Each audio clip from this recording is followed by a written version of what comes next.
His Excellency, Minister for Sports and Tourism, the Royal Government of Thailand, Your Royal Highnesses, Your Highnesses, Your Excellencies, members of the International Olympic Committee, members of the OCA Executive Board, friends from the NOCs, ladies and gentlemen. As acting president of the OCA, it is truly an honor and a privilege to welcome you all to the 42nd General Assembly of the Olympic Council of Asia here in Bangkok, one of the greatest cities in Asia and the world. It is always a great pleasure to visit Thailand, as the kingdom has been a loyal and trusted friend and partner for the OCA for many decades. Thank you, Bangkok. Thank you, Thailand. We're happy to be back for another major and historic event. After 3 years of the pandemic, we can finally say that the Olympic movement in Asia is back to normal. Like the rest of the world, we endured some hardships, but our OCA calendar is now overflowing with events and activities as we make up for lost time. In September, we will meet in Hangzhou, China for the 19th Asian Games. Judging from the positive feedback we received from the OCA Coordination Committee in Hangzhou in March and the Shift Emissions Meet Seminar in April, I can say without all confidence that the 19th Asian Games will be one of the best in history.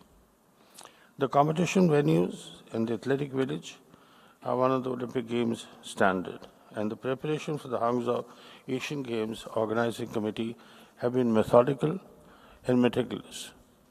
Nothing has been left to chance. The OCA's decision in May 22 to postpone the 14th Asian Games from September 2022 for 1 year was the hardest decision we have ever had to make. However, we are convinced that it was absolutely correct decision at such a challenging time, and soon we will reap the rewards and enjoy an open and free Asian Games in Hangzhou. Our colleagues from Bangkok will be presenting a detailed report for the 19th Asian Games later. As you all know, our Asian Games 2026, 2030, and 2034 have already been allotted. Not only does this provide continuity and stability for the foreseeable future, it also demonstrates the trust and the confidence placed in the OCA to stage a successful, modern and dynamic Asian Games from east to west and across the entire continent. I would also like to welcome our friends from the city of Harbin who have offered to host the Asian Winter Games in 2025. They will be presenting the bid to the General Assembly today. As you're aware, that the 2029 Asian Winter Games are already allotted to Saudi Arabia. This 42nd Assembly is a very historic one, and we will be having the elections for the President for more than 3 decades. I would urge the NOCs and the candidates to follow the OCA Constitution and the OCA Ethics Code. I wish all the candidates the very best of luck, and at the end of the day, what matters is the unity and solidarity of the Asian Olympic movement. Whoever wins or loses, we should shake hands and work for the development of OCA. Yes, the Executive Board met and approved the various reports and also the voting delegates for the OCA General Assembly. Also during the EB, there was a proposal from General Arif from Pakistan and His Royal Highness Prince Fahd from Saudi Arabia. Then, where the OCA Constitution is silent or is in conflict, the Olympic Charter will prevail, and also should there be a term and age limit for the President.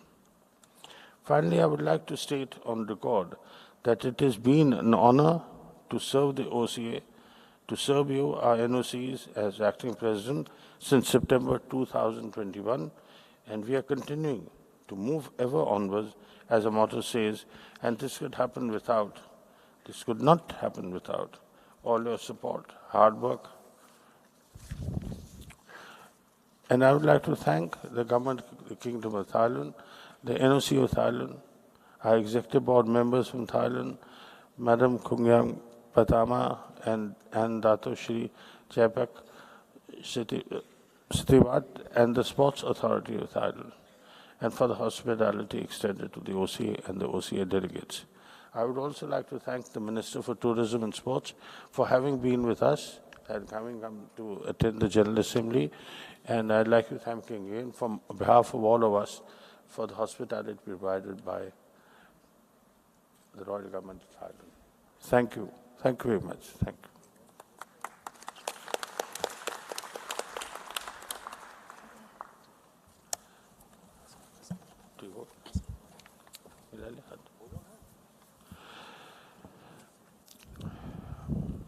Address by the next agenda item is addressed by the chief guest. Good morning เรียนรักษาการประธานสภาโอลิมปิกแห่งเอเชียผู้แทนคณะกรรมการโอลิมปิกนานาชาติคณะกรรมการบริหารสภาโอลิมปิกแห่งเอเชียคณะกรรมการโอลิมปิกแห่งชาติท่านผู้มีเกียรติและสื่อมวลชนทุกท่านครับกับผมในนามของรัฐบาลไทยมีความยินดีและเป็นเกียรติอย่างยิ่งในการกล่าวต้อนรับผู้เข้าร่วมการประชุมสมัชชาใหญ่สภาโอลิมปิกแห่งเอเชียครั้งที่ 42 ณ กรุงเทพมหานครประเทศไทยโดยมีวาระการประชุมเพื่อการจัดการเลือกตั้งคณะกรรมการบริหารสภาโอลิมปิกแห่งเอเชียรวมไปถึงวาระการประชุมในการเตรียมการเพื่อผลักดันประเทศสมาชิกในการเป็นเจ้าภาพมหกรรมกีฬาสำคัญของภูมิภาคเอเชียทั้งมหกรรมกีฬาเอเชียนเกมมหกรรมกีฬาเอเชียนอินดอร์แอนด์มาร์เชียนมาร์เกมและอื่นๆที่กำลังจะเกิดขึ้นในอนาคตด้วยจำนวนประชากรในภูมิภาคเอเชียรวมกว่า 4,700 ล้านคนหรือกว่า 59% ของประชากรโลกทำให้ประชาคมกีฬาในภูมิภาคเอเชียภายใต้องค์กรที่มีบทบาทความสำคัญในการพัฒนาและขับเคลื่อนกีฬาในภูมิภาคอย่างสภาโอลิมปิกแห่งเอเชียซึ่งถือเป็นองค์กรกีฬาอิสระและเป็นองค์กรกีฬาสากลที่ได้รับการรับรองจากคณะกรรมการโอลิมปิกนานาชาติหรือ IOC สมาคมคณะกรรมการโอลิมปิกแห่งเอเชียแห่งชาติ ANOC และ 45 ประเทศจากคณะกรรมการโอลิมปิกแห่งชาติ NOC ในภูมิภาคเอเชียเหล่านี้ล้วนแสดงให้เห็นถึงโอกาสและความท้าทายในการพัฒนาสังคมเอเชียอย่างยั่งยืนโดยการใช้มิติของการกีฬาประเทศไทยถือเป็นหนึ่งในสมาชิกของสภาโอลิมปิกแห่งเอเชียภายใต้การดำเนินกิจกรรมของคณะกรรมการโอลิมปิกแห่งประเทศไทยในพระบรมราชูปถัมภ์ได้ให้การสนับสนุนการส่งเสริมและความร่วมมือทั้งในระดับรัฐบาลระดับองค์กรรวมไปถึงระดับบุคลากรด้านการกีฬามาอย่างต่อเนื่องจะเห็นได้จากการเป็นเจ้าภาพมหกรรมกีฬาในระดับภูมิภาคเอเชียตะวันออกเฉียงใต้มากกว่า 7 ครั้งและกำลังจะเกิดขึ้นเป็นครั้งที่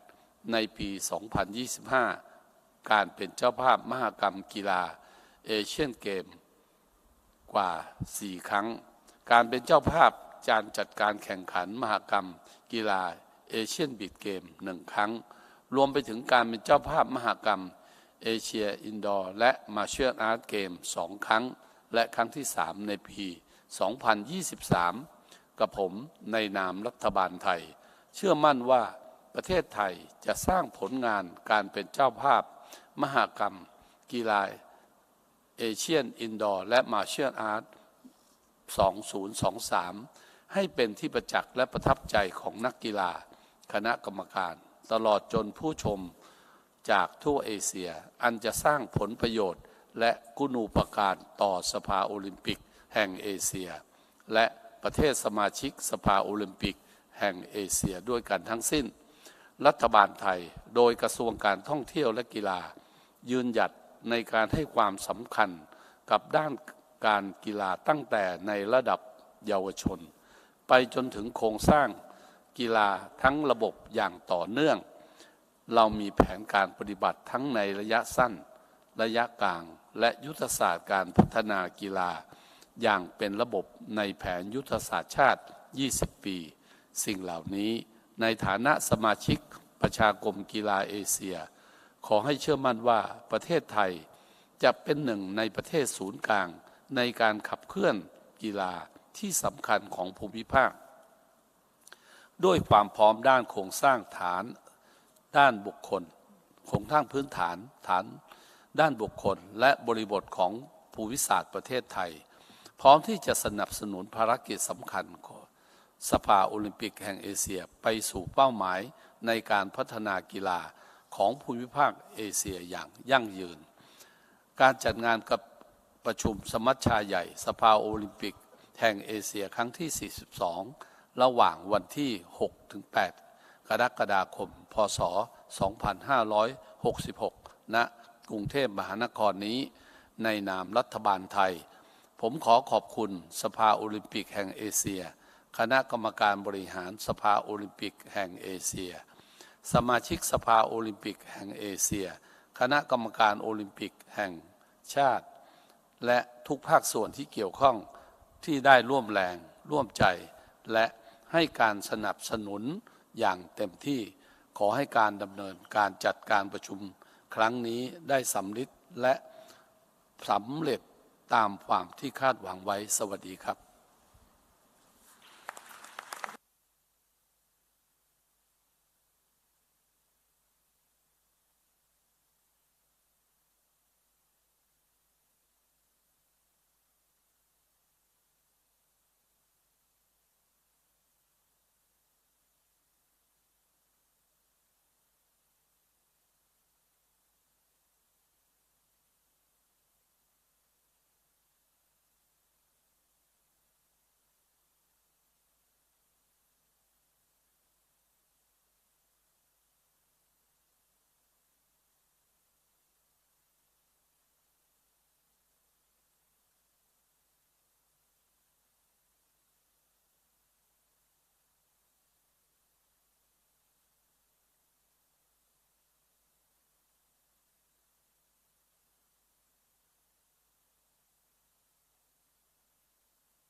Thank you.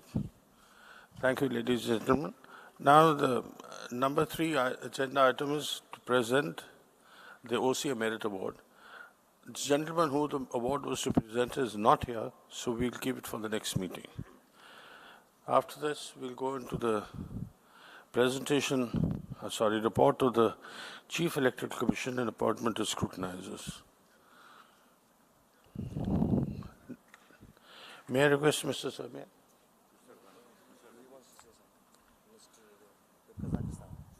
Kazakhstan, yes.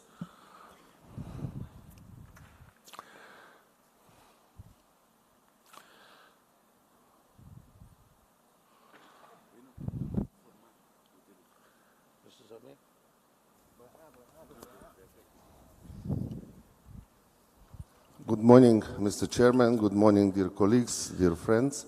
I'm sorry that I interrupt now our meeting, but we don't hear, first of all, roll call, but maybe I missed something. But second issue we have that I represent Central Asia.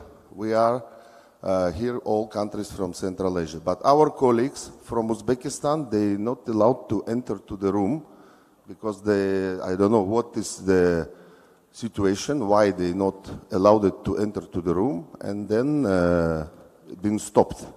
This is first. Second, this is a country of member of our General Assembly. it is, I think it's, they must be here and they must participate in work of the General Assembly as member of OCA. Mr. Chairman, Mr. Sameh? I talk about Uzbekistan. Yes, thank you. And Mr. Sameh? On Uzbekistan.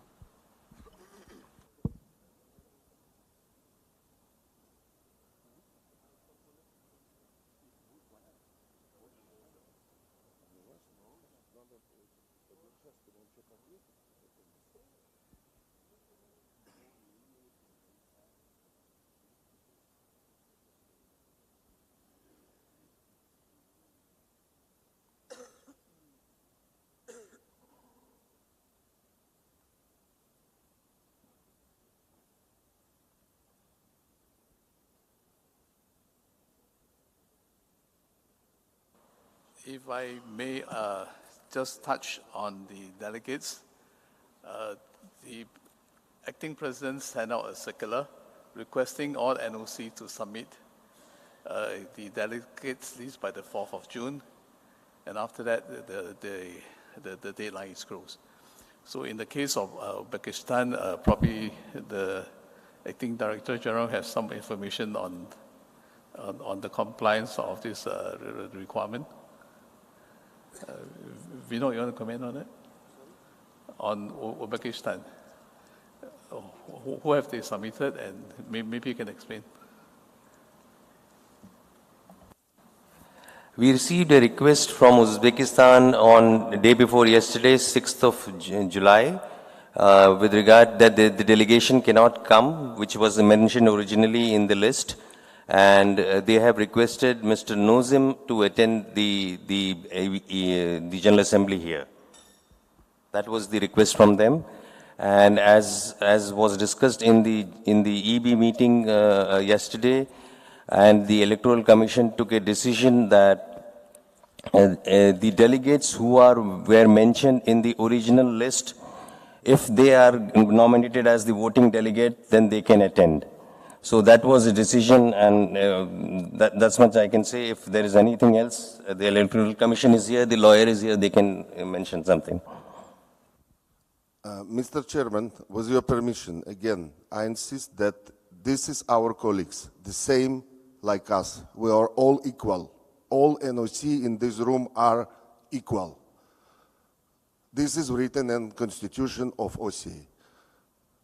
That's why I kindly ask you, Mr. Chairman, put to vote for the House to decide it, because we cannot refuse our colleagues to be in the room with us and work with us, because we have absolutely same rights, each NOC. Please, Mr. Chairman.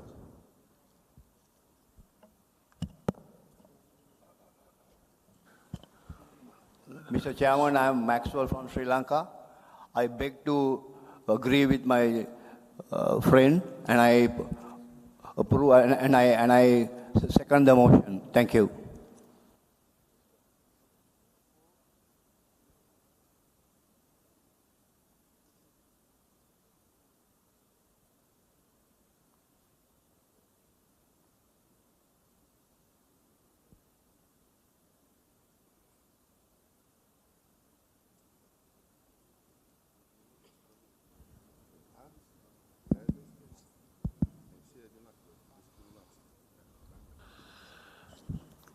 Excuse me, may I draw the attention of Acting President? I think since they're a delegate, they are not come in the list of the name as has been mentioned by Mr. Vinod Tiwari as well, and Mr. Sameh, who is chairing the Election Commission.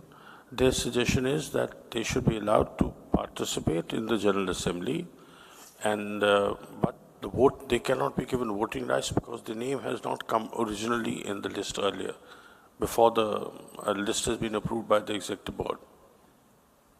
It is, excuse me, sir, if I am allowed. I think the respect should be given to the country itself to decide who will vote, and when they decide, and that you should accept. That is my proposals. I am the president of Bangladesh Olympic Association, sir.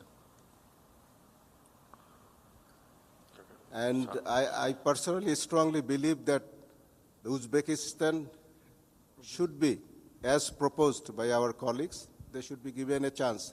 A deadline which has been missed should not be when it is verified, the country itself has reached here.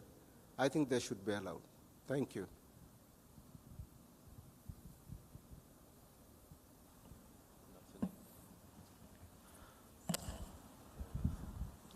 Good morning, dear guests. I'm representing the Republic of Uzbekistan. Actually, the persons on the list, they were planning to come to participate at the General Assembly, but due to the respectful reasons, they couldn't come. So therefore, on the letter of attorney dated on 6th of July, we have appointed our NOC International Relations Department person, Mr. Nazim Atakulov. So we would like to also contribute to the development of the Olympic Council of Asia and have the right for the voting. Thank you.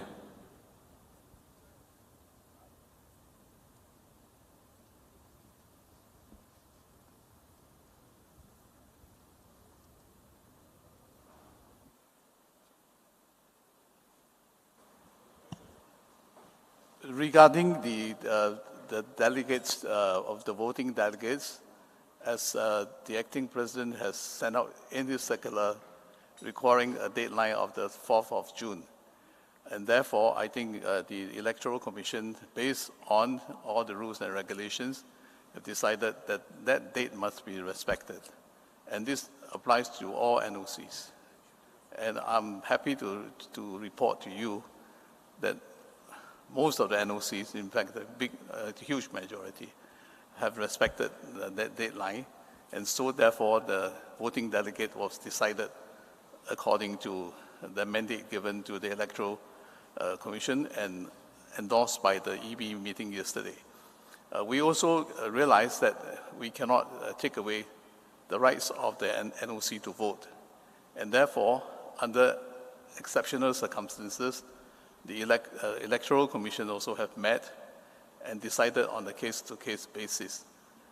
And whatever list that was submitted for approval to the EB was approved and endorsed by both the acting president, the ethic chair, and the Electoral Commission. So this is the rules that has been set up. I think we're all, in sports, we are all working on a rule-based system. And the respect for rules is really important, but I will, this is where we stand now.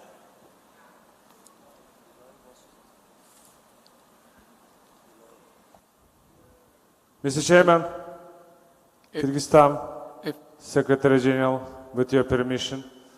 Actually, as our colleagues from Central Asia may be insisting, but we are fighting for our right. First reason is why Uzbekistan here in that case. The whole period they are all together with us. We're running projects here and there. And the house is full, right? So it looks like kind of a house is contradicting with the board. Absolutely not. There is a pure right of Uzbekistan to sit here and to participate in the General Assembly. I think the full power is of the House. So maybe we put for the voting, is Uzbekistan should be participating in the election or not. This is, I think, it's a power of General Assembly.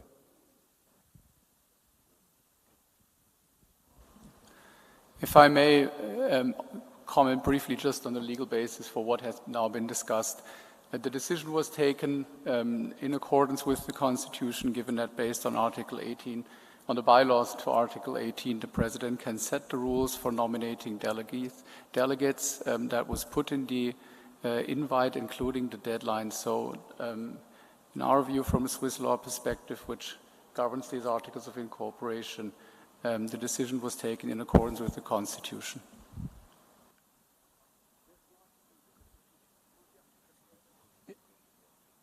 No, sorry, the fairness.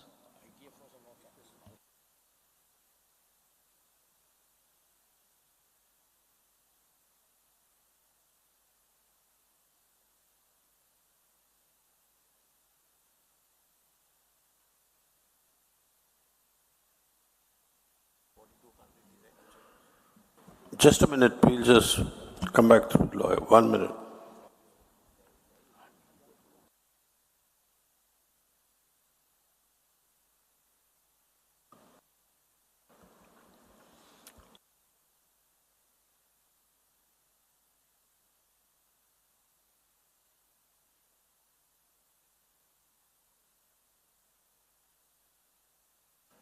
I know. I'd like to make it very clear that we are very keen that everything should go off well and should by our constitution and by the rules and regulations. So Yeah. just give us a little time. Thank you. Mr. President, I'm Maxwell from Sri Lanka. Can I be permitted to comment, please? Mr. President? Excuse me, can we just a minute?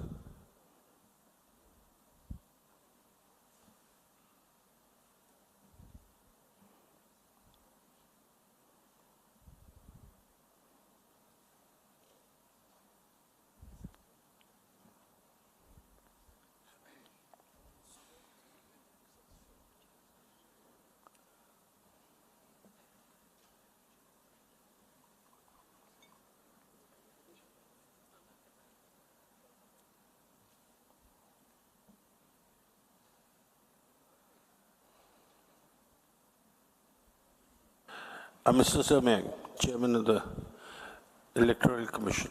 Thank you.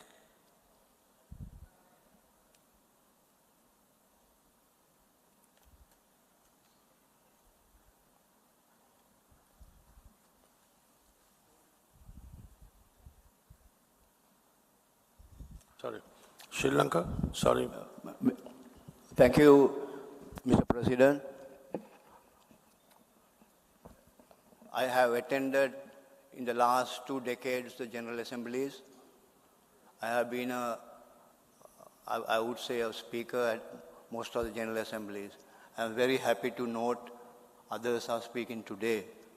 But I think keeping in line with the OCA and also IOC, where the General Assembly is the supreme body, may I respectfully ask the Chair to put this motion for general ratification or disapproval or approval so that the members take the final call. Thank you.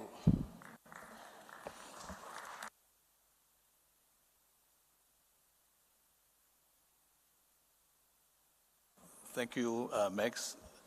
I just want to make one point clear.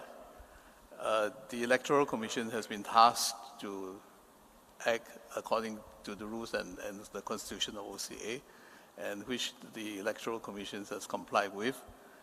But obviously, the General Assembly is the supreme body, I think, and the Electoral Commission is not involved in the decision of the General Assembly. We are given certain mandate, and we will do so without fear or favor, and I will also be giving a report later on once we go into the election proper itself. So the discussion of the decision of the General Assembly would be under the mandate of the President of Acting President of OCA. So I'll pass the floor back to the President of OCA, and I will take over as on the election proper itself. So I think you can.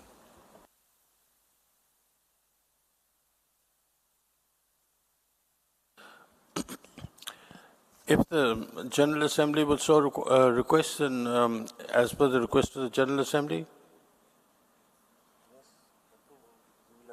you would like to allow a vote?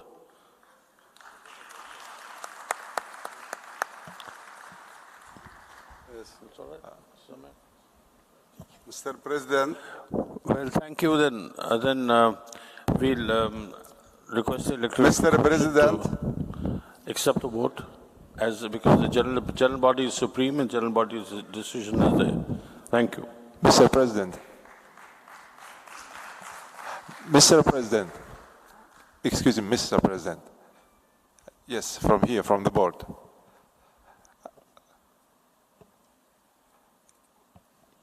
Yes, can I have, can add also, I just mentioned on the roll call list that we are missing the name not only in Uzbekistan, but also in Syria. So my colleague from Syria, he wants to tell something. Mr. President, I am now EB member.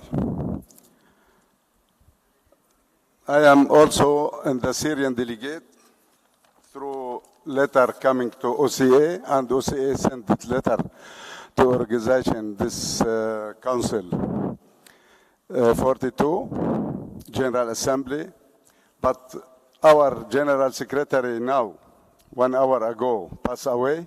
He is coming with me to this meeting, but happened some problem, go to hospital and go 4 days, and no, today morning he's passed away. Our president is not coming. I think this is vote for elected for country, not for the name president. Syria, he wanted to elect it, to vote it by my name, because I am now president, the honorary for life in the Syrian Olympic Committee, and I coming this 4 person, this delegate, first name, my name. I think the same problem with Uzbekistan, the Syria, he must also to give chance to elected, to votes, because against the vote for the country, not only for the name. Maybe some wrong, some problem happened because our general secretary he in hospital, he don't send who is the voted, but I think I have approved to elected to voted by Syria. Thank you, President.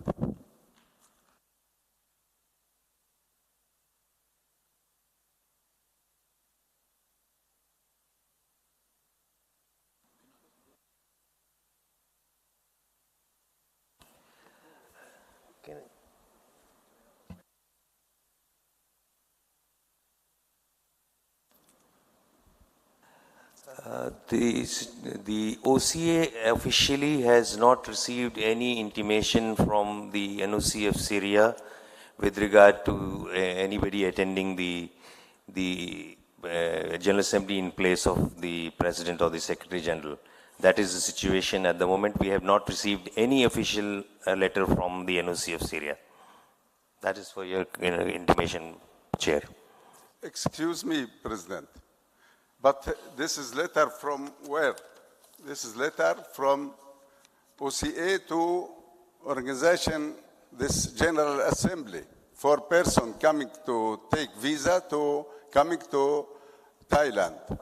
I am sure, I am agreed, is the letter he is coming to OCA who is delegate, but no who is elected, who is voted. I think that's right.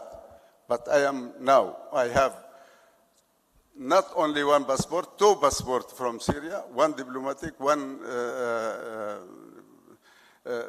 other passport from Syria. But this is, I think, I hope to approve to elected to vote from our delegate in Syria.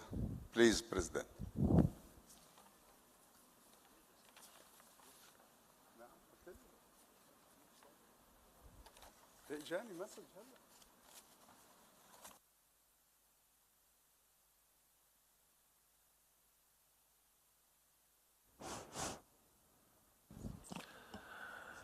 After having checked the records with OCA, unfortunately we don't have a letter that has come from the NOC to us requesting for the change name and requesting for addition of any name.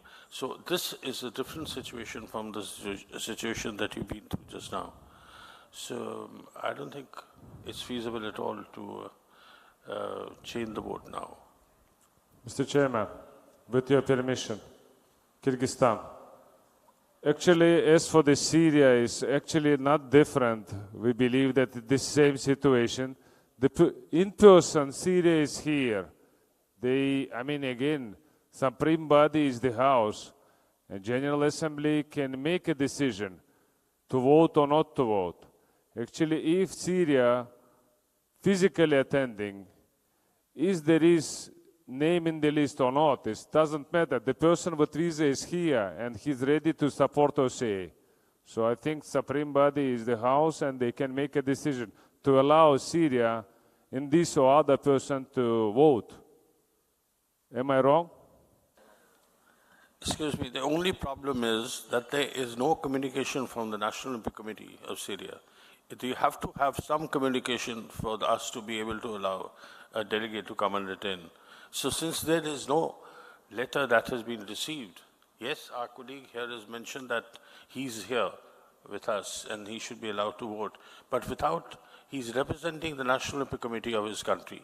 And the National Olympic Committee of his country should be giving it us in writing. It's a different scenario between this and the other one. So in the other case, the National Olympic Committee has written for a change, but here we have nothing on us to say that the National Olympic Committee of Syria has requested for the change of name or another gentleman to attend the meeting. Sheikh Talal.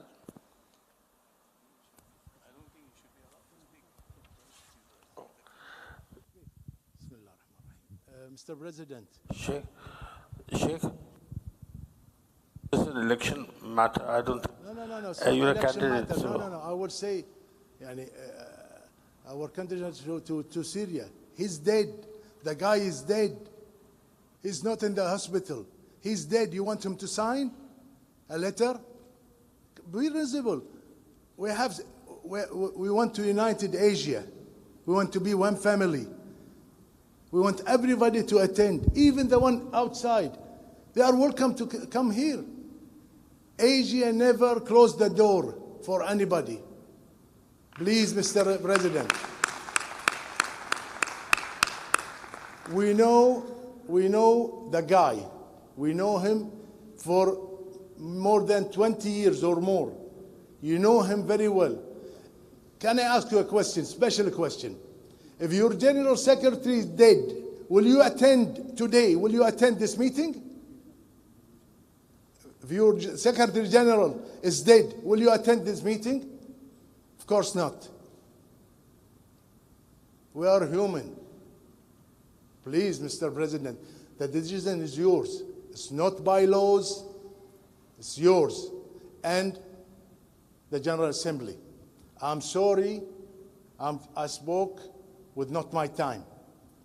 But I want to say to Syrians in Arabic, عظم الله أجركم وأحسن الله عزاكم. Please, I'm sorry about that. Inshallah, you know what I'm talking about. It's a relationship. Thank you.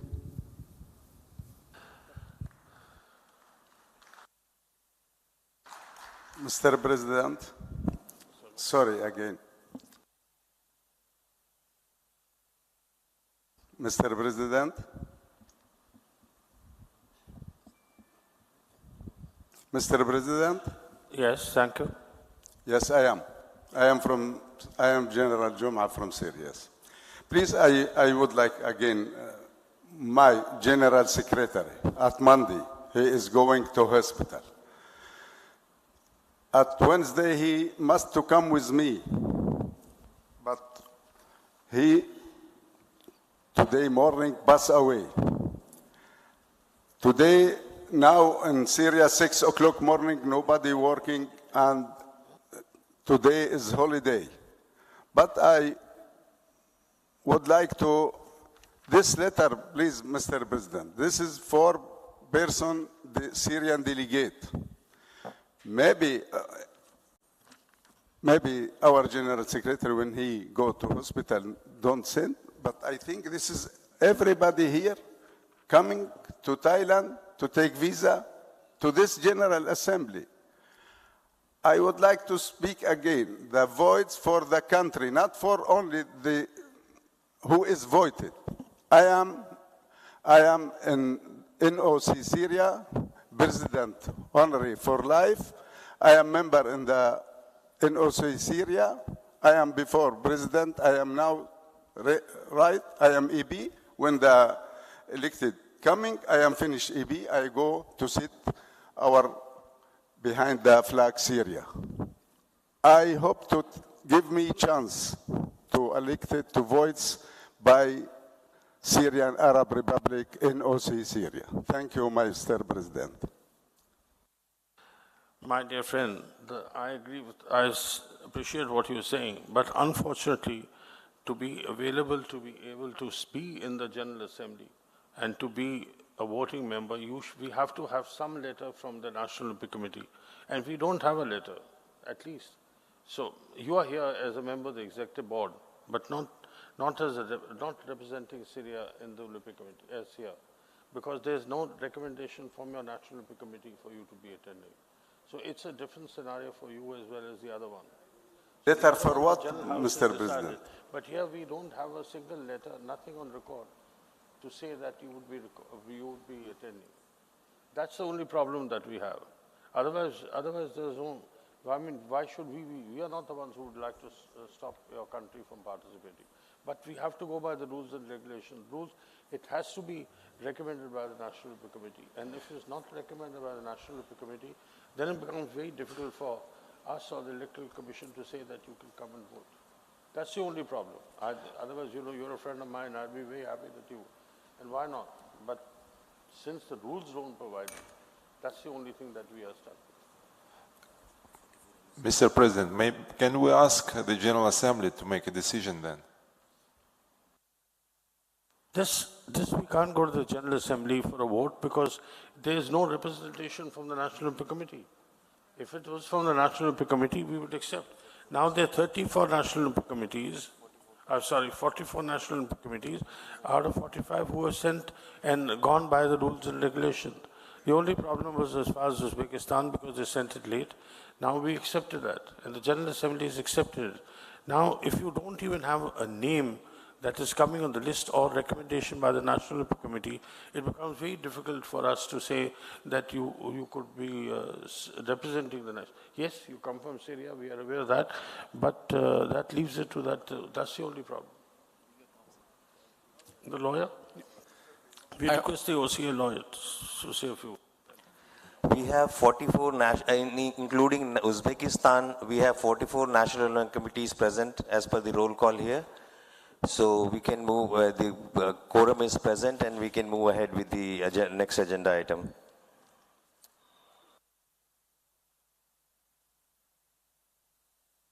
Excuse me, Mr. President, we don't hear that roll call was by person who present here. Maybe we miss it. Dear colleagues, it was the roll call or I miss alone? No one do roll call, Mr. Chairman. Please.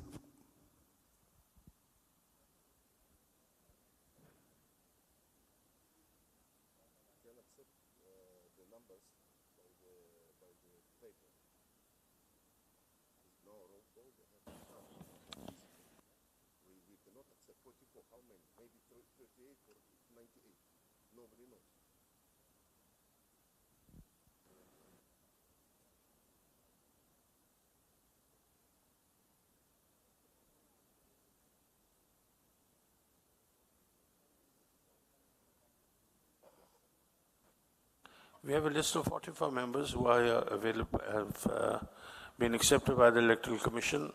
There were 43, now one has been added because the General Assembly felt that they should not be denied a vote, so we have now 44 members who will be voting. And again, I come back to Syria. Unfortunately, the letter has not come from the National Olympic Committee. The letter my colleague is showing is only for inviting him to give him a visa, because he's a member of the Executive Board. He's not representing the National Olympic Committee. Sorry for that, but that's how the rules, and we have to go by the rules. Mr. Chairman. Now I'll request, I think we can finish that now, and request Mr. Samyang to give the report to the Election Commission. Thank you. Mr. Chairman. Thank you, Mr. President, dear Mr. members Chairman. of NOCs and dear delegates. On the 8th of June, I was appointed as chair of the Electoral Commission together with Mr. Fumio Ugura and Mr. Sarangi as members by Acting President Raja Randhya Singh. The OCA Executive Board met yesterday and approved the following. On 10 June and 14 June, on behalf of the Electoral Commission, I sent out 2 circulars to the NOCs and candidates outlining the rules for the election. This also included the election process and procedure, as sent by Acting President Raja Randhya Singh, as well as the ethics guideline as set out by the Chair of Ethics Commission. The above documents clearly define the rules and procedures of the election. And before I explain the do's and the don'ts for this election, the Electoral Commission has nominated 3 scrutineers to count the votes of the election. Mr. Mohammad Tayed Ikram, President of International Hockey Federation, Xiongming Ryu, IOC members from Korea, Ms. Lobing Chu, President of SOPOF Asia. The candidates can nominate 1 delegate from their side to observe the counting of the votes. The voting process will be simple. We will call out the names of each of the NOCs to come forward. Only the delegate who has been nominated by the NOC as voting delegate can come forward to vote in line with the OCA Constitution and as approved by the OCA Executive Board. The voting delegate shall be handed the ballot paper. He or she can mark he or her choice in the box and then deposit his or her votes in the ballot box. Taking photo of the ballot paper is strictly not allowed. Anyone found clicking a photograph his or her vote will be disqualified immediately. If you have a mobile phone in your pocket or in your handbag, please leave it at your table or hand it over to the members of the Electoral Commission. And furthermore, during the vote, to protect the integrity of the process, no one is allowed to leave or enter the room. And for clarity, each ballot paper will have 3 options: the first candidate, the second candidate, and abstention. And please ensure that you mark your choice at only one place. If there are more than one marking or choices or other writings on the ballot paper, then the ballot will be considered as an invalid vote. If there are no choices made on the ballot paper, it will be considered as invalid vote. Following the Olympic Charter, Rule 18.4, and the usual practice of IOC, abstentions and invalid votes will not be taken into consideration in the calculation of the required majority. In the event of a tie, there will be a revote. We now, as President have said, 44 voting delegates. The successful candidate will be declared as per simple majority, which is more than 50% of the votes that will be taken into consideration. If there are any other questions, I will be more than happy to answer.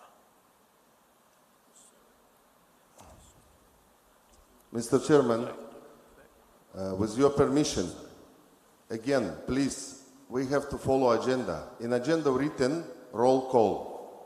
We don't hear roll call up to now. We have to know who present here.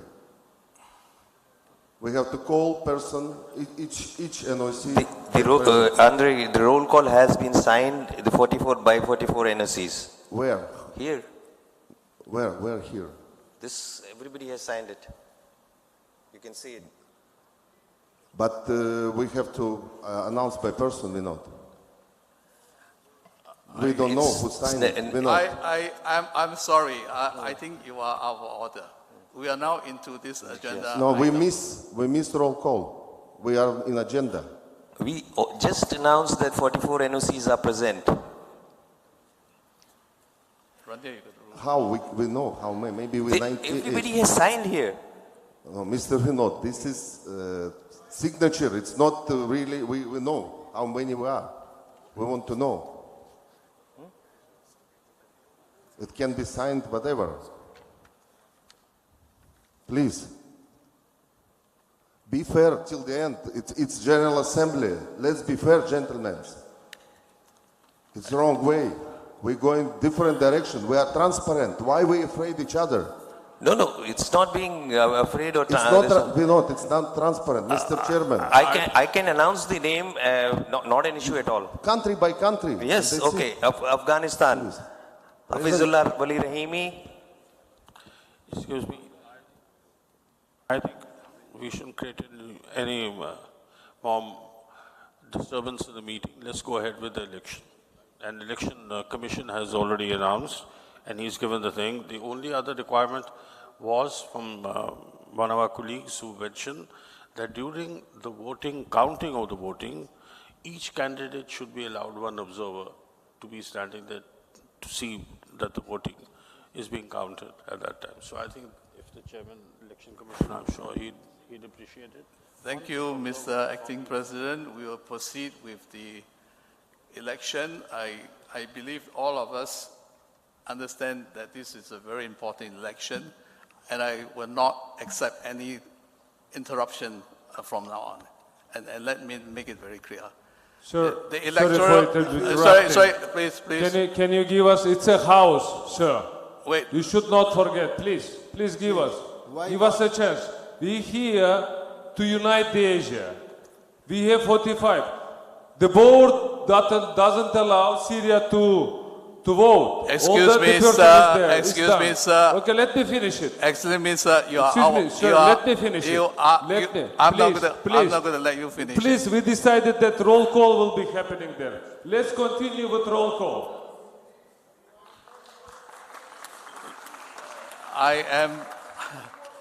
The Electoral Commission has been tasked to run the election. Sir, do you want to disrupt this election? It's called roll call. Okay, the acting president has now moved on to the election. So do you want to disrupt the election? Is this the intention? That you want to disrupt this election? Is this the purpose? Mr. Chairman,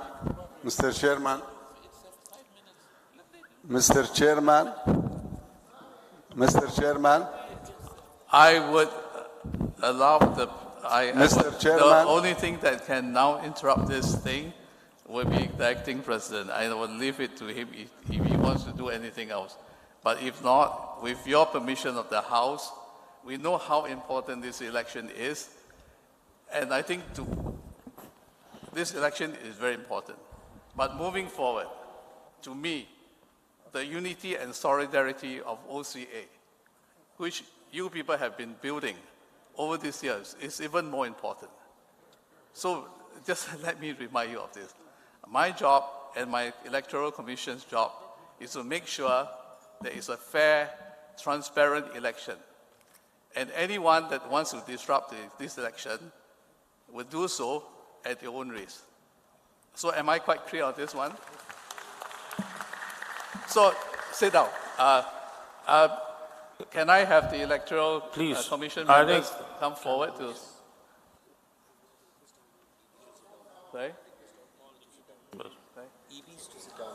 Yes, can I ask the EB to now move down?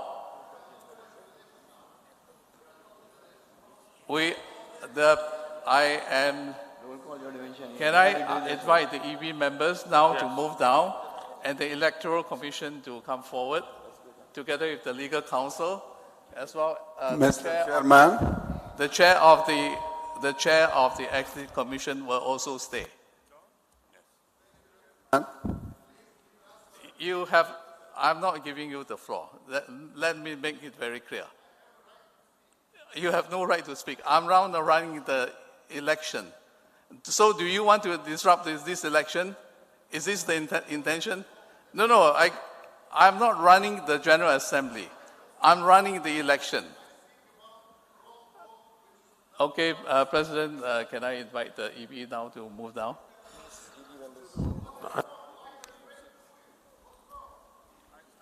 I think we heard enough. Thank you. Mr. We go to Chairman. the election. Just a minute. Sorry. All the EB members should come. Last question, please.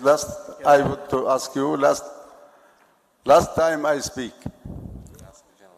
Yes, I would like to ask General Assembly, Mr. Chairman. Please, can you ask General Assembly for our vote Syria, please? About the Syria. Mr. Chairman? Mr. Chairman, Mr. President? About Syria, please.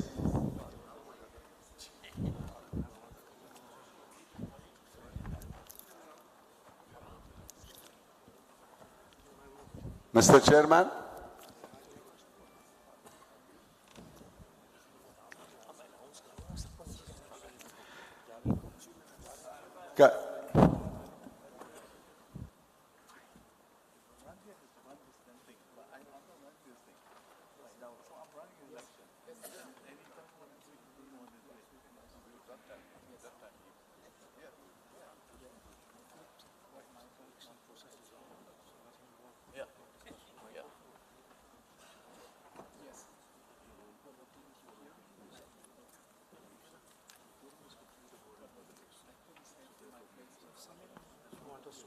Yeah.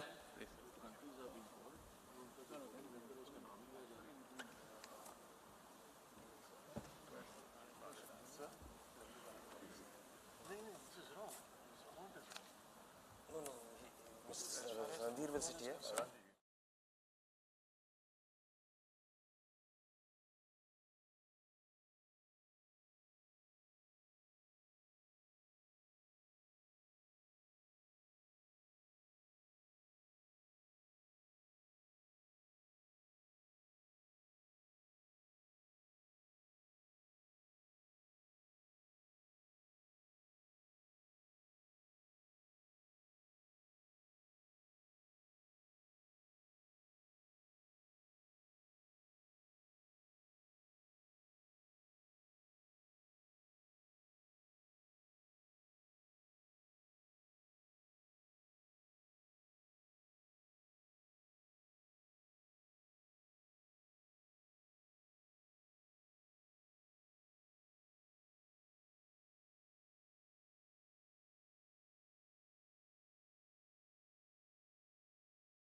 Dear delegates, we will now start with the election of the president.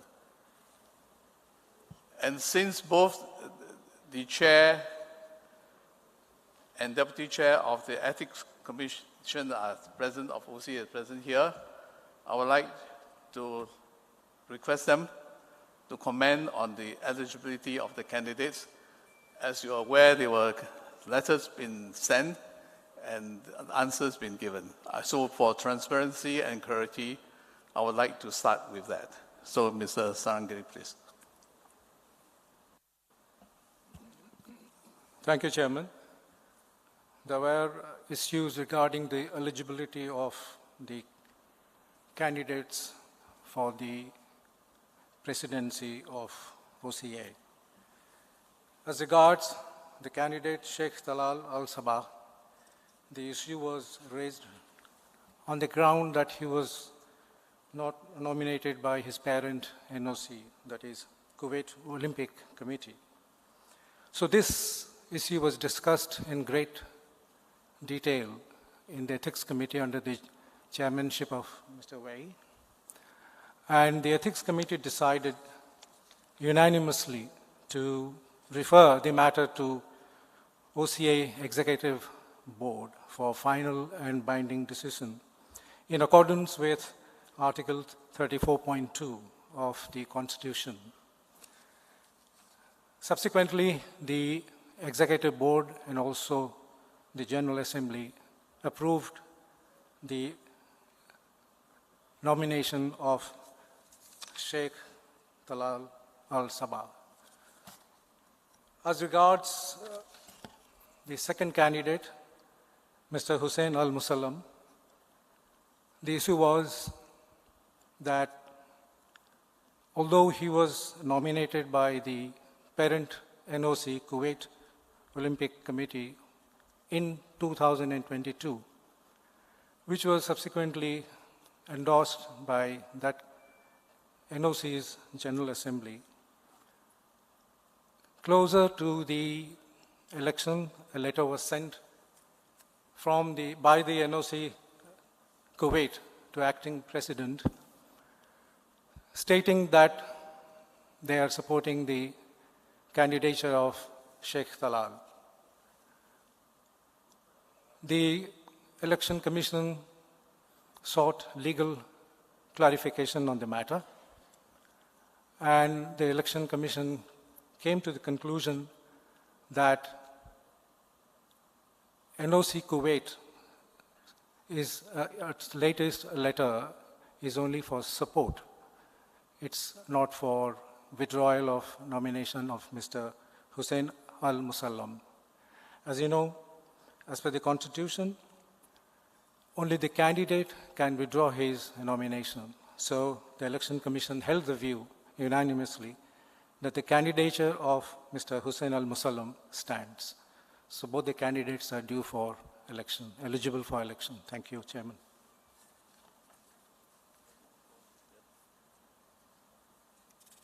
Thank you, Ms. Sarangi. So we have clearly two candidates running for the position of President of OCA. I would ask Ms. Sarangi to make a further comment on the findings during the campaigns.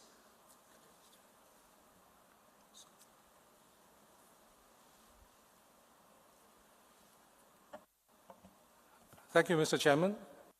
The further comments are like this. After Ethics Committee's comments, Ethics Committee additionally wanted to also bring to the notice of the General Assembly that it has been made aware of potential government interference and alleged breaches of the ethical and election rules during the election campaign. Such allegations could not be fully investigated at this stage due to lack of time. but should the allegations be raised formally, they may be subjected to further investigation by either the OCA Ethics Committee or the IOC Ethics Commission. Thank you.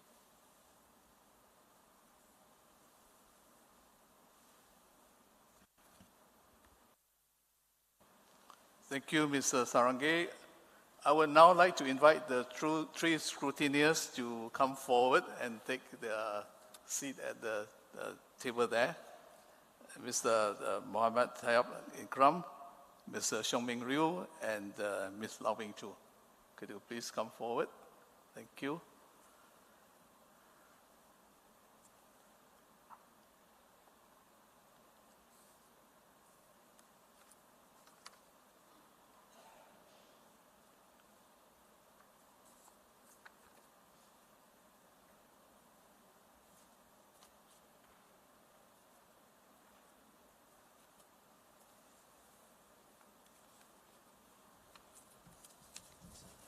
Serena gave me this paper. Total invalid abstain, total number of votes, and majority.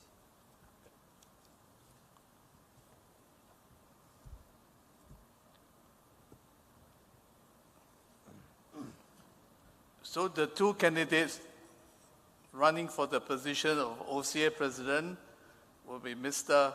Hussein Al Musalam and Sheikh Talal Fahad Al Sabah. I would now like to invite each of the candidates to make their presentation each candidate will be allowed 15 minutes, and Mr. Ogura would keep time. We will be strict on the timing in order to be fair to both. And a simple rule should apply.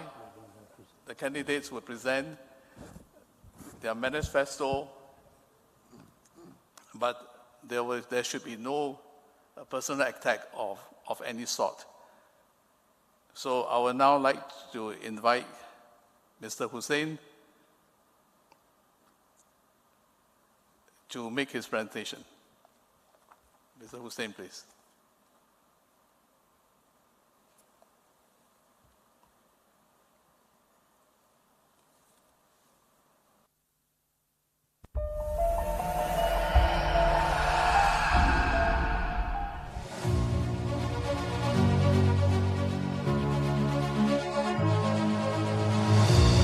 They say champions are not born.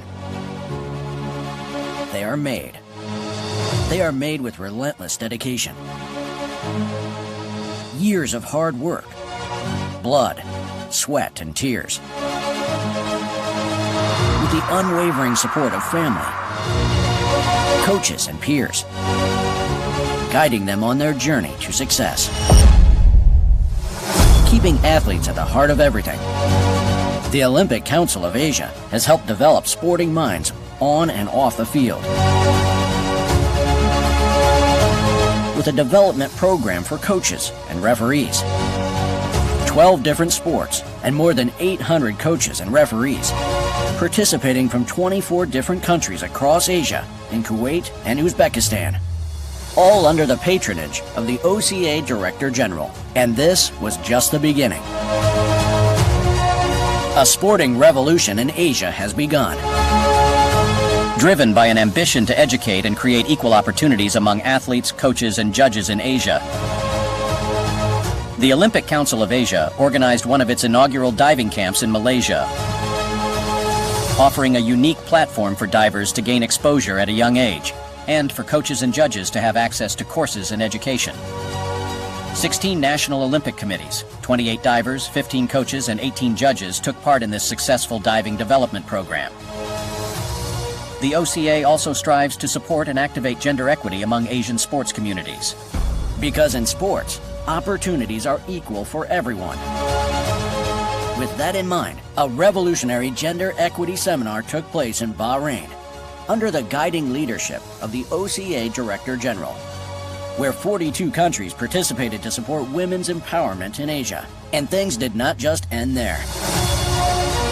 To shape the future of sports, our goal is to empower athletes with knowledge and provide career development in the sports arena and beyond. The OCA Athletes Committee has worked hard to activate and support the athletes committees across Asia. These committees spearheaded regional initiatives that actively engaged athletes in the decision-making process to help them on and off the field of play. Through this revolutionary project, Asia emerged as a pioneering continent for being exclusively devoted to the advancement of athletes committees, all under the patronage of the OCA Director General, Captain Hussein Al Musallam. Soon after, we hosted a successful forum in Thailand with 43 representations from Asia and esteemed speakers from around the world. With the Asian Games around the corner, the Olympic Council of Asia conducted 30 fun run events. A total of 19,680 runners took part in these 30 fun runs, and a total of 5,675 medals were awarded to the runners. 5 National Olympic Committees hosted Asian Games Youth Reporter Project, and 15 National Olympic Committees hosted the Asian Games Arts Contest. Across Asia to help raise awareness about the Hangzhou Asian Games in a fun way for the entire community. The sporting revolution continues. Under the leadership of OCA Director General, Captain Hussein Al Musallam, the Olympic Council of Asia has pledged to promote sports at all levels, keeping athletes at the heart of everything. My dear friends and colleagues, good morning. Today is one of the most important days in the OCA and the Asian Game history. You have a clear decision to make. It's a decision that will have a massive impact on the future of the OCA and the Asian Game. I stand here in front of you feeling very proud. I'm extremely proud of the work that I have done over the last 4 decades at the OCA and the Asian Game. And I am so proud that many of you in this room have pledged your support to me. However, I am also a little nervous. I'm nervous because so much of what we have all achieved together is in danger today. When you vote in this election, you need to select a man and a name. But today, I am not just standing here as Hussein Al Musallam. I am standing here as your friend and brother, your candidate for continuity, as the person who will protect everything that is great about the OCA and the Asian Game. I am here to represent the whole and everyone who care passionately about the future of the OCA and the Asian Game. I was 21 years old when I first began working for the OCA and the Asian Game. I had recently retired as an athlete after representing my country, Kuwait, in swimming, competing for my country at the World Championship and the Asian Game between 1974 and 1978 was one of the highlights of my life. As an athlete, I had seen the importance of the Asian Game, and I have formed a friendship that would last a lifetime. And I've been lucky enough to share experience that I would never forget. You can imagine the pride that I felt when I walking into the opening ceremony with my teammates behind my country flag. An athlete career is short, but the impact that an event like the World Championship and the Asian Game makes on an athlete lasts forever. Competing as an athlete changed my life. I will always be grateful for the opportunity that the sport gave me when I was a young man. I will never forget. The day that I stopped competing as an athlete, I made a promise to myself that still guides me every day. I promised that I would dedicate the rest of my life to support our athletes. I promised that I would always fight for their needs. I promised that I would do whatever I could to deliver the best event for them. It's a promise that I made more than 40 years ago. And it's a promise that today feels more relevant than ever. It is this promise that motivates me the most.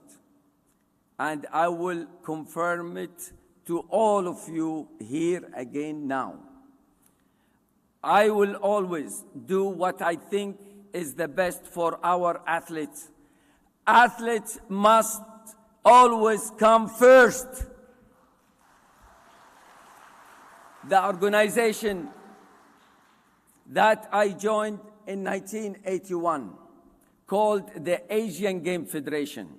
I was in the meeting, the same meeting, which decided to change our name to the Olympic Council of Asia. My first role was in the international relations team, and I joined them at the New Delhi Asian Game 1982. But the time that we got to the Seoul Game in 1986, I was the head of the OCA international relations team. These were such an important games for Asia. Seoul was preparing to host the Olympic Game 2 years later. The world was about to learn something that we already knew. No other continent can match Asia when it's come to putting on a large event. At the start of 1986 Asian Game, I watched the flame being passed from India to the Republic of Korea. They are two hugely significant countries with very different culture.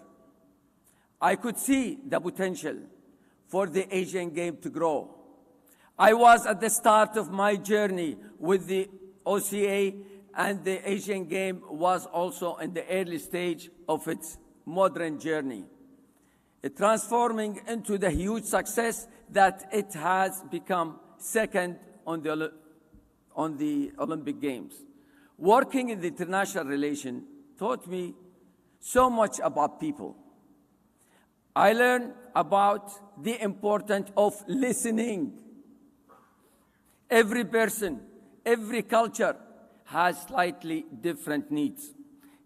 It is only by listening that you learn how to help each other in the most effective way.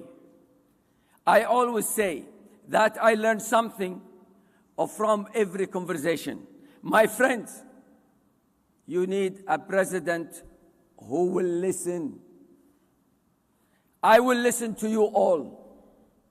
I was promoted to the technical director at the OCA. I love this role because it has brought me closer to the athletes. I was also working every day with the National Olympic Committee and the organizer of the Asian Game. I was so happy, and I thought that I was already doing my dream job. But then in 2005, the OCA president sat me down and told me that he would like to propose me to be the new Director General. To be honest with you, I really was not sure what to say. I was enjoying so much being technical director, but I gave it some thought. And I realized that the job of the Director General would give me even more opportunities to help our athletes and the National Olympic Committee. I could combine my experience in sport, international relations, and the marketing to help them to serve them better. The General Assembly that appointed me in 2005 was in Guangzhou, China. When I remember that special day, I feel many similarity with what I am thinking today. I was proud of what I had already achieved, but I knew that I would need to work even harder in the new role. I was taking on a great responsibility, and I was determined that I would give our athletes the best leadership that would provide them with the best possible opportunity. That was 18 years ago. Look at what we have all achieved together since then. The Asian Games are firmly established as one of the most commercial successful events on this planet. Dr. Stein, 1 minute to go. Thank you. Excuse me, I need more.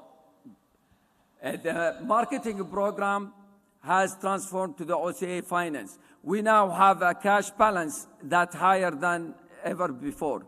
We have the IT program that is one of the most pioneering in the world. And look at what the increased income has established us to do. We have made sure that every single NOC in Asia has what it's need to function effectively.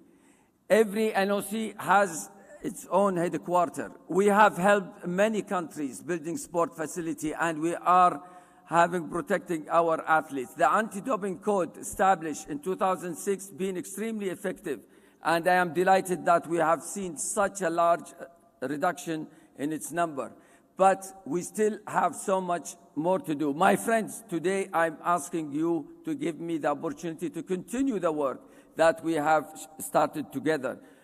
We need to be even more ambitious. Let's aim for even more successful marketing program and even better digital platform. This is very important. If you vote to me today, the OCA income will continue to increase. There will be more financial support for the NOCs. We have saved all this money so that we can give you, the NOCs and the athletes, even more financial. It is easy during the election for candidates to give you promises, but how much extra money will be available? But the election should not be about exact number. It is about trust. Which candidate do you trust to deliver more financial support? Hussain. And I am candidate who has been increased the Dr. OCA Hussain, income time years is over. after years. Thank you. But I need 1 minute. Do you agree with that? Everybody, do you agree with that? Okay. I am the candidate you can trust to continue doing that. In addition to the finance, let's focus on the sport, not internal politics, which can make us divided. Let's work together to make sure that our athletes come first. Let's grow the Asian game still further with the even better athletes and more world records. Let's follow what I have done as a president of the World Aquatics, reducing the cost of the central administration and spending the money on our athletes, giving them better training and facilities. Let's spend the money that we save and use it to help the whole Asian family. Let's engage even better with the younger generation and convince them to share our love to the sport. Asia has more young people than any continent in the world. This is one of the greatest strengths. These children are our future. Let's make Asia the continent that the whole world admire. My friend, today we are talking. Talking is necessarily when we have election. But tomorrow I want us to return to what we do best. From tomorrow, I want to focus on doing, not talking. Action, not words. Many of you, you know me. I'm an airline captain, and the captain, he needs a crew and co-pilot to make flight safe. Thank you, Mr. Hussain. Thank you. Thank you. Thank you. I will now give the floor to Sheikh Talal to make his presentation.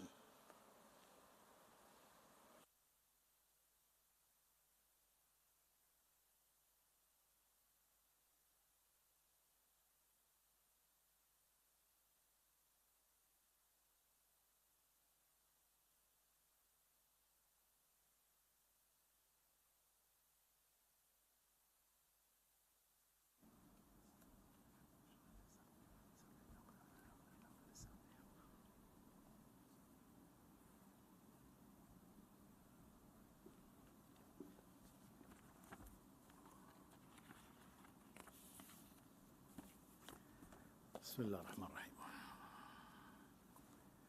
With the permission of the chairman and the floor, if you don't mind, can we stand 1 minute for our lose of General Secretary of Syria, please?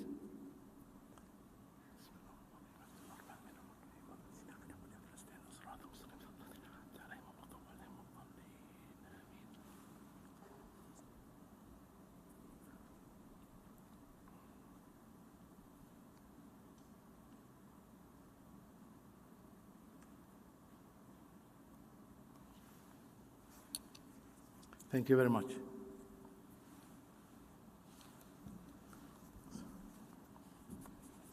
What a show. Thank you, Captain Hussein. Very nice speech. And I saw a lot of picture. Of course, I cannot have some, but thank you for the 30 or 40 years of your work. You've done a very good job with the help of your staff and, of course, the president of OCA and the executive board. Bismillah ar-Rahman ar-Rahim. Your Royal Highness, Your Excellencies, Honorable Member of the General Assembly, ladies and gentlemen, after more than 20 years of working together, taking on different responsibilities within the Olympic movement, I am honored to stand before you today to present myself as a candidate. Please allow us to take you through our presentation.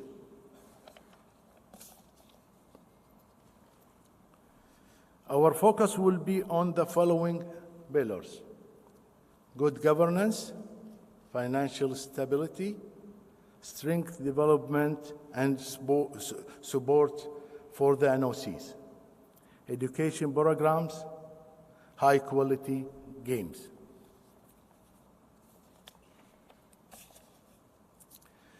I plan to promote transparency and accountability, also to implement the ethics and integrity of the OCA Constitution, to create a more inclusive leadership.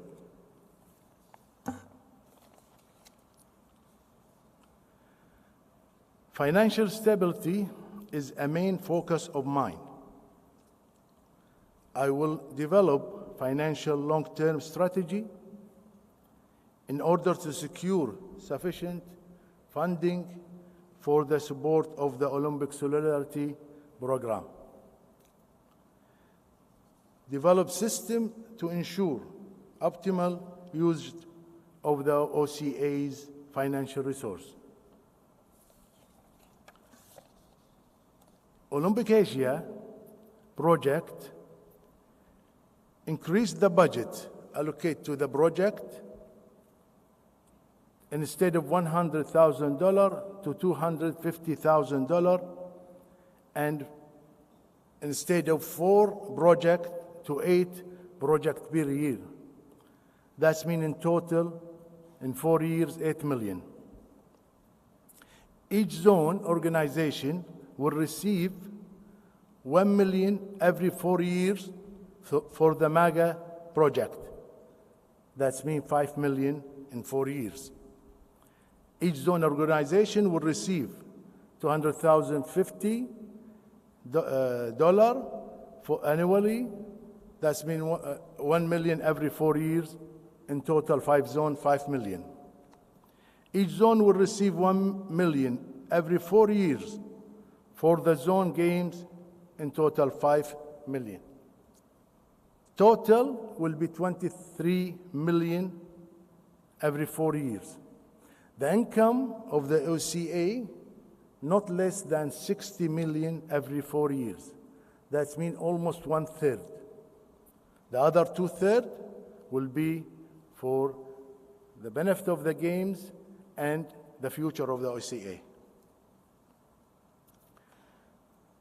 We promise to renew the diplomatic agreement with the Kuwaiti authorities. Our athletes will always be the heart of the Olympic movement. Will enhance educational opportunities for athletes, coaches, administrators, and officials. We will work with the NOCs to establish sport academies and training centers. We will promote advanced programs for the potential athletes to help them qualify to the Olympic Games, working with the Olympic solidarity without overlap with running programs. On high quality games, we will uphold the highest standard of fair play, professionality, integrity, and sportsmanship. We plan to help the establishing of state-of-the-art sport facilities in Asia for our beloved athletes. Work with international sport federation to attract major sporting events to Asia, promoting tourism and economic growth for all.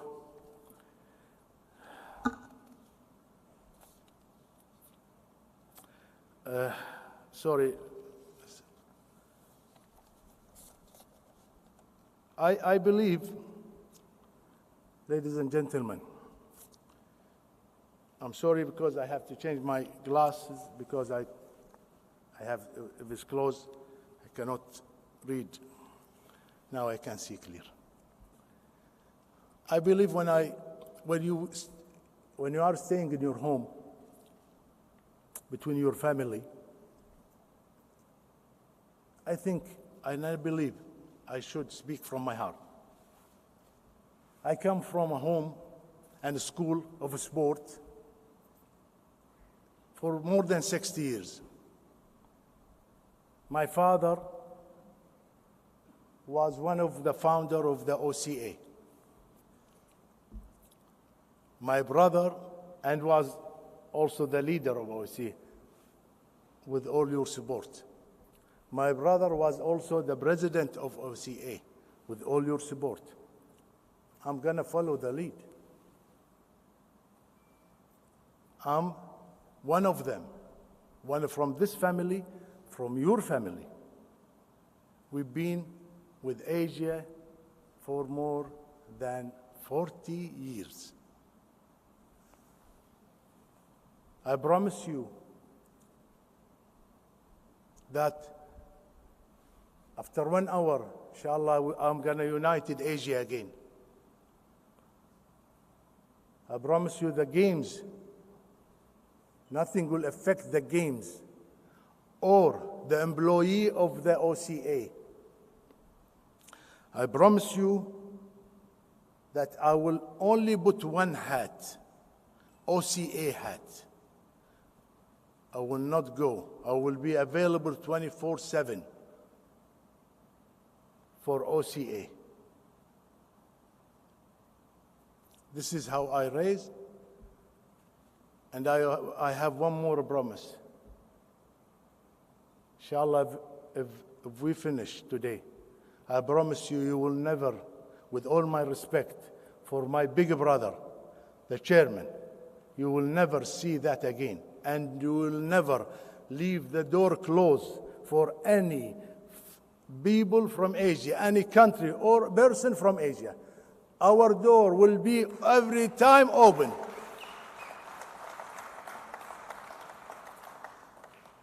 Thank you for listening. Thank you for coming.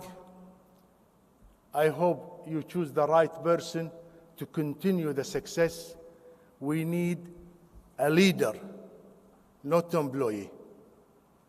Thank you very much. Everything. One Asia, one family. Thank you very much.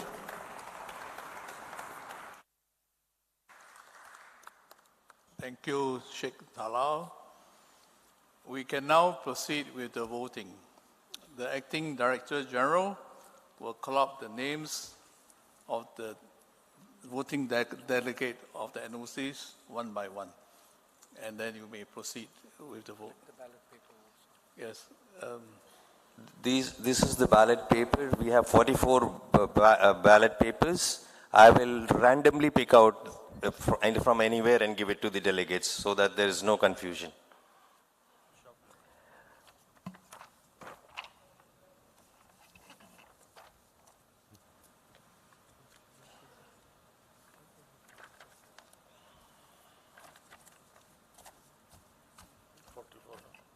Forty-four ballot papers. Number first is Afghanistan. Dr. Hafizullah Wali Rahimi. Please come.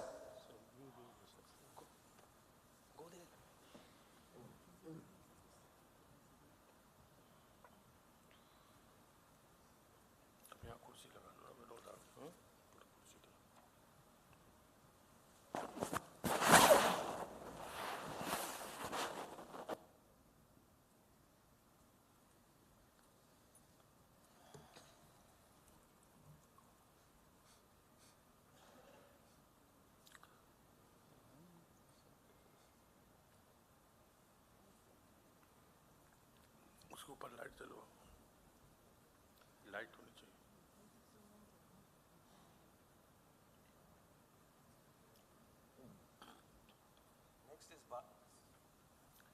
Next is Bahrain, Mr. Faris Al Kuheji.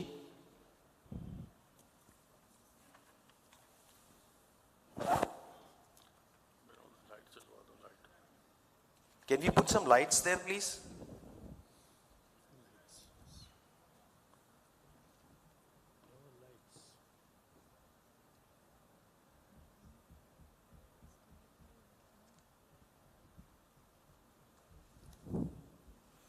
Bangladesh, Syed Shahid Raza.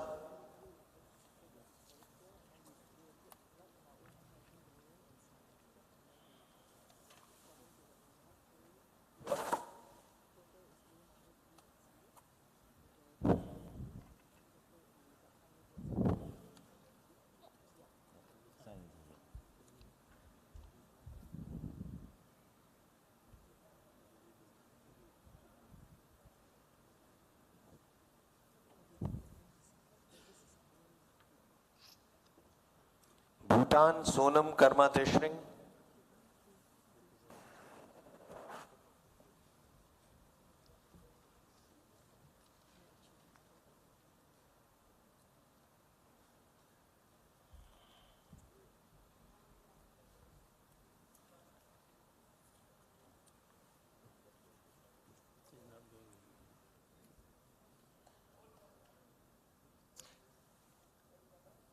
Media, please go. Media, please leave from here. Everybody, please leave from here. Media, please leave from here.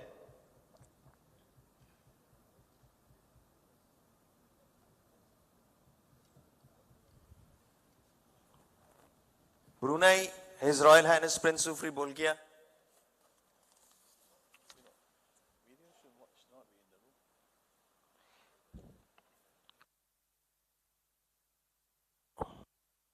I would request the media to please leave the room for the time being till the elections process is completed. Please. We will call you back when the elections are finished. Can everybody please escort the media outside, please? Can you all leave, please? Jeans, please help them out, please.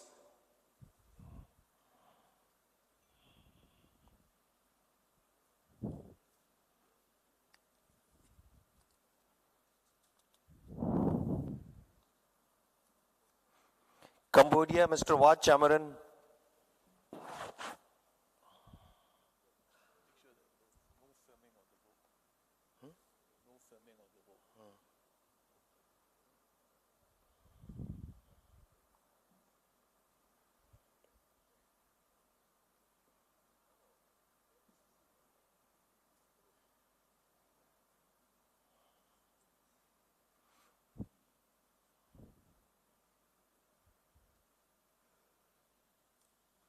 China, Miss Li Lingwei.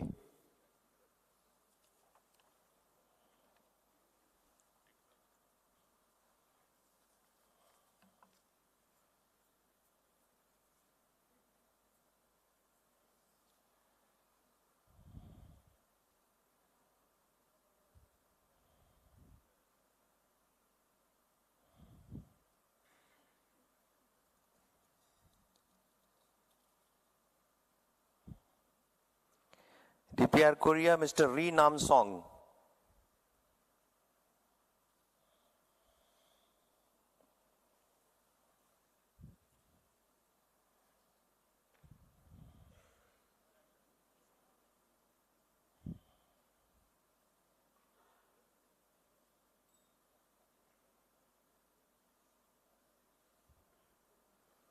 Timor-Leste, Mr. Laurentino Guterres.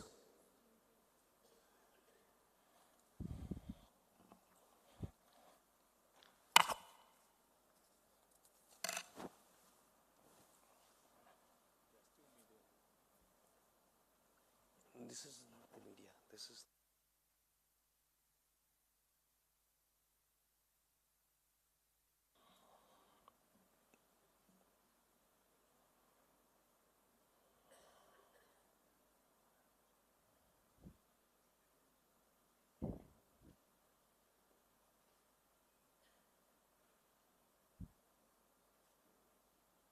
Hong Kong, China, Mr. Kenneth Folk.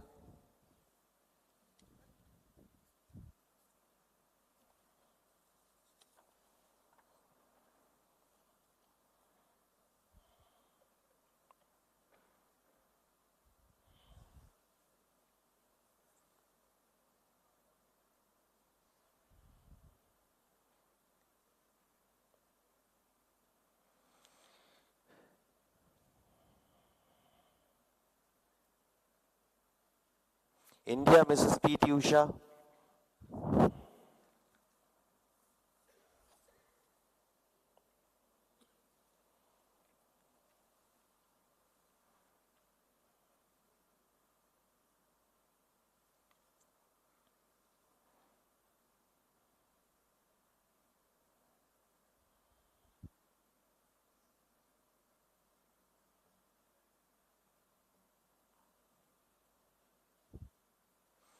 Indonesia, Raja Sabto Oktohari.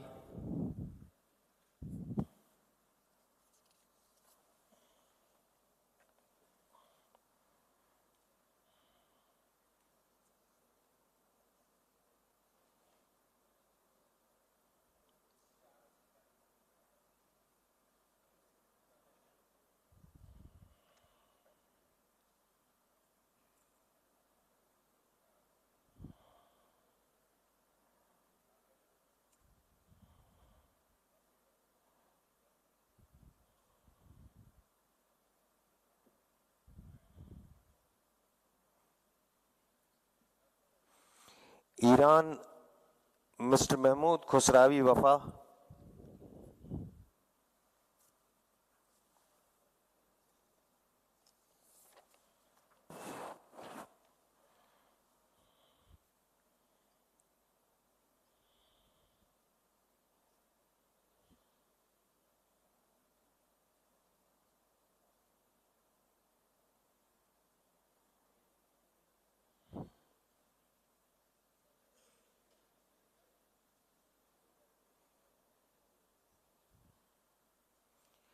Iraq, Mr. Raad Hamoudi.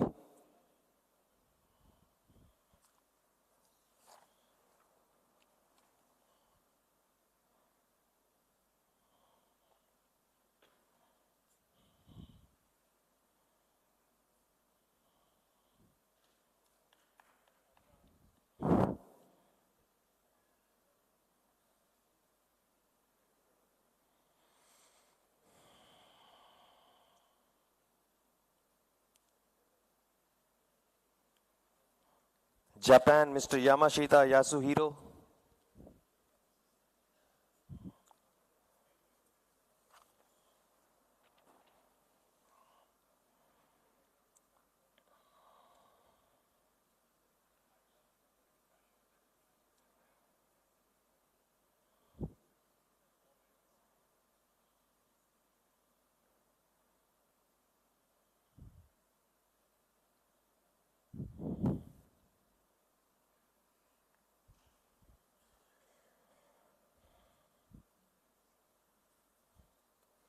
Jordan, His Royal Highness Prince Faisal Al Hussein.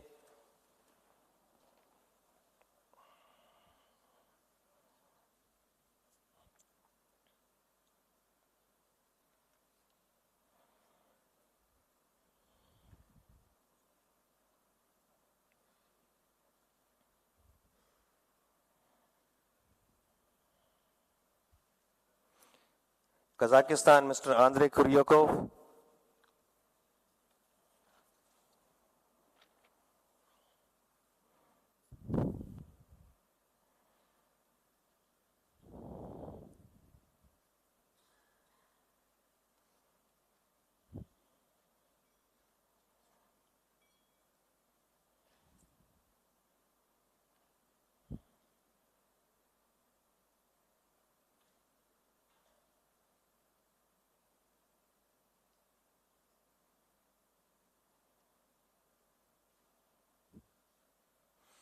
Korea, Mr. Ki Hyung Lee.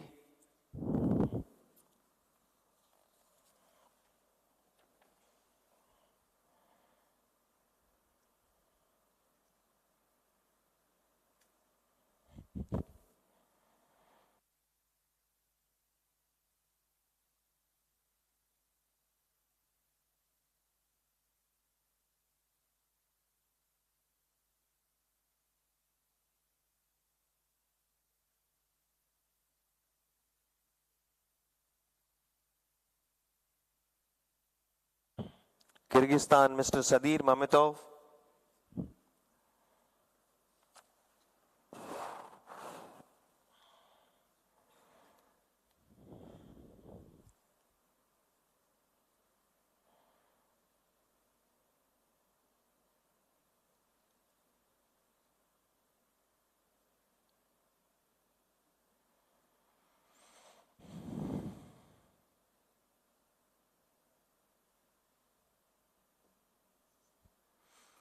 Kuwait, Hamad Al Rashidi.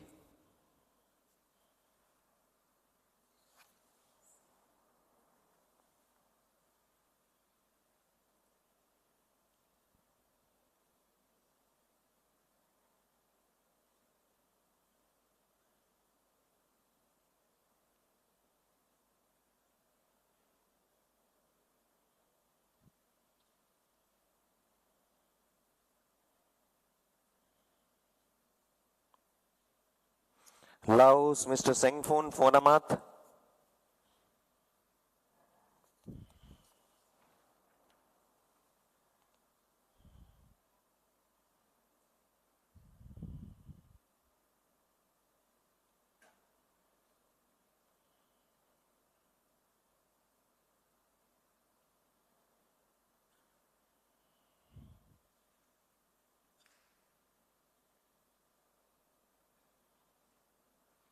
Lebanon, Mr. Boutros Jalk.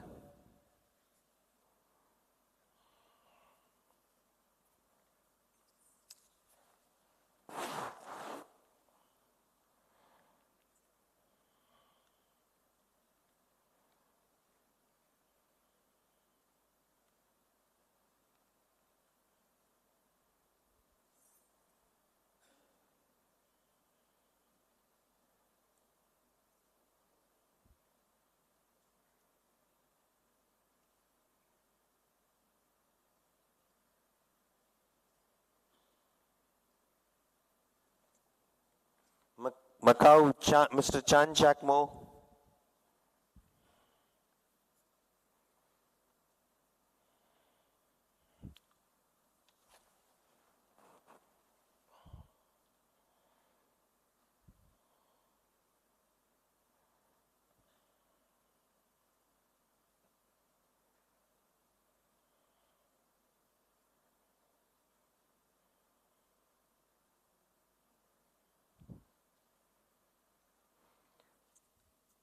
Malaysia, Dr. Norza Zakaria.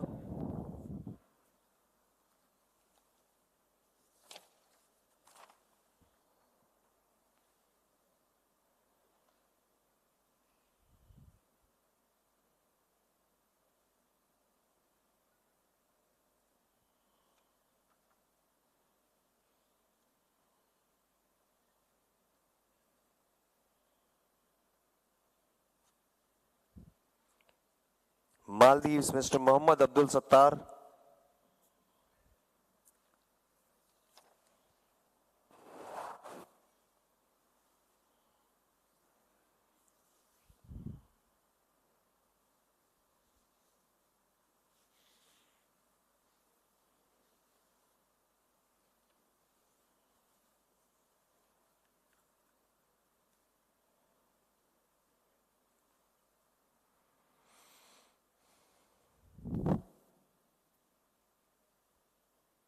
Mongolia, Mr. Batushik Badbold.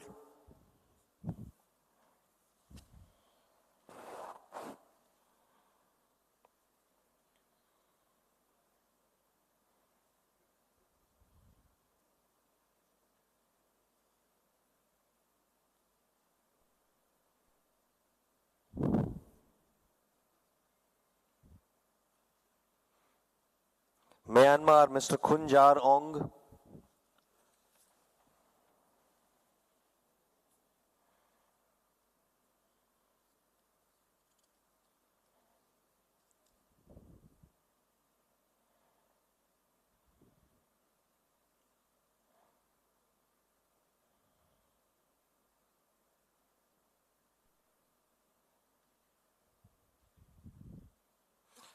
Nepal, Mr. Jeevan Ram Shrestha.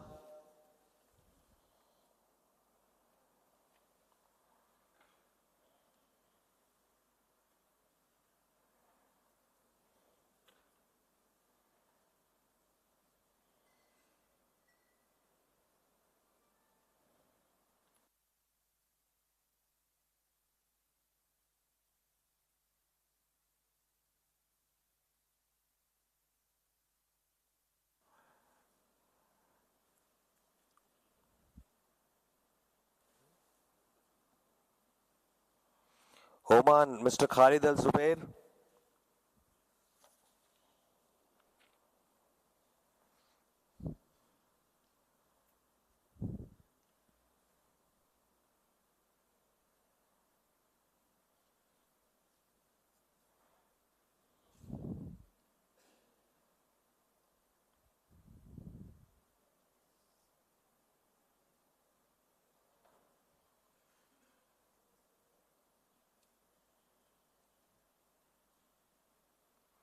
Pakistan, Lieutenant General Syed Arif Hassan.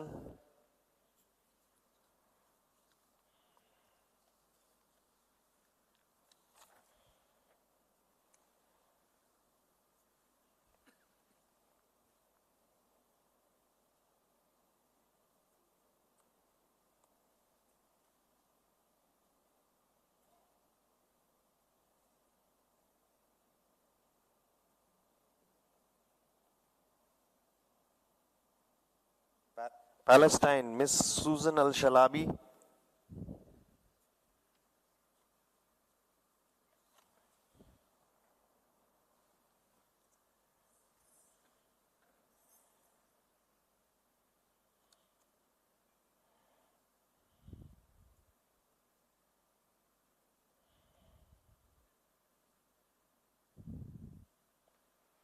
Philippines, Mr. Ibrahim Tolentino.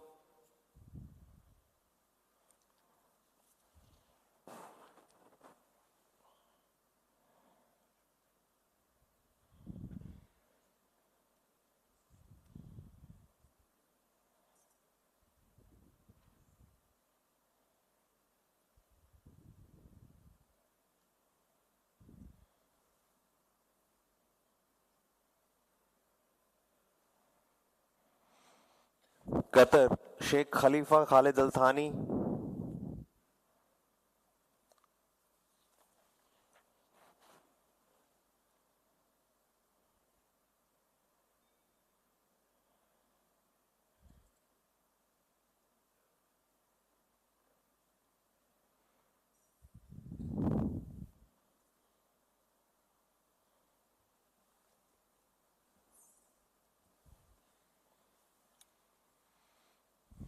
Saudi Arabia, His Royal Highness Prince Fahad Jalabi Al Saud.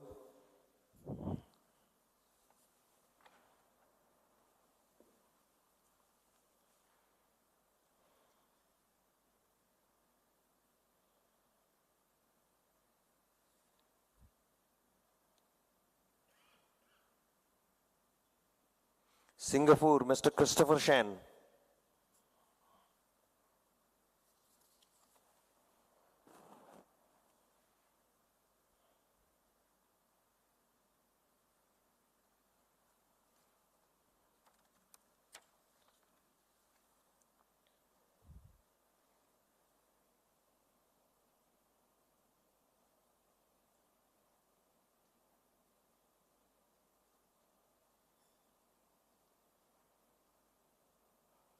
Sri Lanka, Mr. Surendran Subramanian.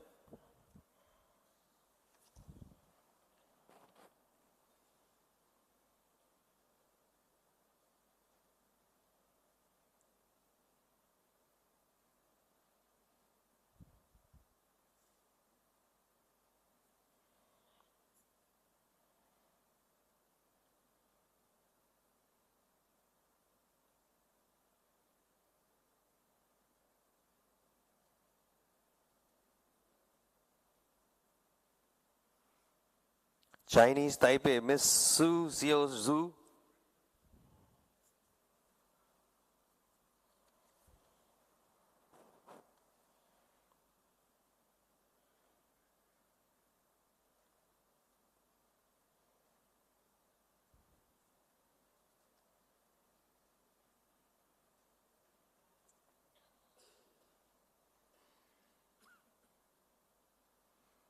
Tajikistan, Mr. Ramon Zoda Abdullah.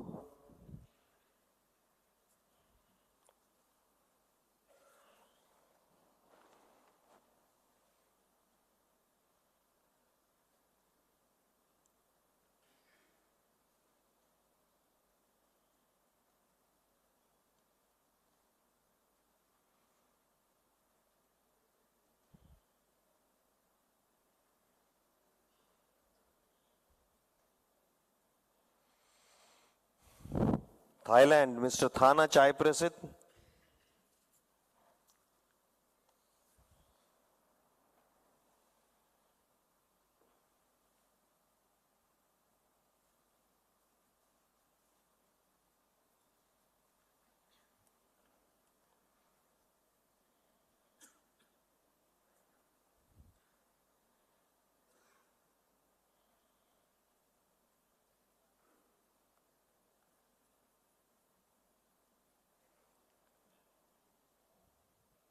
Turkmenistan, Mr. Ata Akmadev.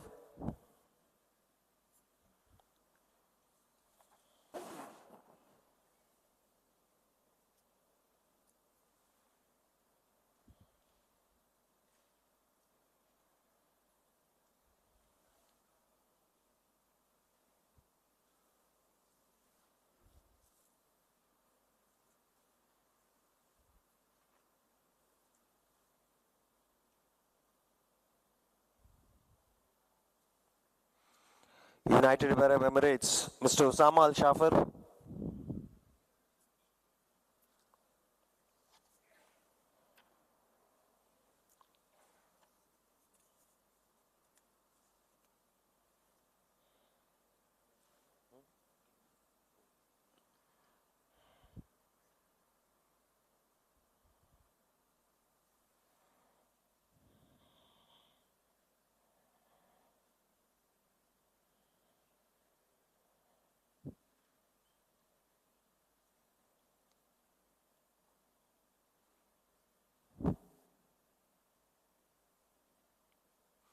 Uzbekistan, Mr. Nozem Atakulev.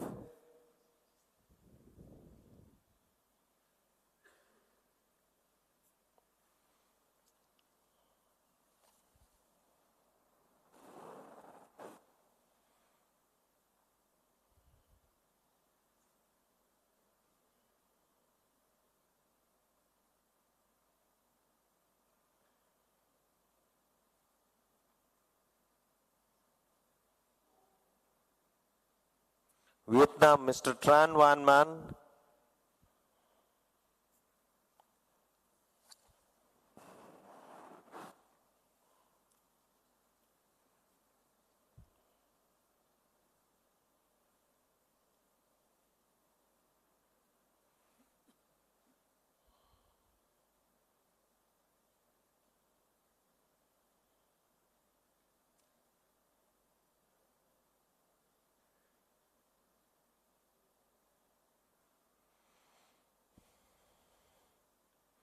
Yemen, Mr. Khalid Al Khalifi.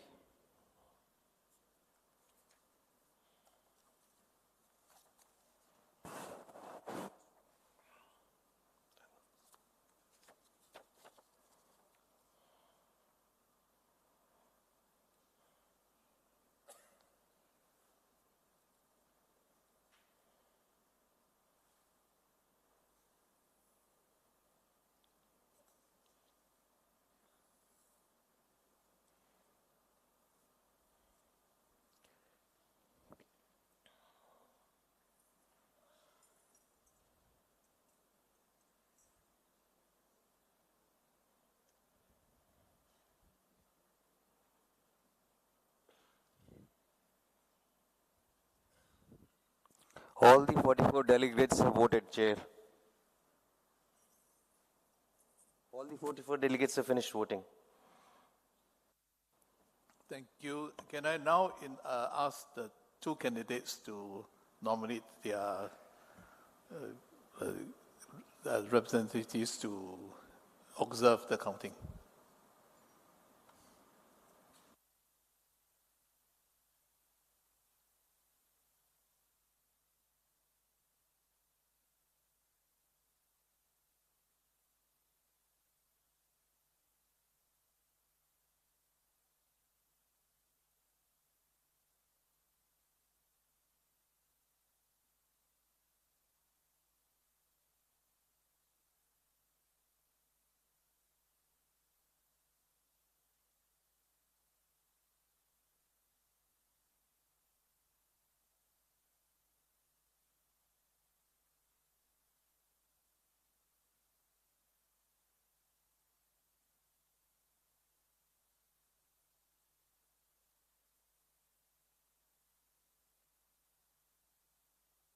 The camera there, can you stop filming the counting? Stop. The camera there, can you stop him? You stop him.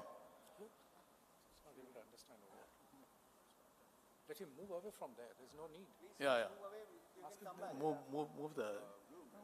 Just ask him to move away, he can come back. I know he's the General Assembly camera, I know that. Yeah.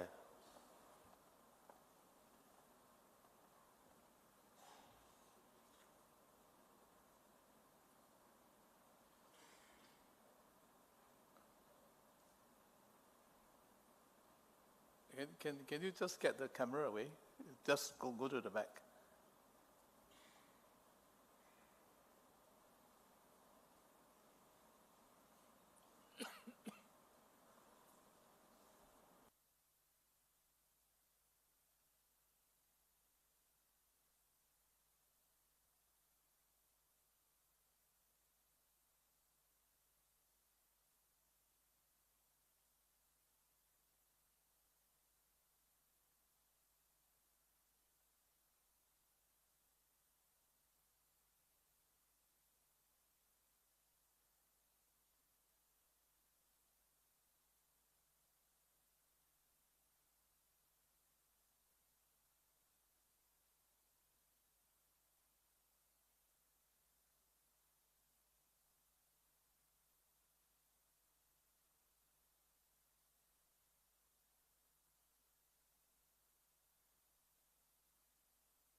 Can you please close the door?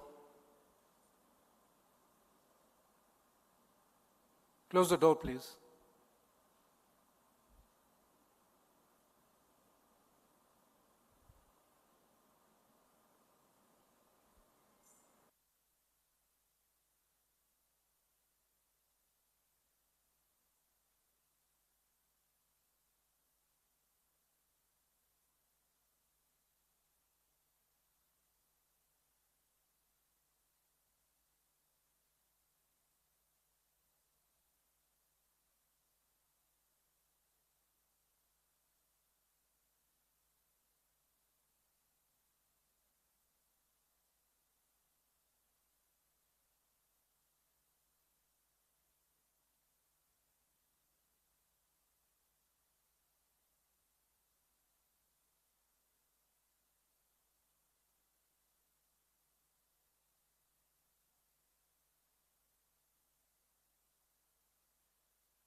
No photos, please. Can someone get rid of this people taking photos?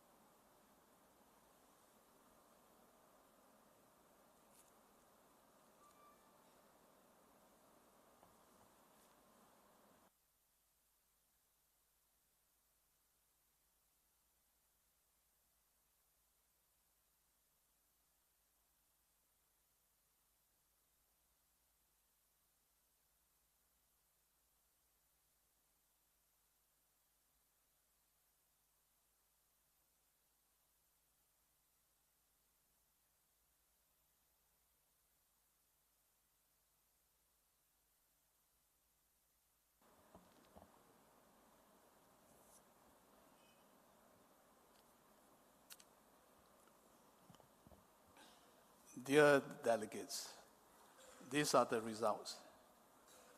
Ballots distributed 44. Invalid votes 0. Abstention 0. Total numbers of votes taken into consideration, 44. Majority, 23. Sheikh Talal Fahad Al Sabah, 24. Hussein Al Musalam, 20. I declare Sheikh Talal duly elected as the new president of OCA.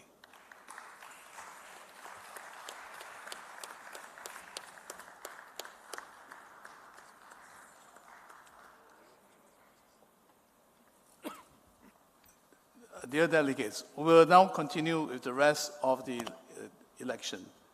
The following positions are not contested, and I'll declare them as duly elected. Vice President East Asia, Mr. Timothy Falk.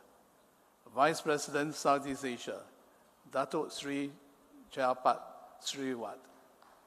Vice President South Asia, Lieutenant General Syed Arif Hassan. There are two contests on Vice President Central Asia, Mr. Timo Kulibayev. There are contests on Vice President of West Asia, Mr. Osama Al Shafa, and Dr. Tani Al Kuwari. I will now ask the vote to proceed on this.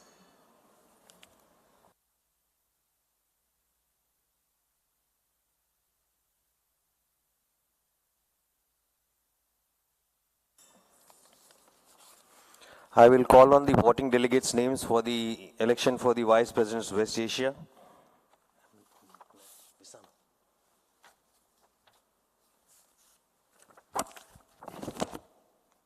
Sheikh Talal, can I request that if you want to do any interview, please move out of this room, please.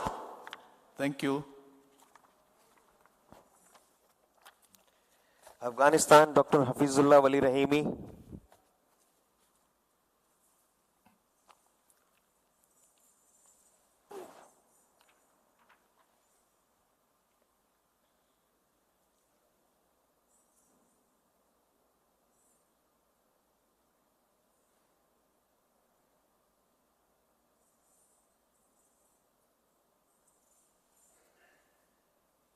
Bahrain, Mr. Faris Al-Kuheji.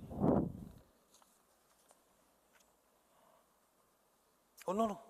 Rizal. Sorry. Here.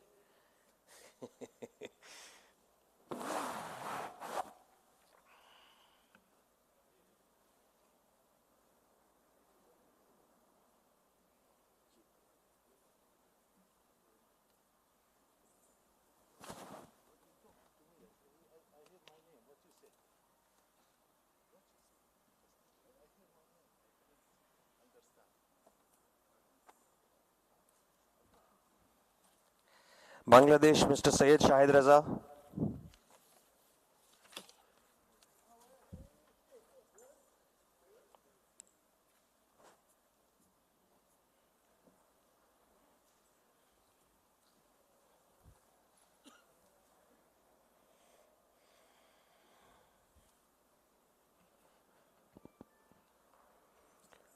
Bhutan, Mr. Sonam Karma Teshring.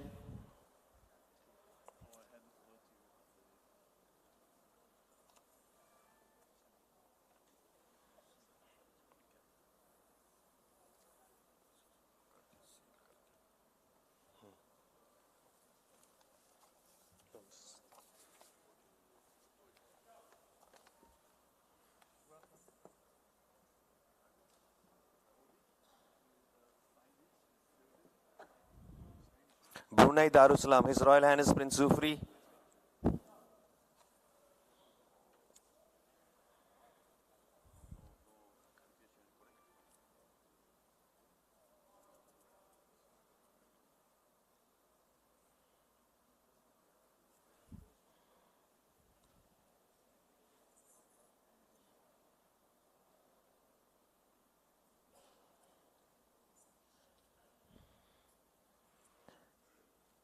Cambodia, Mr. Wat Chamaran.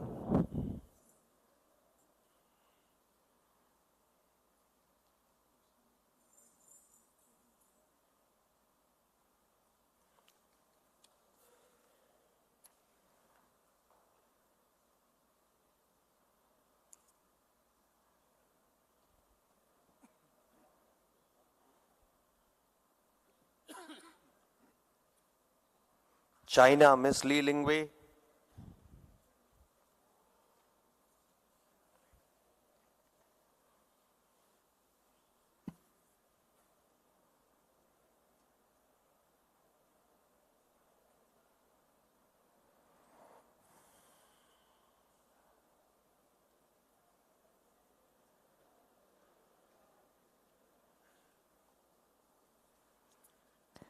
DPR Korea, Mr. Ri Nan Song.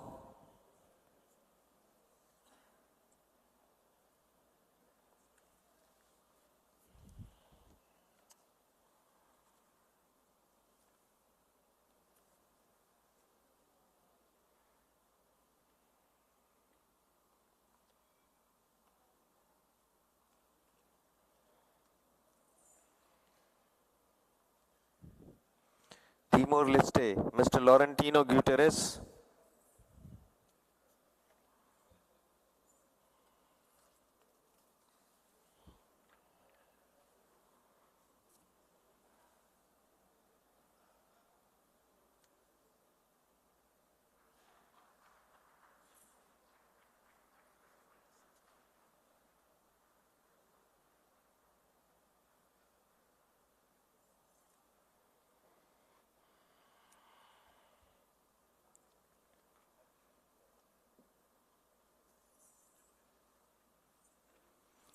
Hong Kong, China, Mr. Kenneth Falk.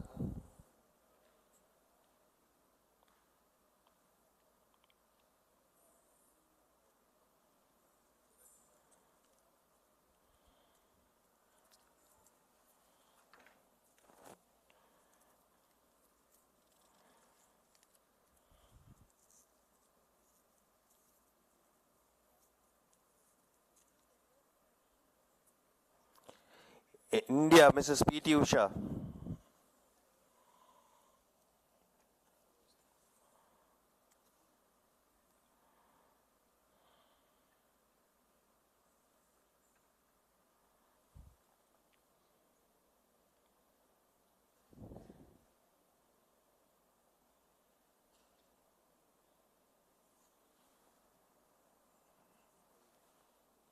Indonesia, Raja Sabto Oktohari.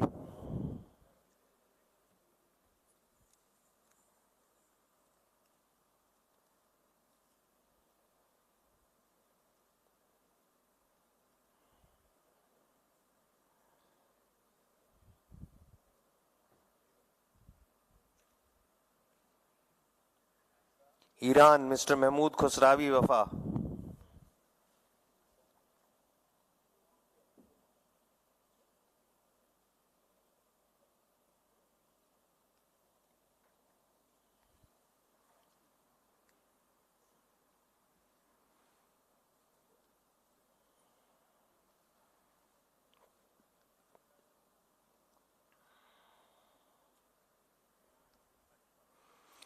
Iraq, Mr. Raad Hamoudi.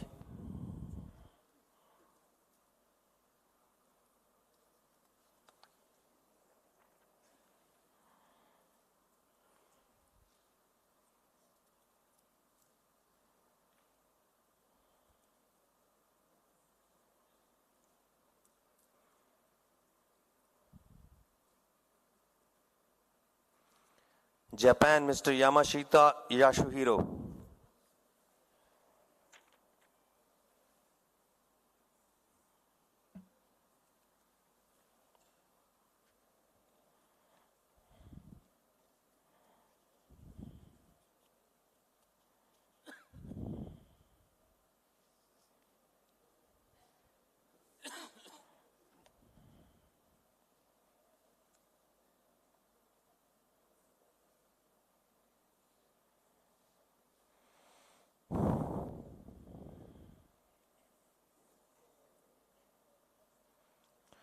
Jordan, His Royal Highness Prince Faisal Al Hussein.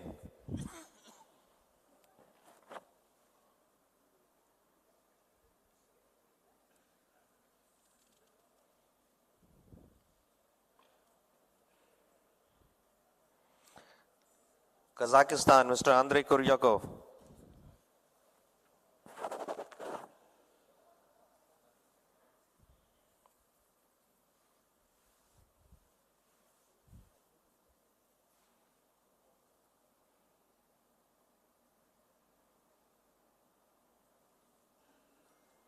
Korea, Mr. Ki Hyung Lee.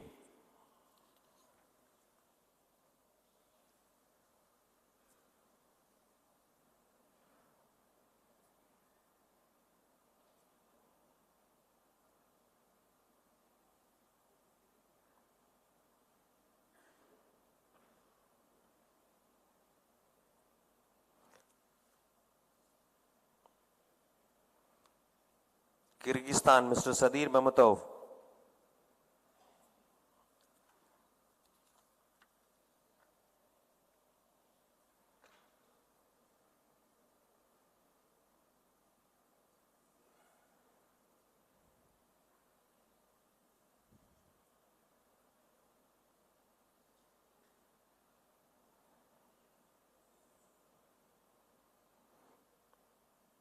Kuwait, Mr. Hamad Al Rashidi.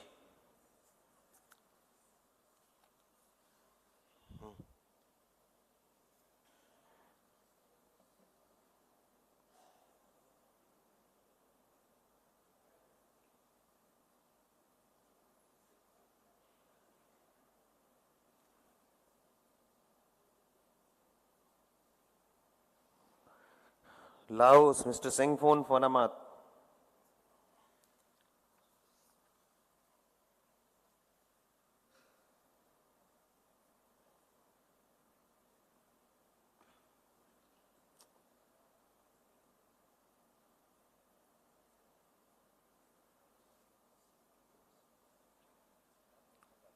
Lebanon, Mr. Butros Jalk.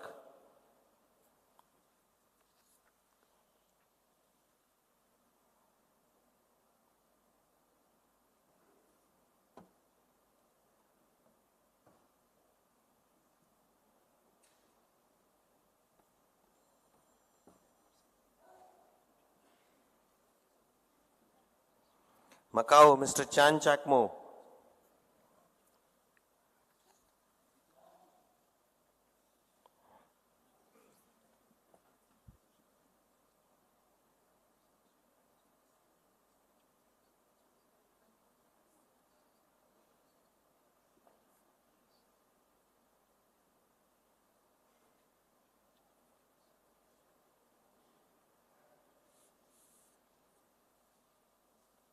Malaysia, Dr. Norza Zakaria.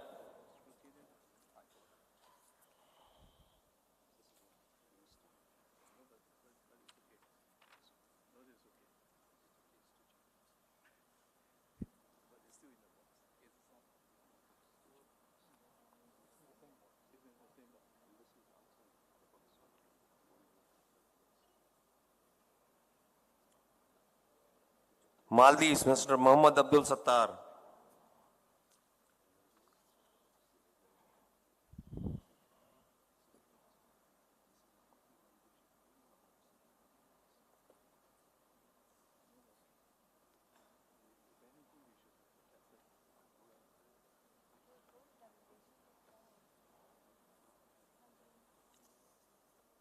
Mongolia, Mr. Batushik Badbol.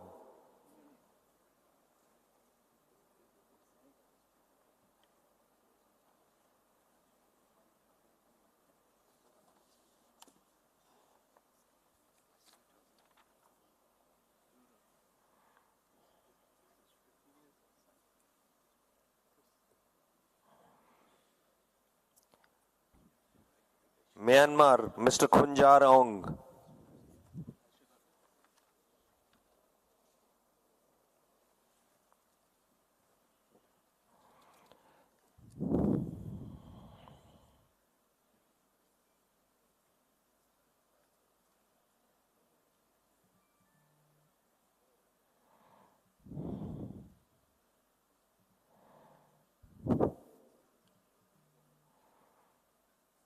Nepal, Jeevan Ram Shrestha.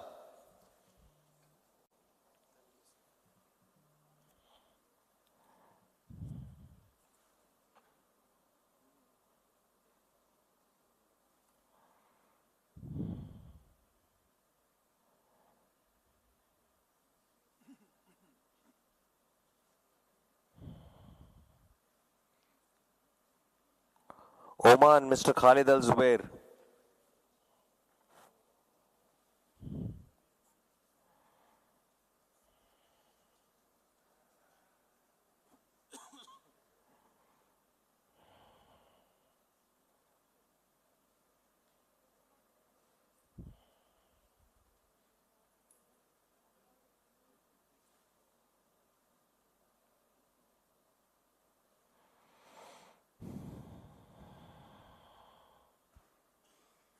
Pakistan, Lieutenant General Syed Arif Hassan.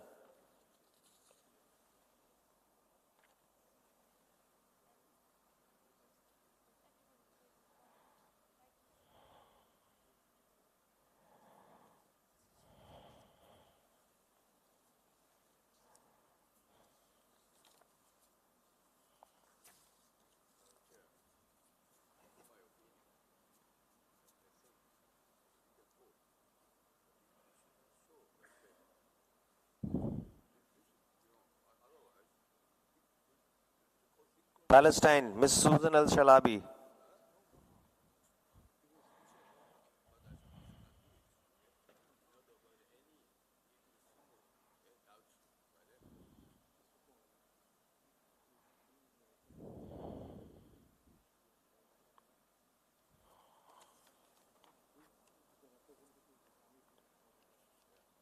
Philippines, Mr. Abraham Tolentino.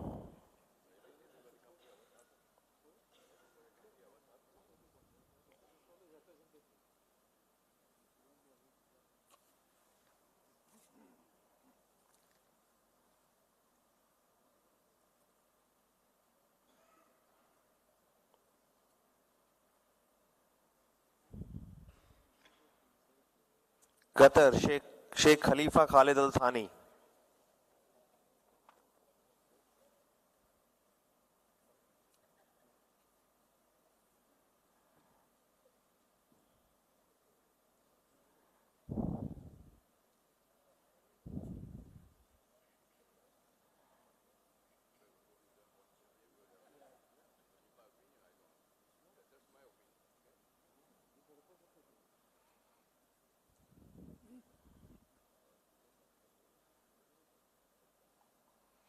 Saudi Arabia, Prince Fahad Al Jalawi Al Saud.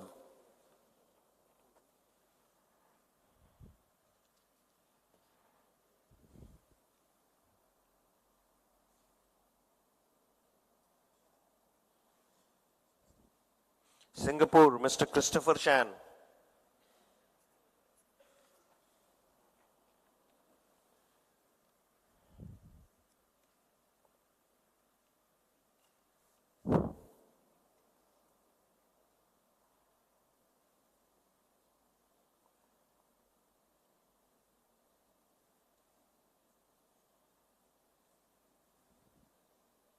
Sri Lanka, Mr. Surendran Subramanian.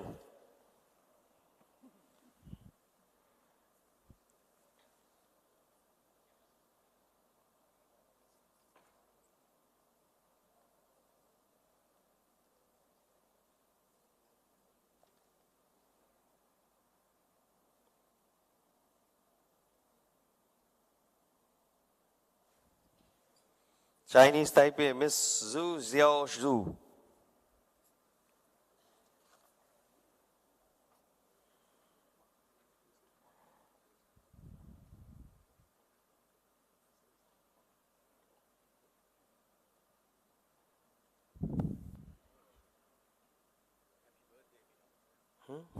Thank you.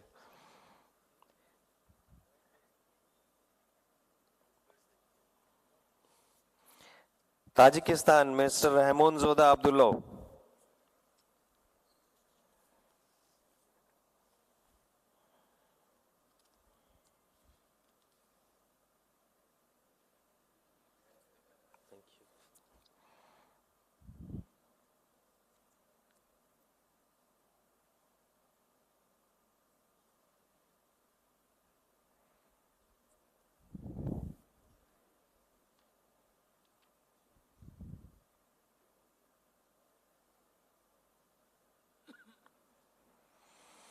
Thailand, Mr. Thana Chai Prasit.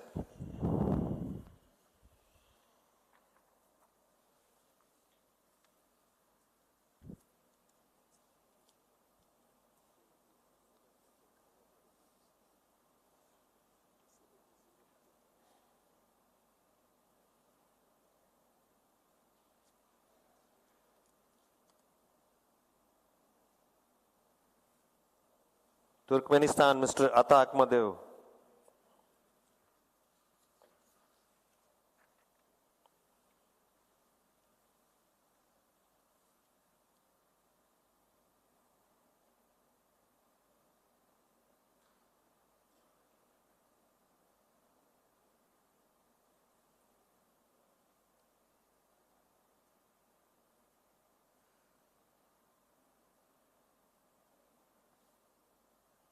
United Arab Emirates, Mr. Osama Al Shafar.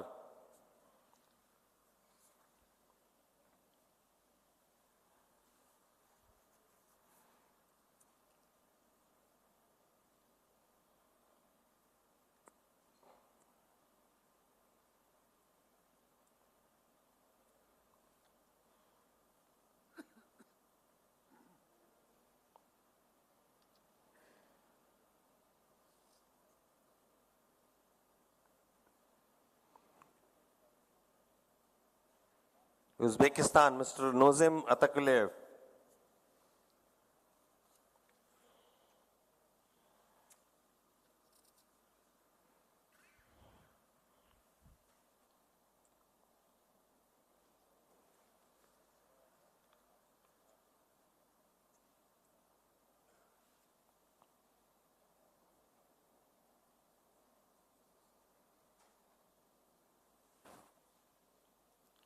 Vietnam, Mr. Tran Van Man.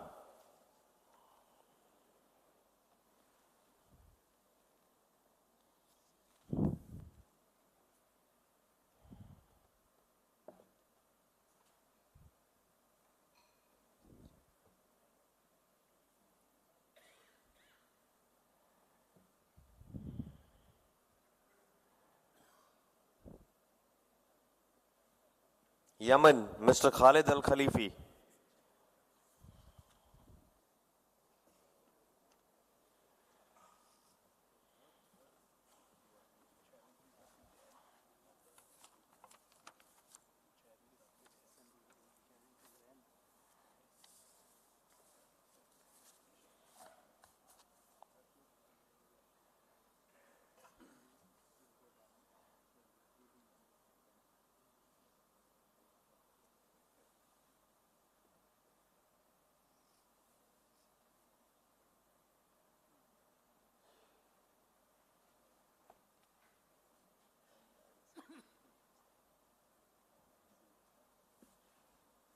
Chairman, the 44 delegates have voted. Chairman, the 44 delegates have voted. Thank you. Can I invite the two candidates to send their representative to observe the counting? Okay.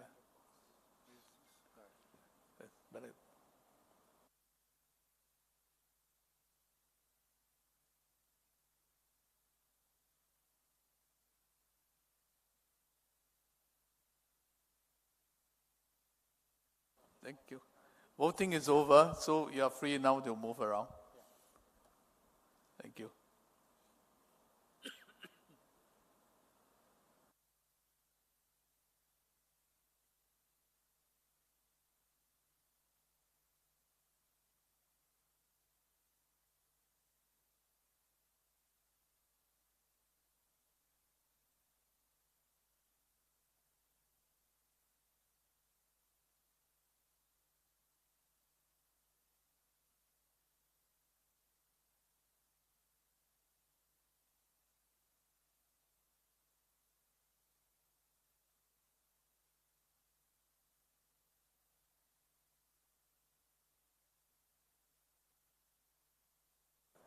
Is any country left out? Can I invite the UAE candidate to send his representatives? If he's not sending, that's... If he's not sending, it's his choice. that would be his choice. Okay, please proceed with the counting.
Can I know who are the representatives? I think I see three gentlemen standing around there. Excuse me. Excuse me. Can I know who are the? Okay. Thank you.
Dear delegates, we have the result for the election of Vice President West Asia.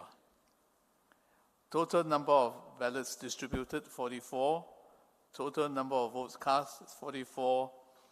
Invalid votes, 0. Abstention, 0. Total number of votes taken into consideration, 44. Majority, 23.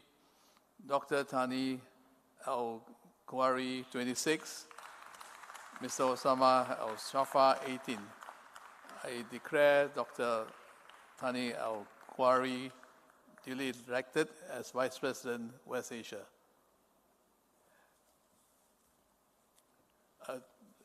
Dear delegates, this concludes the job of the Electoral Commission, and the election is now over.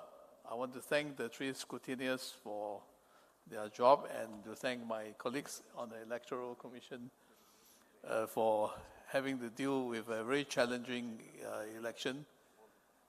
My apology to those we're exchanged with. My apology, because I think we have to make sure the election take place. But thank you all for your collaboration to ensure that this election is conducted in a proper manner. Thank you very much. Now I hand the floor back to you, Mr. President.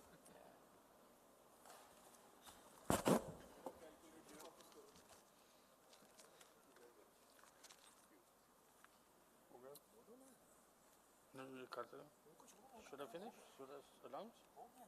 Okay.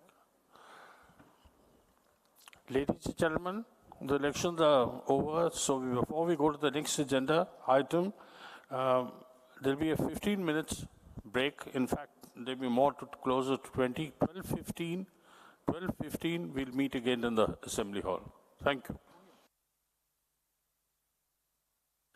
After the meeting, the Executive Board members will come on the stage. Thank you.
Number 8.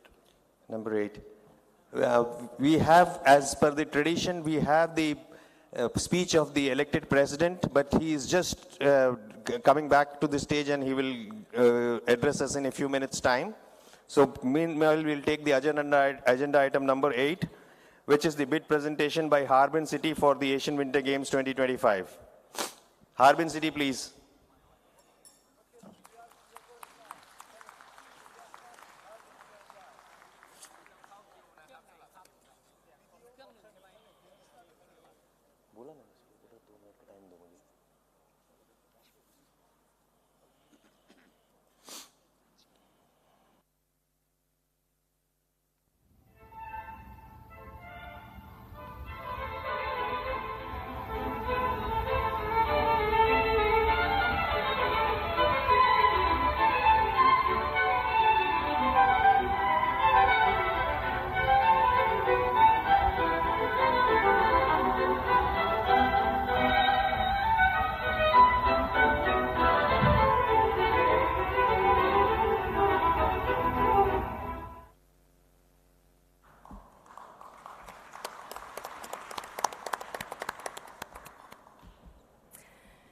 Dear Mr. Acting President, OCA EB members, NOC delegates, dear friend, I'm Zhang Hong, a member of the Harbin Bid Committee, Olympic champion in speed skating, and IOC member.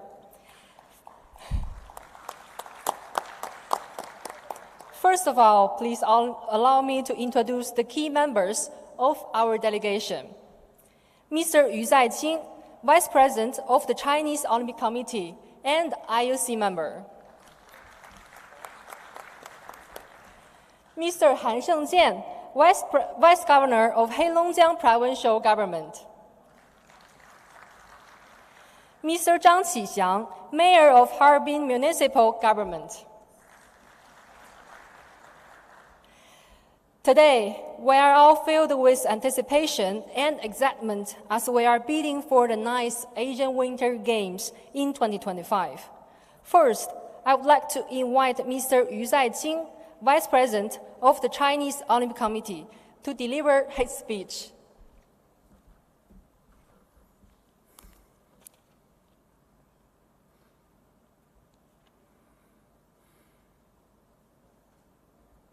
Yeah.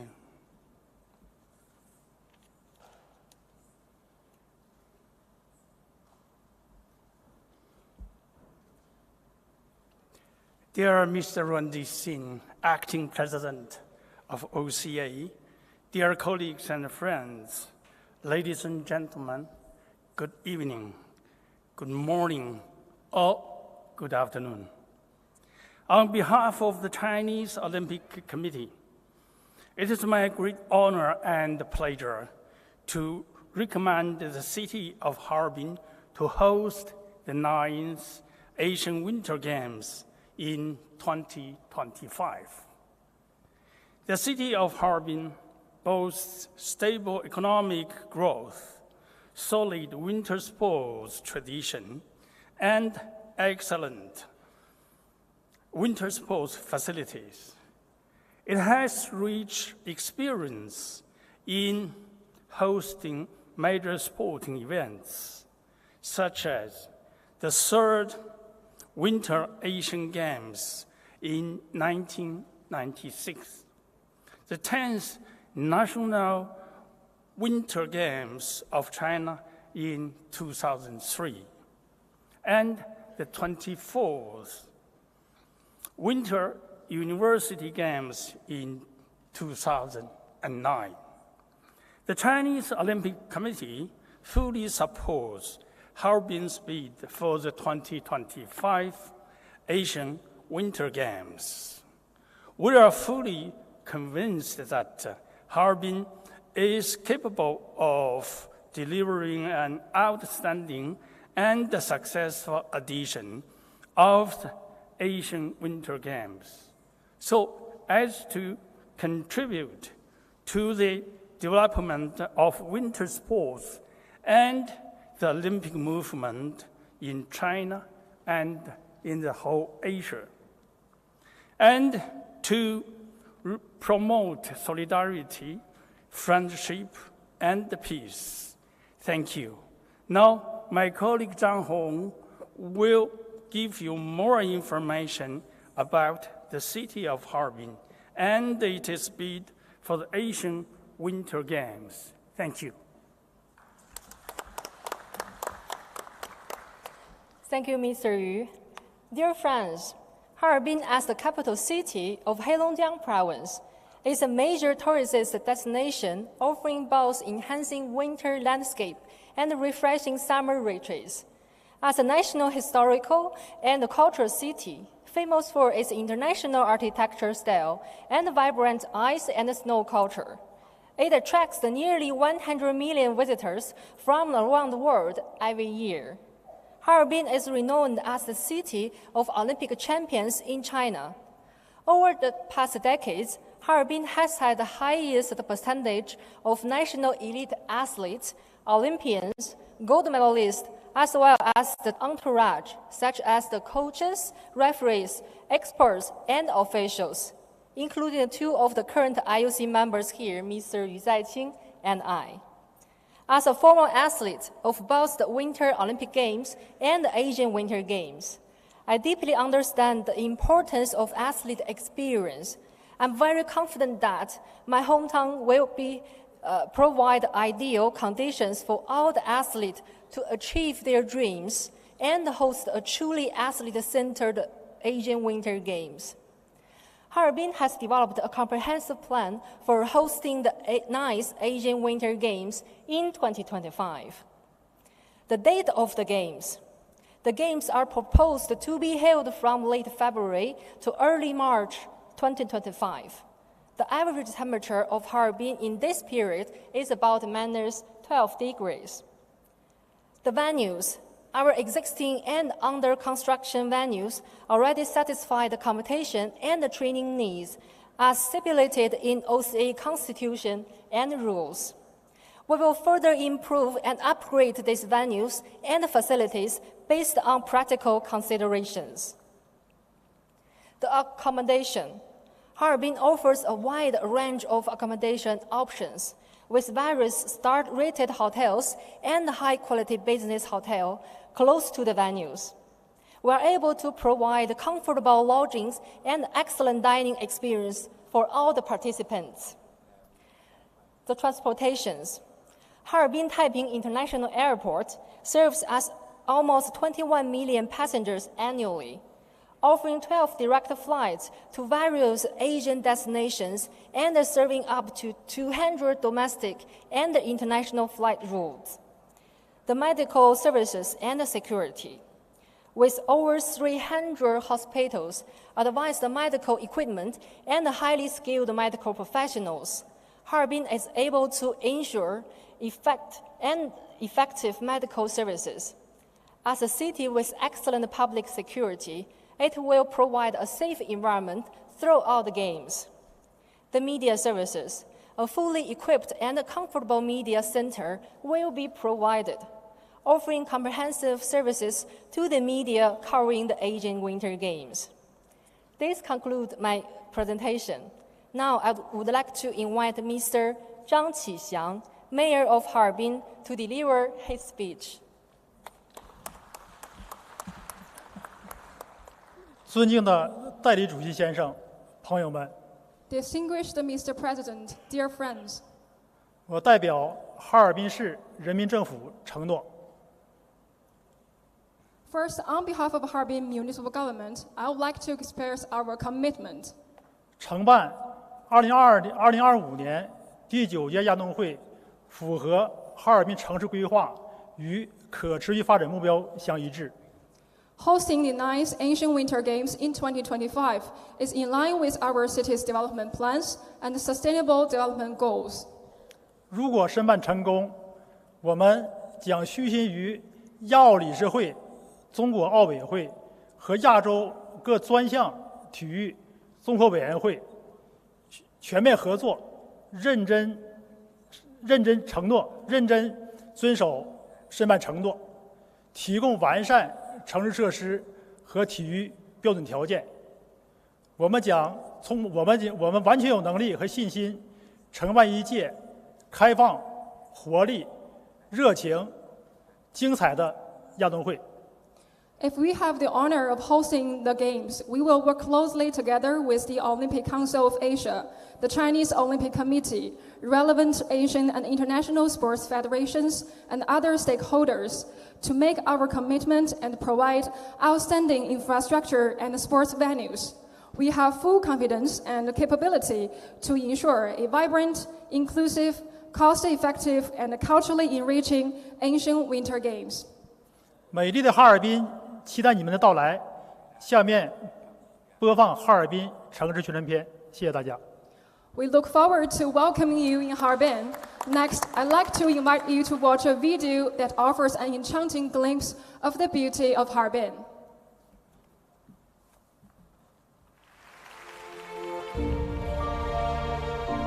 Alongside the flowing waters of the Songhua River rises Harbin, a city with 1,000 years of history and culture. A key transport hub in Northeast Asia, Harbin in Heilongjiang province is also recognized by UNESCO as a city of music. It is an international wetland city with captivating landscapes, a cultural center in East Asia known for its romantic charm, and a magical city where dreams are woven in ice and snow.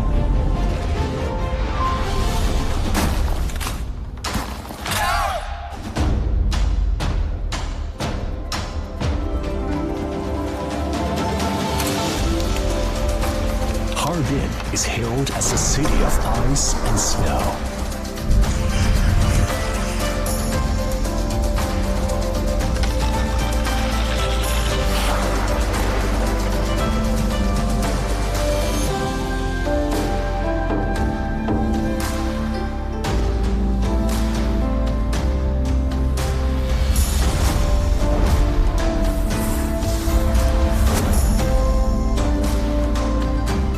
For its stunning frozen landscapes, vibrant ice and snow culture,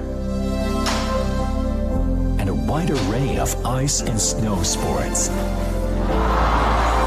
Above all, it is a city of Olympic champions. The ice and snow clothe the city as a fairyland. We strive to go faster, aim higher, become stronger, standing together in solidarity. Our journey begins here, where dreams take flight. Although the passage of time is almost indiscernible, we can see the power it holds. Having hosted the 3rd Asian Winter Games in 1996 and the 24th Winter World University Games in 2009, Harbin cherishes the opportunities that sports have brought and deeply values the enduring spirit of perseverance. In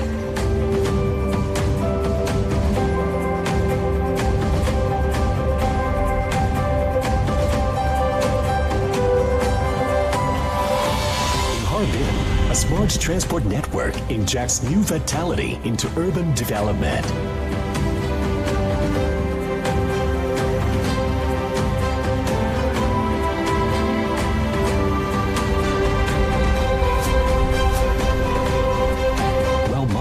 State-of-the-art facilities bring transformative changes to people's lives.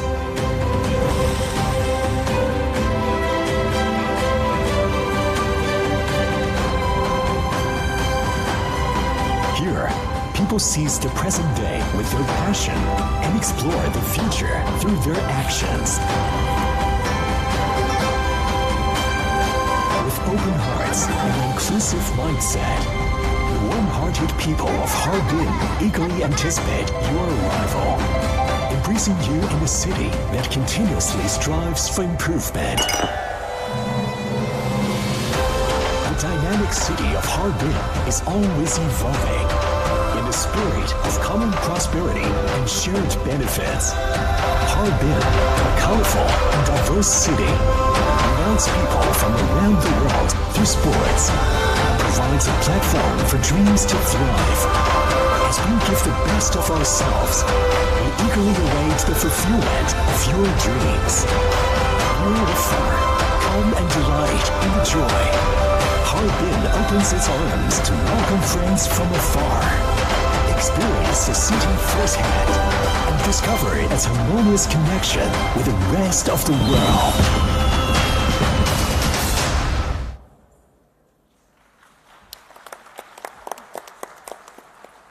Thank you for watching the video. It's very touching. So next, I'd like to invite Mr. Han Shengjian, Vice Governor of Heilongjiang Province, to make a final remark. Respected Mr. Acting President, dear friends, ladies and gentlemen, good afternoon. First of all, on behalf of Heilongjiang Province of China, I'd like to extend my sincere thanks to the Asian Olympic Council and all the members for your support and cooperation in promoting all kinds of Olympic movements and culture all across the Heilongjiang Province. Second, I'd like to say that the province is ready to provide any kinds of assistance and support for the Harbin city to host the 9th Asian Winter Game in the year of 2025 to address all the challenges and difficulties the city may face, including the very pressing time for preparation. There's only no more than 2 years to prepare. Last but not least, should the Harbin city has the great honor to host this Asian Winter Game, we definitely will work closely together with Asian Olympic Council, all the member countries and regions, and the relevant international parties to achieve a wonderful game, not only an athlete-centered, high-level event, but also a sustainable and inclusive gathering, leaving no one behind, so as to fully demonstrate the spirit of the Olympic values, excellence, friendship, and respect. That concludes our presentation. I thank you all. Now, we are ready to answer any questions if you have. Thank you.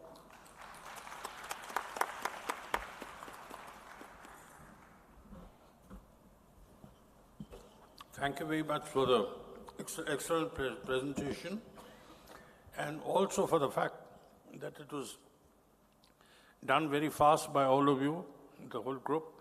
And I'd like to thank Hang Zongshi, who is running around trying to get the whole thing organized. And we are happy that Harbin has come forward with the bid. I think we all appreciate there's no other bid against for 25. So with all your permission, if you all agree, should we allot the games to Harbin?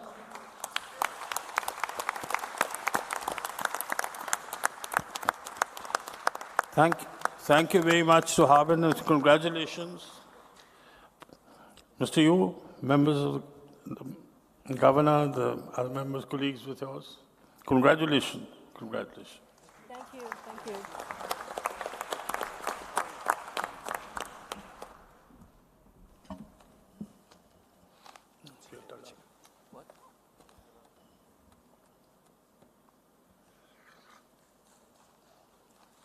Shittalal.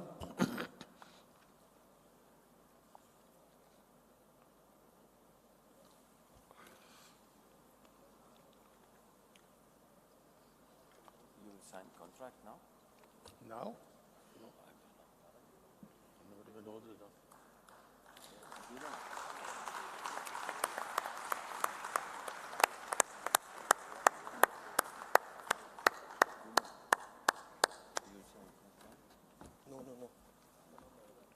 You signed the contract now? No.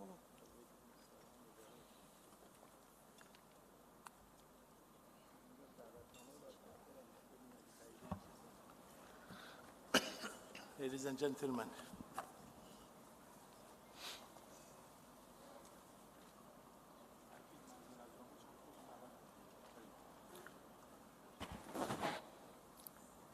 sorry, because they still have some pictures to finish.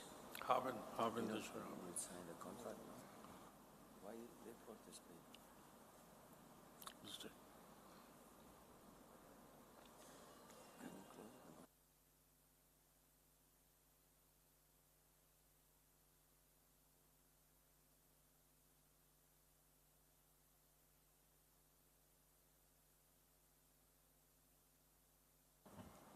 Bismillah ar-Rahman ar-Rahim.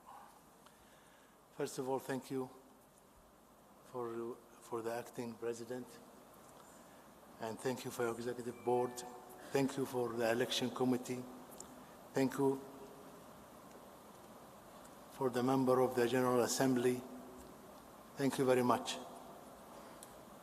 And special thank for Captain Hussein, who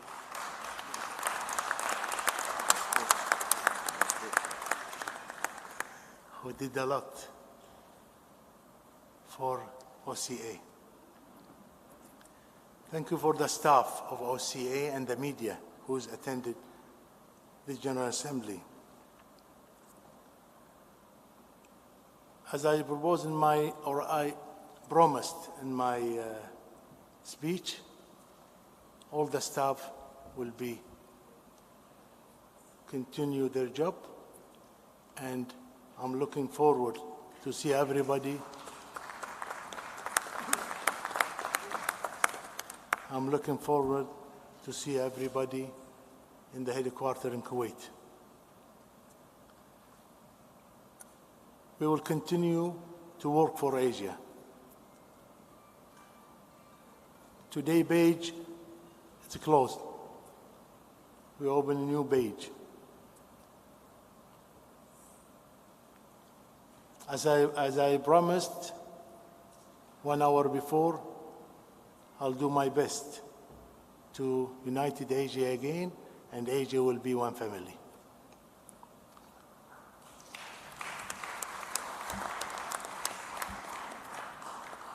And we will continue to protect the solidarity of Asia.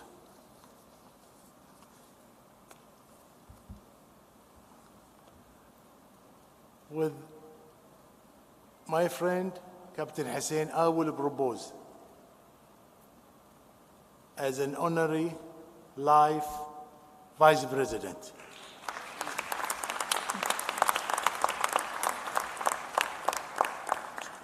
We need him for what he did.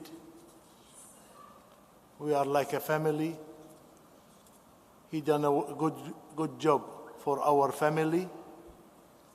He was close friend or a son for my father, close friend and brother for my brother Sheikh Ahmed. And I hope I can continue their work. And please, don't compare between me and Sheikh Ahmed. I'm sure I'm going to lose. So with your help, inshallah, we're going to win, and we can continue with what they done. I wish all the success for all the games. Hanzu, inshallah, next September I will be there. All the best for them. Thank you for what you are doing. And I hope I'll meet you all in Hanzu. Thank you very much, ladies and gentlemen. Thank you.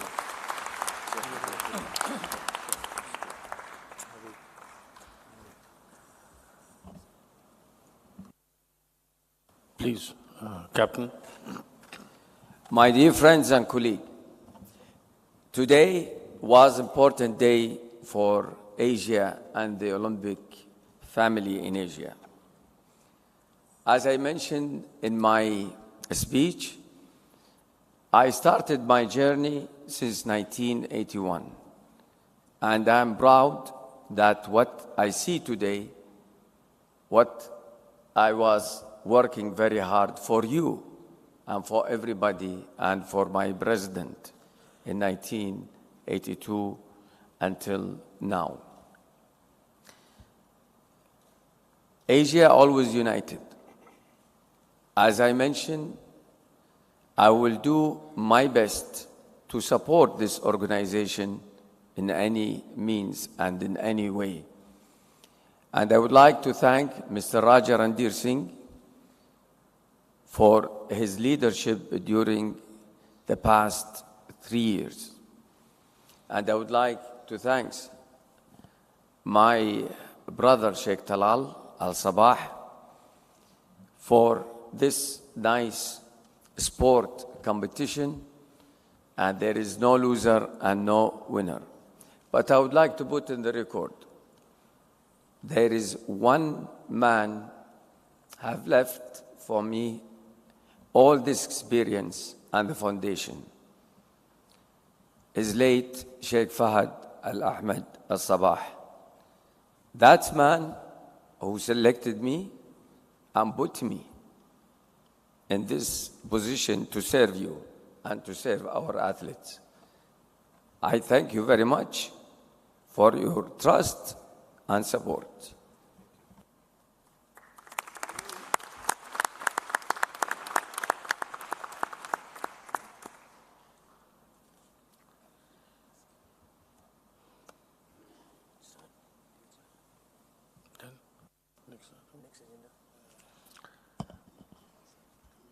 Next, Sheikh.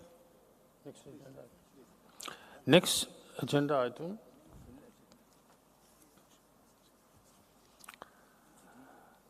Reports by the Vice Presidents of the zones. Mr. Timothy Falk. Thank you, President. The report of my region has been circulated. If there's no question, I would like to just to compliment, especially Tokyo and Beijing, for the most excellent Olympic during the most difficult circumstances. And I'm sure that everybody is looking forward to see you all in Hangzhou this year. And also congratulations, Mongolia, for the first time hosting the East Asian Youth Game. And of course, not to forget that next year we will meet again in Korea for the Olympic Winter Youth Game. This is the end of my report. Thank you very much. Thank you, Mr. Falk. Any questions on the report? Thank you. Any of the other vice presidents? Nobody? Thank you. Report by the standing.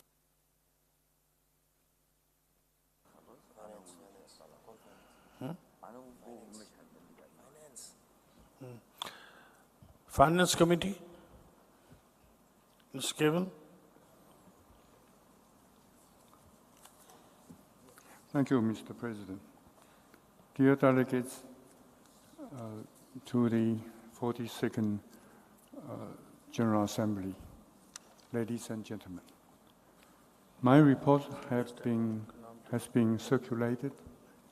The diligent efforts of our finance team in collaboration with the internal and external auditing have ensured the accuracy and the transparency of our financial records.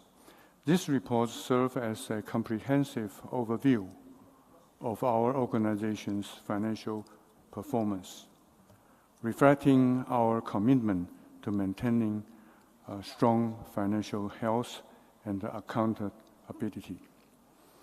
I'm pleased to inform you that the Executive Board has reviewed and unanimously approved both the internal and the external financial report on the 7th of July 2013.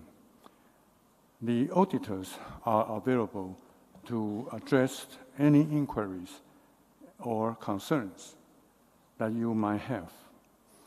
I kindly request the approval of the General Assembly to this audit financial report. Thank you very much.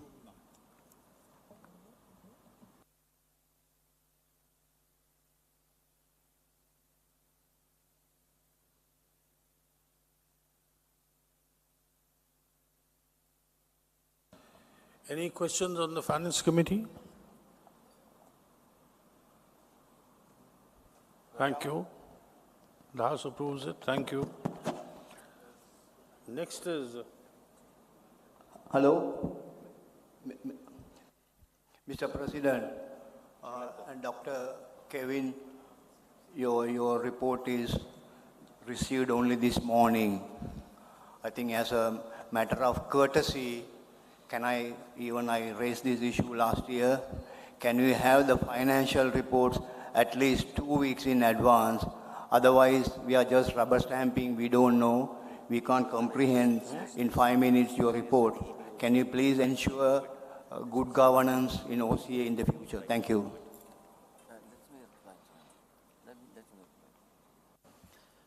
Mr. Maxwell, first of all, the report cannot come to the General Assembly without passing and approved by the Finance Committee first, and secondly, by the Executive Board. And this practice, and before that, it has to be finished by the external and internal auditor. And the Executive Board yesterday have discussed it. The Executive Board composed by the representative from the General Assembly. The Executive Board represents all of you, and they accept it and they approve it. So for the sake just only to speak, you don't have to repeat a lot. And I confirm the Olympic Council of Asia, since start in 1982, have a good governance and transparency. Thank you. And here I'm not going to let you to debate. Please have a seat. President, we have to put one thing in order. Yeah. If you just want to rubber stamp it, thank you very much. If you want to rubber stamp it, you can do it. But please ensure in future, just because you have done it for 40 years doesn't mean we are going to continue this way. Please respect, because we are attending other meetings also. ANOC will submit 90 days in advance. Commonwealth Game Federation put it in 60 days in advance. If OCA has to put it to us, you can have your EB earlier, and please do it. This is the one I am putting it here. Please record it. I will also take it up with Sheikh Talal. Thank you. Thank you very much. So we will do everything correct.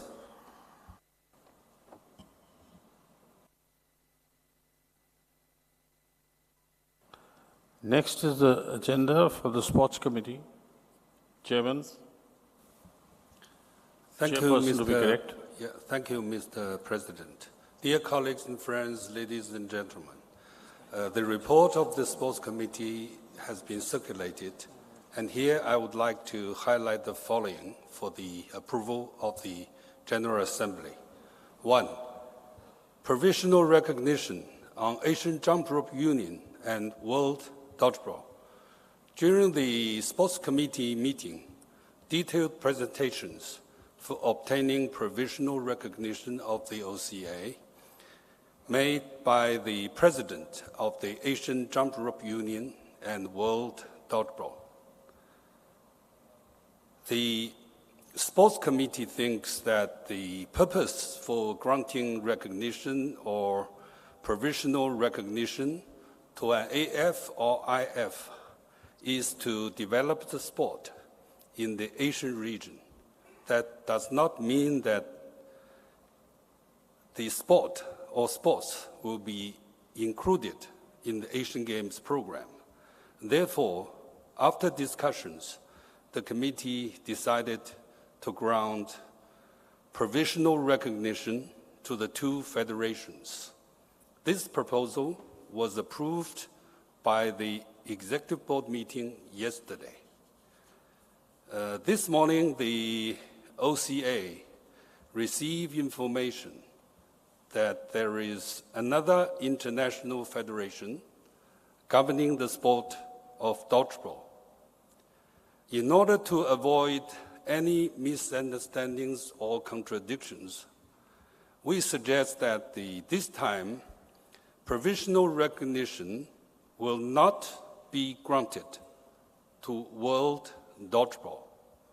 We will make investigations into the matter and report to the Executive Board and General Assembly in due time. We propose this time the General Assembly will grant provisional recognition to the Asian Jump Rope Union only. 2, withdrawal of provisional recognition on Asian Cocoa Federation. The OCA had given provisional recognition to the Asian Cocoa Federation in 2018 during the Jakarta Asian Games General Assembly.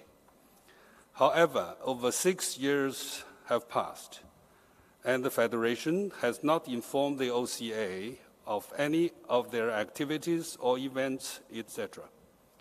The committee unanimously decided to write to the Federation and ask them to report on their activities before the end of 2023. Failing to do so will result in withdrawal of OCA recognition. Since we have not received any report from them by the end of June, we suggest that the General Assembly to withdraw the OCA provisional recognition on the Federation. We also suggest that in the future, any federation which is inactive, their recognition should be withdrawn, as OCA provides recognition in order for that sport to grow and develop. That's all for my report. Thank you. Thank you, Mr. Chairman. Any questions for the Sports Committee? Thank you. Chairperson of the Athletes Committee.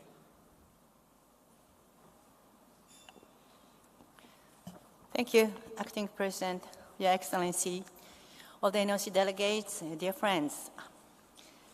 My report of Athlete Committee has been circulated in your file, but please allow me to touch upon a few points.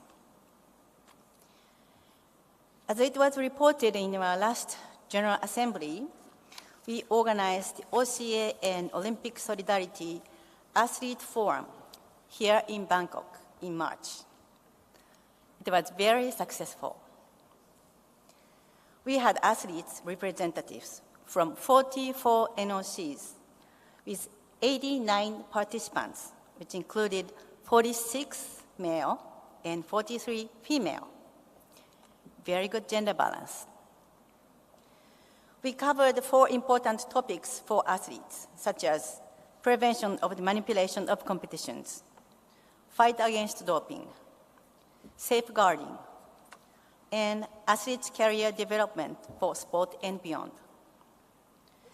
In this forum, we announced that for the first time in OCA history, we will organize the OCA Athlete Committee elections, where athletes will vote for themselves. More than 15,000 athletes will be voting for their athletes running for the election in the main athlete village and sub-villages. We already drafted the term of reference and election procedures and were approved by OCA Executive Board. It will be circulated by email soon, along with the candidature file for NOCs to send your candidates. The election will take place during the Hangzhou Asian Games through a dedicated application that will make it easier for athletes to vote smoothly. During the forum, it was also announced that for the first time, OCA will have an official reporting system to fight against competition manipulation to protect our athletes in the Games. So, please be aware of these new actions for the Hangzhou Asian Games And we do this because we place athletes at the heart of everything we do, and we will continue. Thank you very much.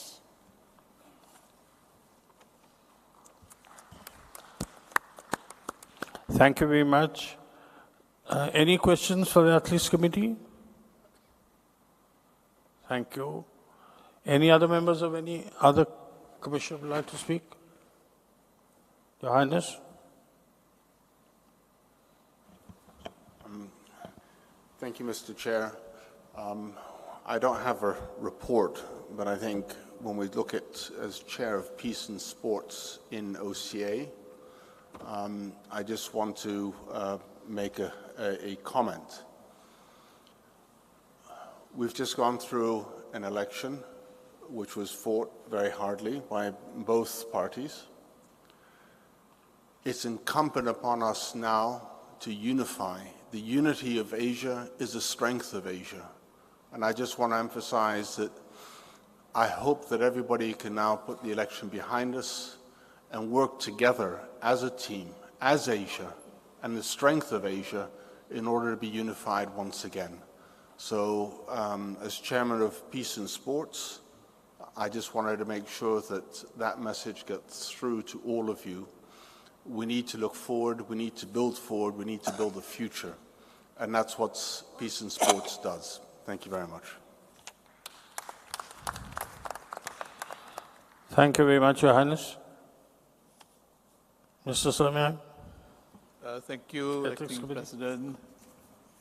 I just want to make a quick comment on the advisory committee, which met on the 23rd of June at the site of the inaugural Olympic Esport Week that was held from 22nd to 25th of June. The event was a huge success thanks to the support of everyone. And I think it's also a new milestone for the Olympic movement. And there will be subsequent Olympic Esport Week. There's planned to be held next year and year after. And I look forward to your continued support on that. And that's one exciting new area where sports are developing, where sports will be gamified and games will be sportified. So looking forward to your support. Thank you. Thank you very much. Thank you.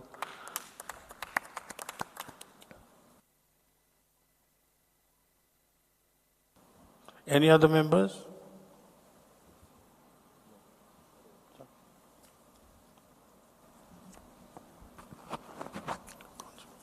Thank you, Mr. Chair. Good evening, everyone. Is it good afternoon? Sorry. Your Royal Highnesses, Your Excellencies, dear colleagues, ladies and gentlemen, I would like just to say briefly about the medical committee.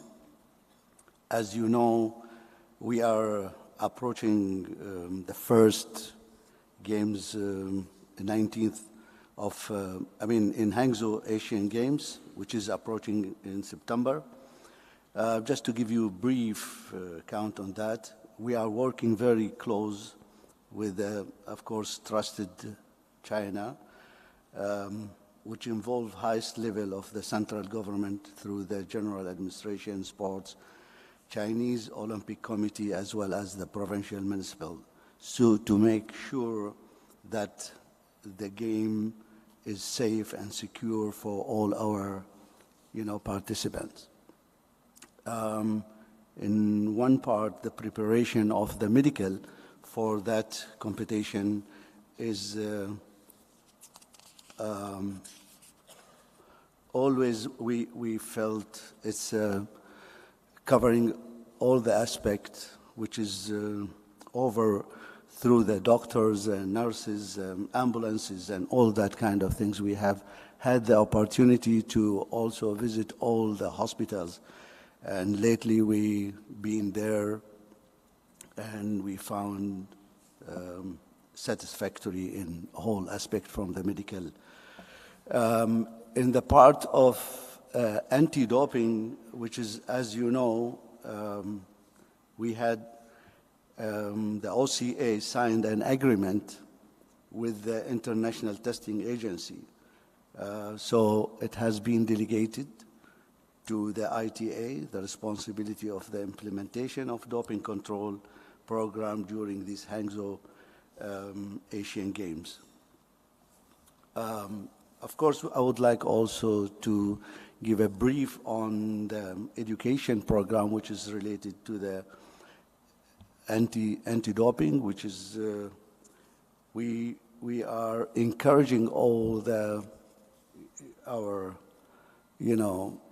partners in whole Asia to be prepared by having a complete program, which is, I know the challenges goes to the language, because, but the plan is there. We are negotiating with the countries around and to see what is the possibility. So that means we do something which is anti-doping e-learning module successfully for our athletes. So that means the coaches, the athletes would be prepared for their participation in Hangzhou. So the OCA members collaborated with WADA Education Department also to facilitate and expedite the translation of the ADL in various Asian languages. The NOC, the NADOs are requested also to submit their, the ADL for using that platform. The NOC and the NADO have their own air learning module. OCA reviewed and when accepted, provided all the official letter to mutually recognize it. I just try to give you just briefly what have been done during that period of time. As we know also, the 6th Indoor Martial Arts Games are also passing in Bangkok and Chonburi province. So OCA Medical Committee and Anti-Doping Commission started the communication also for that reason and the preparation. This time it will be done by the OCA itself, so that means the parties for the anti-doping, it will be done internally. Finally, I would like to take this opportunity to, appeal to our National Olympic Committee in Asia to focus on anti-doping and education and awareness among the athletes and entourage. And thank you very much for your listening. Thanks. Thank you very much, Doctor. Any questions for the medical committee? Now may I request Shekhar for the brand equity committee? Well, Your Highnesses, Excellencies, dear NOC's delegates. In fact, just to remind you that we have already distributed our strategy on 2021 with the action plan. And I hope it is until now of good use for everyone. Today, we didn't work on a structure report since all our work was more internal after the closure of the gender equity seminar. First, I would like to brief you about the gender equity seminar. It was held on 30 and 31st of October 2022 in Bahrain in collaboration with the Bahrain Olympic Committee.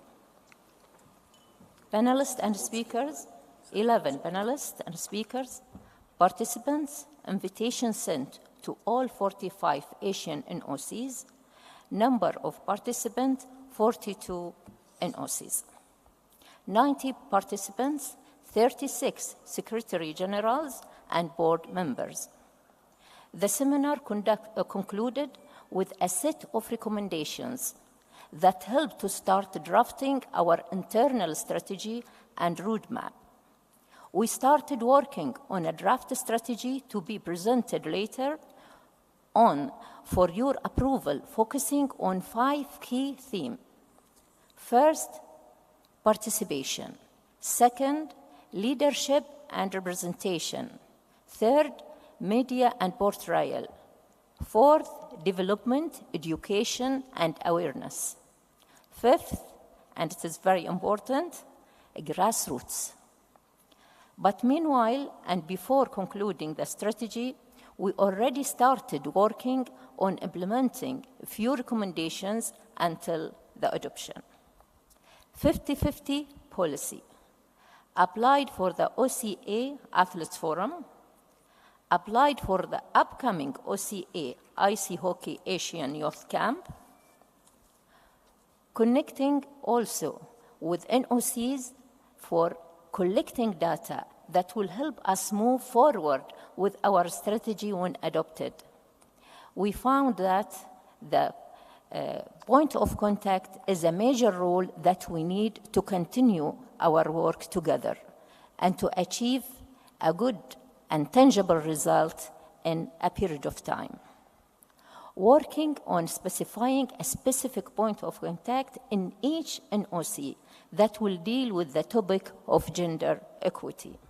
Here we need your help to speed up to appoint this point of contact, and also we are looking forward in the future and in the near future to create working groups and subgroups, and we are quite sure that with these initiatives we will do a lot in the coming futures. The good thing is that with working hand in hand also with the IOC, we have found that we have made in Asia a good progress, but until now also we are waiting for more and more to meet our objectives. But still, the main thing is your cooperation through our collective work. Thank you for your cooperation and looking forward to achieve more and more, especially with the coming internal strategy. Thank you so much. Thank you very much, Shekha. Any questions for the Gender Equity Committee? Yes, Thank you, Mr. Chair, and I'm sorry, I'm going to put a different hat on. I'm the head of the ANOC Gender Equity Commission, so we're responsible for all 5 continents. I urge you all as NOCs to cooperate and work, and particularly in providing the data. I hate to say it, and I've said it in the EB, unfortunately Asia, when it comes to gender equity, is amongst, if not the lowest in terms of ranking. So we need your help from the NOCs to be able to fill in the work and to do the work so that we can accurately measure gender equity solutions in the continent. So Sheikh Hayat is part of my working group, and she's done, I think, an excellent job. Your cooperation is vital for us to be able to effectively make change on the ground. So thank you very much.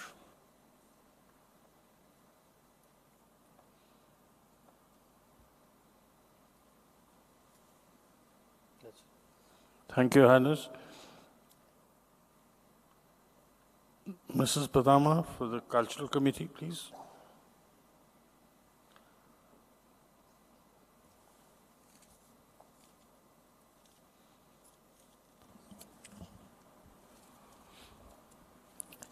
Thank you, Your Excellency Rajad Ranji, Acting President of the OCA, dear colleagues and friends. The Culture Committee meeting on the 1st of July 2023 had very productive results as follows. The cooperation between the IOC Culture Committee and the IOC Culture and Olympic Heritage Commission, or COHC of the IOC. The Culture Committee has strived to establish the cooperation with the COHC in order to promote the Olympic movement and to foster the development of the combined arts and sports within the region, with full support from the IOC.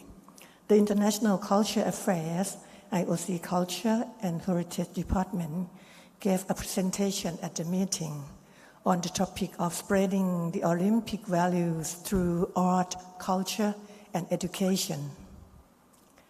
It was agreed that the OCA Culture Committee and the COHC will start to connect, consult, cooperate, and explore the needs of NOCs in Asian region, and then recommend the appropriate program for the future consideration of the OCA. For the preparation of the One Asia activities in conjunction with the 19th Asian Games Hangzhou 2022, the event will be held in the evening of the 24th of September 2023 in conjunction with the 19th Asian Games Hangzhou 2022. The One Asia event will trace the history of the modern Asian Games first held in 1951 and the first recognized international multi-sport games in Asia. The Far Eastern Championship Games held in Manila 110 years ago. Programs of the event will showcase the combination of sports and the rich and diverse cultures of Asian countries and underpin the unity and solidarity of Asia. That's my report. Thank you so much. And I will see all of you tonight at 7 p.m. at my place that is just opposite to this building. Thank you. ขอบคุณค่ะ Thank you very much, Madam. Any questions for the Culture Committee? Anybody else? Any of our colleagues from any of the commissions? None this side? Okay. Nobody? Thank you very much. I think we finished this agenda item and we break for lunch. And what time should we come back? 2:30. 2:30? 2:30 we'll come back for the meeting again. So see you back in the hall by 2:30. Thank you. The lunch is next doors on Convention Hall B, just next doors.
Now we move to agenda item number 11, the report by the Hangzhou Asian Games Organizing Committee. We start with the report of the Vice President.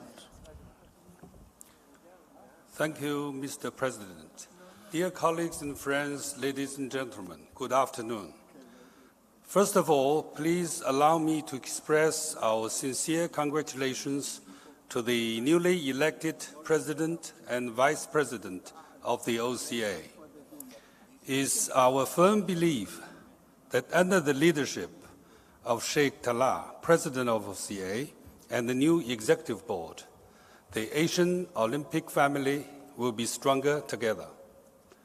Now I have the honor and the pleasure to report to you that the preparations for the 19th Asian Games in Hangzhou are in full swing, with the guidance and support of the OCA and the Chinese Olympic Committee, as well as the support from all the NOCs in Asia.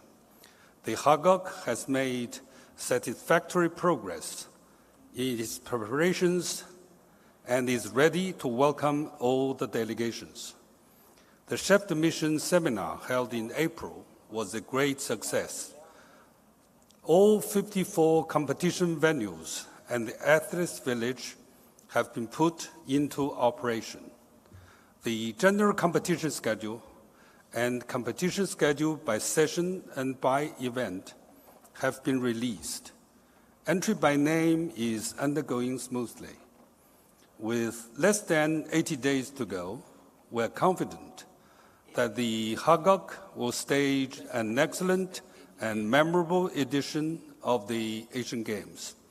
Now I have the pleasure of inviting my HAGOC colleagues to make the progress report. Thank you.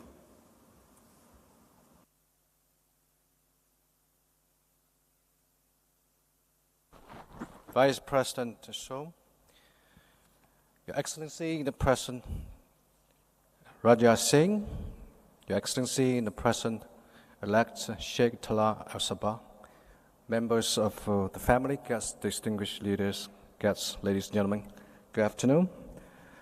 I'm Jeff Xu. I head the HAGOC International Relations Department. The HAGOC delegation to the General Assembly is led by Vice Mayor Chen Wei-Qiang, who is also the Executive Secretary General of the Organizing Committee. And we thank you for inviting us to the General Assembly to update you on the progress of our preparations for the Hangzhou Asian Games. As you may know, today marks 77 days in the countdown and to the grand opening ceremony of the Asian Games. The Games is fast approaching, and I trust you can easily perceive that the Organizing Committee and its teams are working around the clock for our final stage in preparations. I'm very proud to report to the General Assembly that everyone at HAGOC remains relentless and committed to delivering the best Asian Games ever for Asia, our Asia. With that, I'd like to start my report by asking you to watch an official and promotional video, which I hope will put you in the right mood for the sheer excitement of our upcoming Asian Games. Please watch the video.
Thank you very much.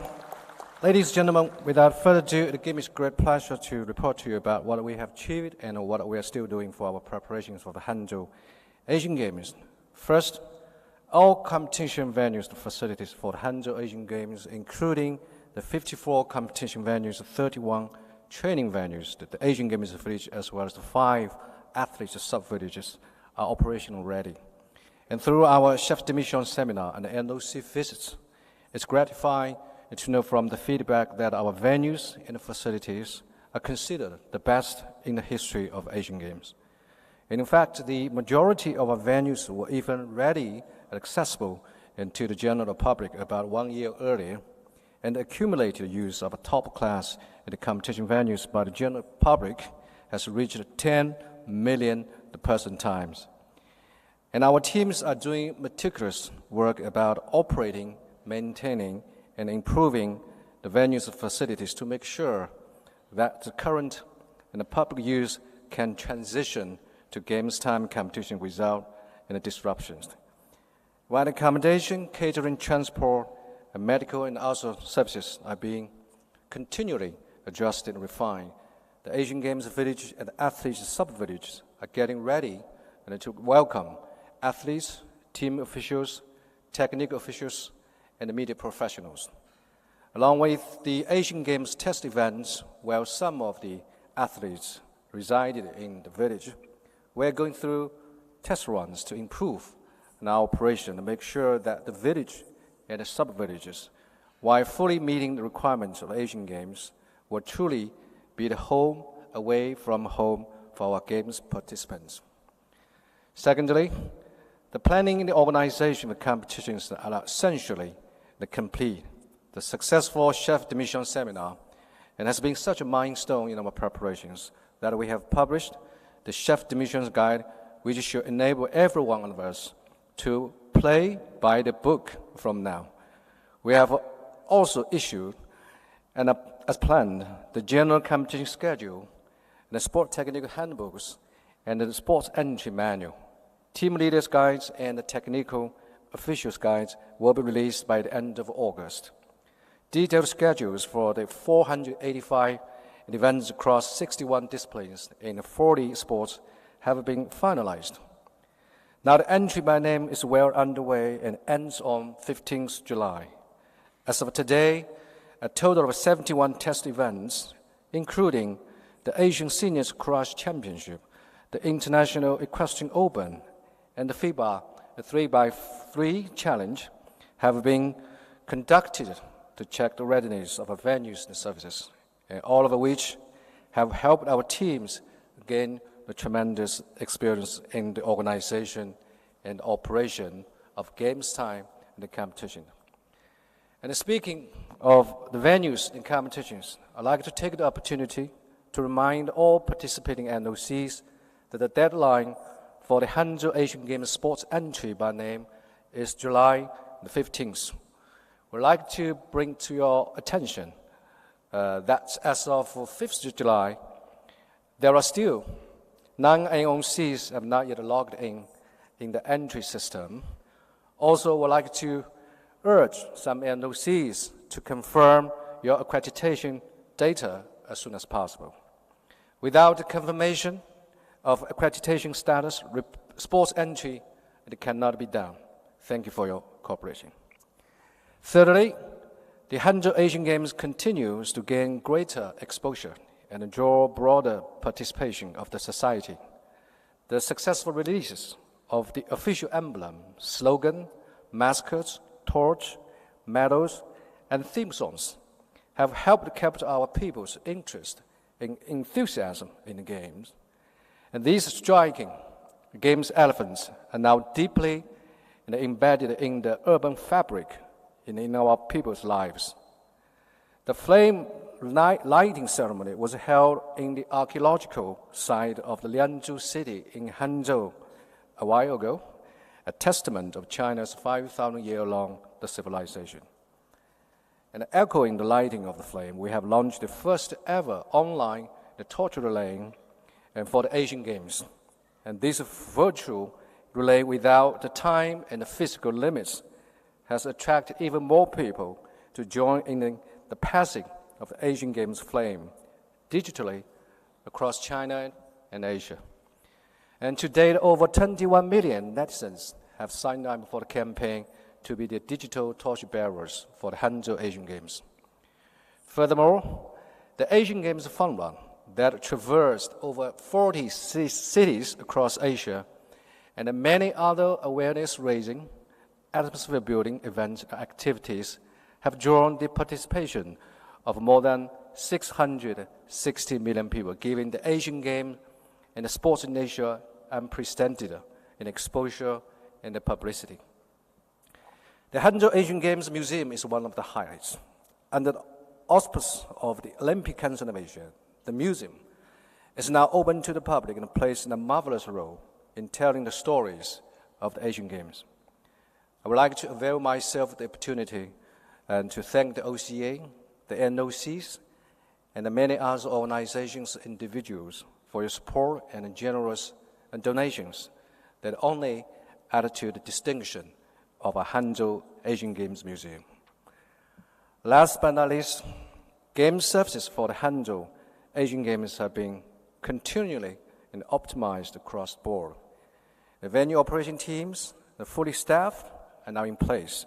Each team will keep fine-tuning their operational plans and work through the rehearsals and the drills to improve their services and to sharpen their skills in responding to contingent scenarios.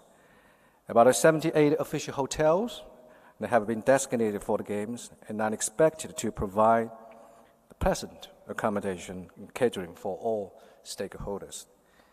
As the Asian Games is meant to be a smart one, a host of digital platforms and applications such as Games Command System, Go Hangzhou, and Smart Hangzhou have been created to ensure the smooth Games operation and the delivery of the best ever in the spectators' experience, and to ensure your travel to and from Chinese mainland is convenient and hassle-free. We have streamlined our entry and exit procedures and are working on the electronic accreditation card while taking measures to safeguard the security of your personal information.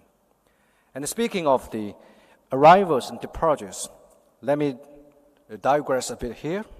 We strongly recommend that you use the official airport for the Hangzhou Asian Games, which is the Hangzhou Xiaoshan International Airport, and as your first port of entry, upon your arrival in Chinese mainland. The logic is that only arriving through the Hangzhou Xiaoshan International and the airport will you be able to enjoy the complete set of services to be provided by Hagok's arrival and departure teams. For instance, the validation of hijacks and point-to-point transport. And coming back to the Smart Asian Games, our Asian Games initiatives also extend to the latest technology in autonomous driving, virtual cycling, and mobile payments that accept both RMB yuan and foreign currencies. For instance, we have made an effort to greatly increase the number of outlets that accept foreign bank cards and handle the foreign currency and exchange services. Ladies and gentlemen, we will achieve what we get ready for. We remain unwavering and relentless in our final stage in the preparations. And Hagok always commits itself to delivering the most successful Asian Games ever. The Games is drawing near by days, and our excitement is the same as yours. But even when this is the case, we continue to welcome your insights and suggestions as to our final preparations, because our long journey has proved many times, time and again, that together we are family, together we are stronger, together we will be able to deliver a distinctly Chinese, uniquely Asia, and a spectacular Asian Games. In closing, I wish the General Assembly a complete success. But once again, I want to thank our host, for their hospitality. Heart to heart at the future. Hangzhou's ready. We are ready. See you in September in Hangzhou. Thank you very much.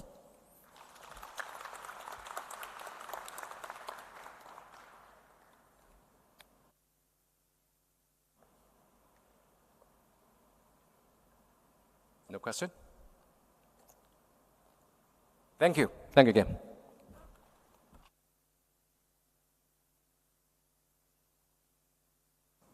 Any questions from the organizing committee? Thank you. Now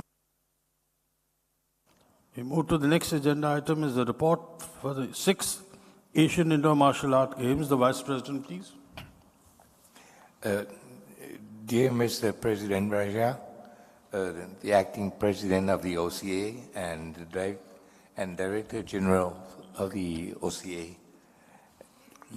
ladies and gentlemen, as you may be aware of the 6th Asian Indoor and Martial Art Games in Thailand, which will be held in Thailand in November this year. However, due to the recent general election in Thailand, there will be a new government in Thailand. During this transition of power, it may interrupt the funding of the Games.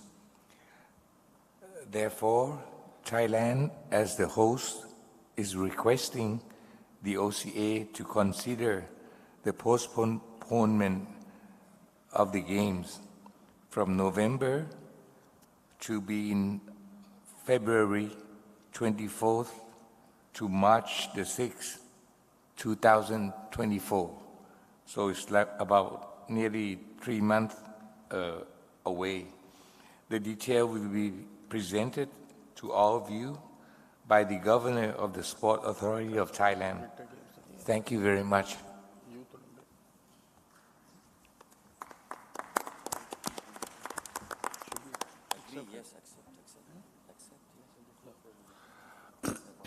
If it's okay by the General Assembly, we accept the proposal of Thailand? Yes. Yes? Thank you very much, Mr. Vice President. Thank you so very much, but we have the video presentation. Governor, please come here. Certainly.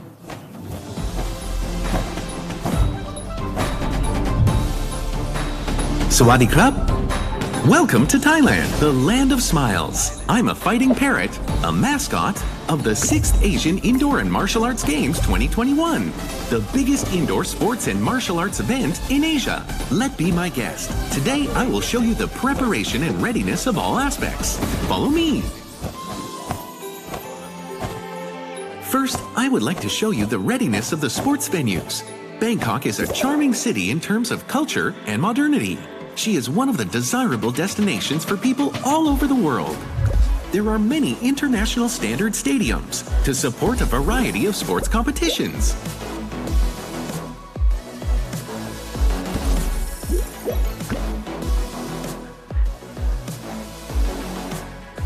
Apart from our beloved capital, Chonburi is a co-host city plus. And it is only a blink away from Bangkok.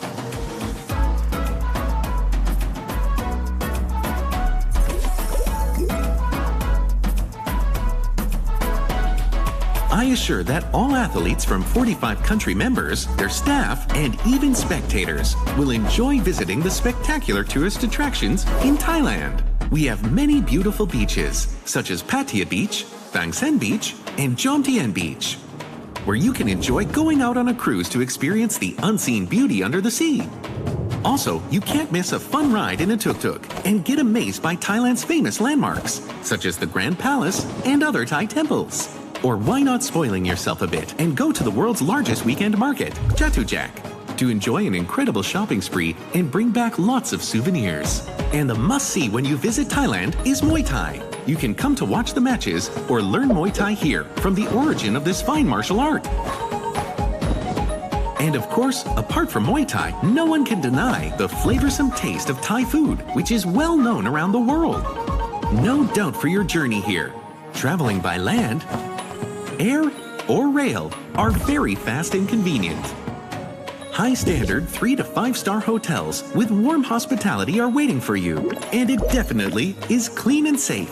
Whether you're traveling to Bangkok or Chonburi, get ready to make some unforgettable memories. The most important thing we can't forget, the security services and the traffic management are prepared for any situation, and our international standard medical service is ready for any circumstance. All right, I'm truly excited about Thailand's preparations as the host of the 6th Asian Indoor and Martial Arts Games 2021. Here, we will compete in 35 sports and 2 demonstration sports.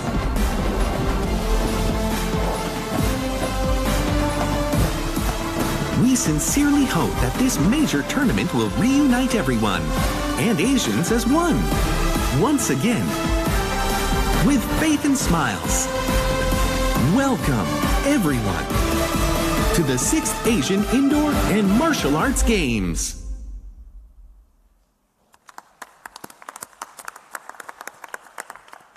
Acting President Raja Render Singh, Your Royal Highness, Excellencies, fellow OCA members, distinguished guests, ladies and gentlemen, it is my great pleasure to meet with all of you here today, and thank you for the opportunity to speak on behalf of the 6th Asian Indoor and Martial Arts Games Organizing Committee.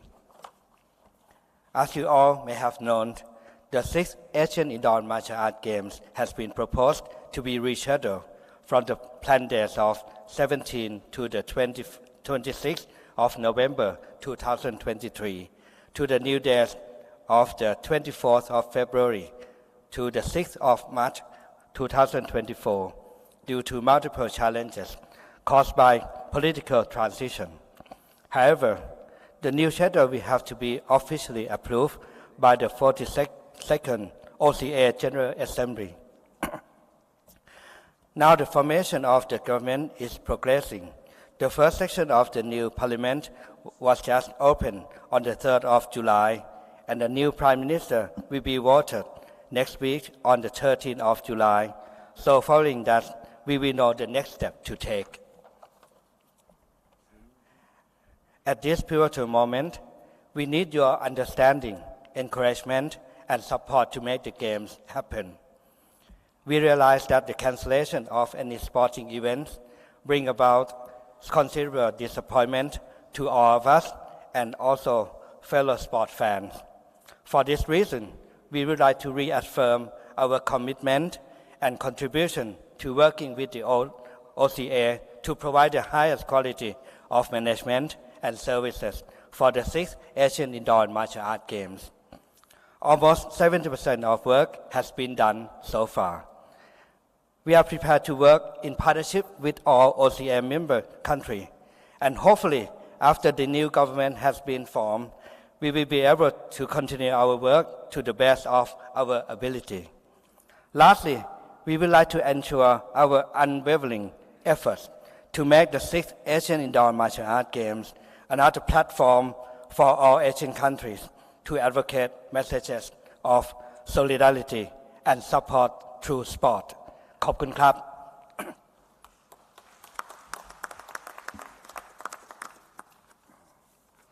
Thank you. Any questions? Thank you very much. So we move to... Prince Fahad. No, move to the next game. Prince Fahad would like to speak. After the date is confirmed, then we go. No, Prince Fahad would like to speak about the year, not the date. Okay. Chef. Thank you, Mr. President. Just regarding the postponement of the Indoor Asian Games, since we are going to host the next edition and supposed to be 2025, and we believe for 1 year, less than 1 year between the difference, and we think if we can do in the same item minutes to have it 2026, so we have enough time for the teams to prepare. So we would like to have the approval from the General Assembly in the same agenda item. Thank you. I think, Your Highness, that's perfect. Okay. And so if the House accepts, then 24 for Thailand and 26 for Saudi Arabia.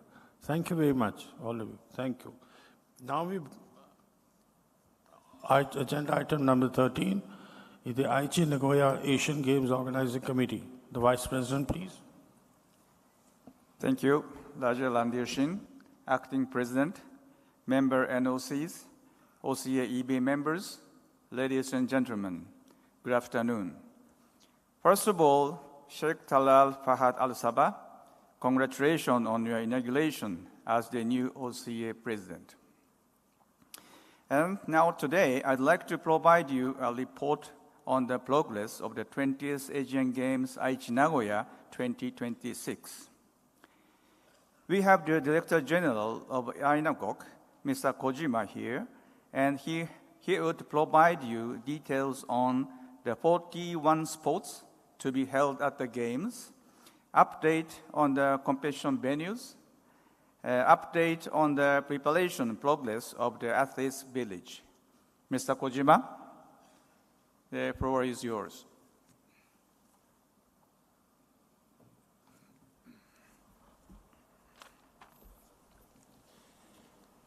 Thank you very much. Congratulations on the appointment, Sheikh Talal Fahad Al Sabah. Your Excellencies, distinguished guests, ladies and gentlemen, good afternoon. Thank you, Mr. Takeda, for the warm introduction. I'm Kei Kojima, Director General of INAGOC. Thank you for the opportunity to make a presentation today. With the support from OCA, we have been preparing for the Games and would like to share our update with you. First, Mr. Hideaki Omura, President of INAGOC and Governor of Aichi Prefecture, has a message for you. Hello everyone, I am Hideaki Omura, President of INAGOC and Governor of Aichi Prefecture. Preparations for the Aichi Nagoya Asian Games are steadily underway. I promise you that our games will be as exciting as Hangzhou Games. See you in Aichi Nagoya in 2026. Thank you for your attention. Next, I'd like to explain the overview of our games. Aichi Nagoya is located in the heart of Japan, and our Aichi Nagoya Asian Games will be held from September 19th to October 4th, 2026. Our slogan is Imagine One Asia, interaction among Asian nations through sports. And we have 5 concepts, including athlete-centered and using existing facilities. Our goal is to achieve a sustainable sporting event that will inspire interaction among Asian nations. Next is about our sports program. From here, Ryoko-san, please.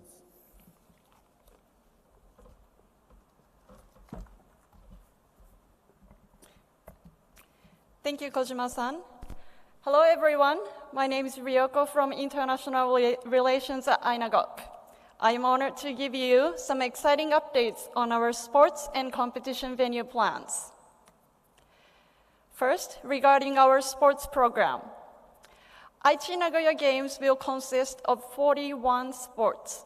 First category is the 32 sports from the Paris 2024 Olympic Games, as listed on the screen. And today, I am glad to be able to share with you the rest 9 sports. First, 5 sports from 5 regions in OCA jurisdictions.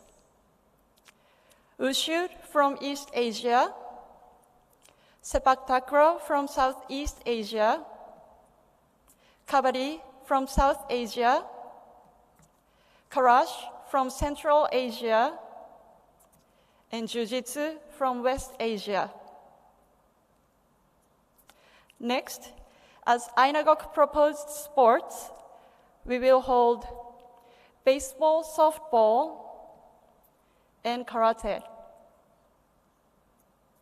Finally, as OCA proposed sports, squash and esports will be part of our program in 2026. Now, moving on to the competition venues. This map is to give you an idea of the geographical location and correlation of the competition venues. In accordance with one of our games concepts to use existing facilities, we plan to hold the competitions primarily in Aichi Prefecture at existing venues. Majority of the venues are in the 50-kilometer radius from the center of Nagoya City, which is indicated on the map in purple. The latest list of the competition venues is in the handout distributed on your desks in the bags with our games logo.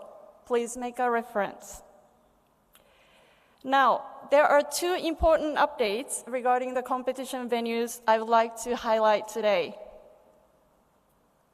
First, the Tokyo Aquatics Center in Tokyo has been selected as swimming and diving venue. You may be familiar with this facility as this was used for Tokyo 2020 Olympic Games. The second update is about equestrian venue. For this also, the venue used for Tokyo 2020 has been selected, which is the JRA Equestrian Park. For any future developments regarding sports and venues, we will stay in close communication with you. Now, I will pass the floor to Yas-san.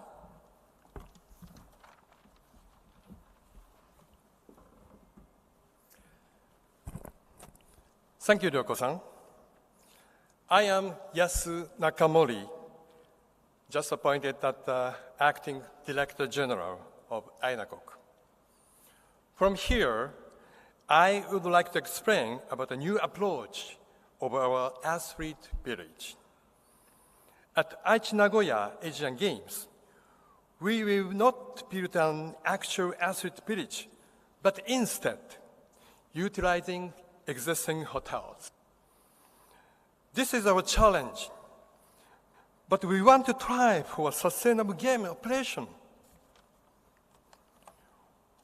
We plan to the athlete to stay at the hotel close to the competition. We are negotiating with about 90 hotels based on the competition venue and schedule of sports, discipline, and event. We are currently considering whether we should combine the accommodation per sport and/or per NOC. At the athlete accommodation hotel, we will provide meal, transport, fitness center, medical services, and so on that were usually provided at athlete village. We will be working the detailed planning, getting the advice of the OCA Coordination Committee. We plan to NOC service function traditionally provided at the athlete village at a convenient location near Nagoya Station. We plan to exclusive use of Nagoya Prince Hotel Sky Tower, which is classified as a high-end hotel in Japan, and also Nagoya Convention Hall, which is inside the same building. Your chef de mission and your NOC officials can work and be accommodated at the same building. The functions and services offered in the facility will include NOC service center, NOC offices, bookable meeting spaces, and chef de mission meeting rooms. Now, I would like to present our plans for the boosting momentum of the Games. Since 2012, the Nagoya Women's Marathon is held every March. The first event held in 2012 was recognized by the World Guinness Record for having 30,114 runners in a women's marathon. This is first ever Sailing World Cup held in Japan in 2017, and it was held in Aichi Gamagori. Gamagori Kaiyo Yacht Harbor is also our sailing competition venue. And this is Nations League, one of the three major volleyball championships. It was held in Nagoya this year in May for women, in June for men. It was very successful games, and we are very proud of it. Aichi Top Pursuit Academy, an initiative that started since 2019 to find and develop the talent of the future athlete that will participate in the Asian Games and also the Olympic Games. With great performance, we would like to raise public interest in sports and lead to creating momentum for our games. This is group photo of the signing ceremony of the partnership agreement between INAGOC and Aichi associations of 52 universities. One of the key to success of the game is power of sport and power of youth. We will be driving momentum, the Asian game, with their power and new ideas. Based on the Memorandum of Understanding between HAGOC and INAGOC, we have jointly created a PR video to promote both of our games. Please watch a 30-second short version. We hope to collaborate with HAGOC for good knowledge transfer. Please.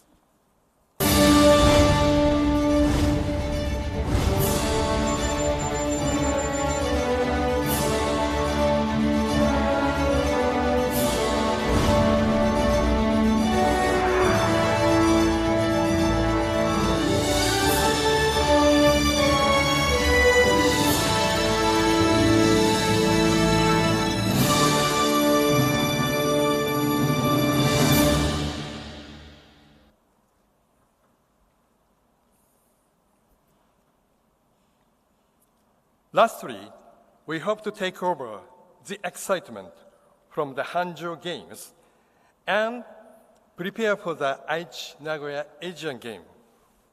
Good luck in Hangzhou! See you in Aichi Nagoya!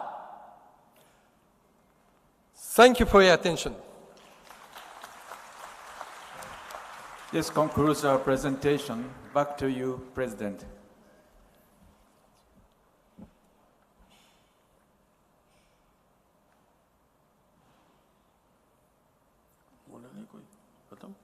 Thank you very much for the excellent presentation. Any questions from the Assembly? Thank you. Mr. President, we have a little question from Sri Lanka. Just want to ask from Yashori Nakamori-san, can you please tell us, because you are having swimming and equestrian in Tokyo, so you will have adequate facilities, because you didn't talk about that for the game. Thank you.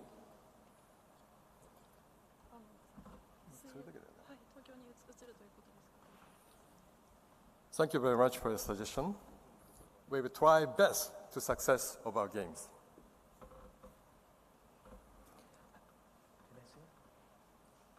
Thank you. May I request Mr. Vinod to say a few words on the village? Myself and Mr. Tayyab Bikram had visited Aichi Nagoya in June to inspect the new plan that they are proposing. And this will be the first ever that will be done in the Asian Games.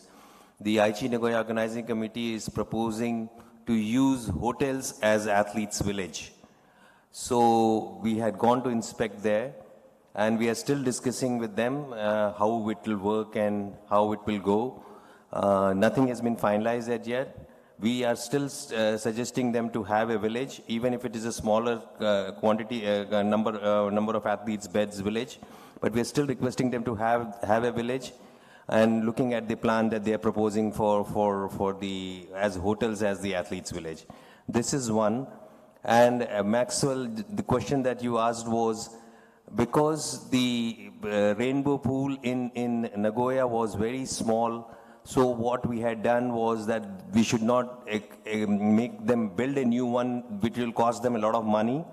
So the Tokyo Olympic swimming pool will be used for the Aichi Nagoya Asian Games, and also the equestrian event will be held in Tokyo. So these two events will be held in Tokyo, the swimming and equestrian. Thank you. Thank you, Bernard. And we would like to get your excellent advice with the Coordination Commission. Thank you very much.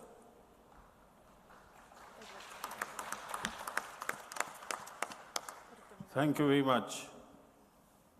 Thank you very much. Now for the next agenda item, the Olympic Solidarity Update.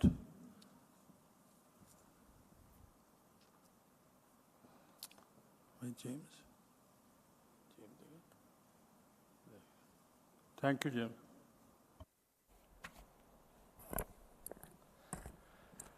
Good afternoon, ladies and gentlemen. It's a pleasure to be with you again at this OCA General Assembly in Bangkok. I'd just like to start off with by saying a huge thank you to our colleagues from Thailand, the National Olympic Committee of Thailand, the National Sports Authority of Thailand, and our dear colleague Kunin Patama for your wonderful hospitality here in Bangkok. Thank you very much for that. I would also like to congratulate the President-elect for the election this morning. We'd also like to say thank you for the words of unity within the Asian NOCs. As you know, we will continue our work with the OCA and the Asian NOCs in our best possible way. So congratulations, Mr. President-elect, for that. And also, thank you for the acting President, Raja Randia Singh, for all the work that you have done with us, with the Asian NOCs and with the OCA over the last few months in difficult times. Today, our presentation, recognizing that we're the last on the agenda, we're going to be very brief, and I'll be joined by my colleagues Olivier and Jérôme, just to give you a bit of an update on the IOC, Olympic Solidarity, and some elements that are important to you as National Olympic Committees in Asia. As you know, recently there was an extraordinary IOC session that was held a couple of weeks ago relating to the governance issues facing the International Boxing Association. After numerous reports from the IOC Executive Board and numerous warnings to the International Boxing Association, a recommendation was made to the IOC session for the recognition of the IBA to be withdrawn. That was relating specifically to governance and election issues, financial accountability, but also judging and refereeing issues relating to that international federation. The IOC session voted unanimously to withdraw the recognition of the IBA. You will have received as well from myself a letter to explain how you should relate to your national boxing federations as you go towards Paris and LA. You should continue the dialogue with them in the interests of athletes for the Games. The IOC also reiterated, if we can go to the next slide, that we will continue supporting boxing, the sport of boxing, and boxers as athletes. We have committed to organize the qualification events for the Paris Olympic Games, but also the event in Paris itself. You can see on the screen there the various continental qualification events that will happen this year, and then two world qualification events that will happen next year, where we will confirm the dates and the venues very soon.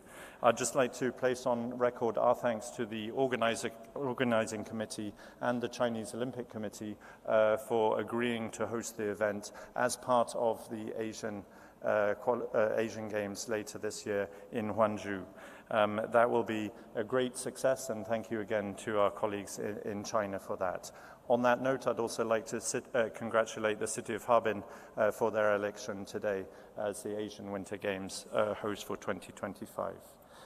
Going on from that, recently we've also held the esports week that you can see, if we can go back one slide, that was held recently in Singapore.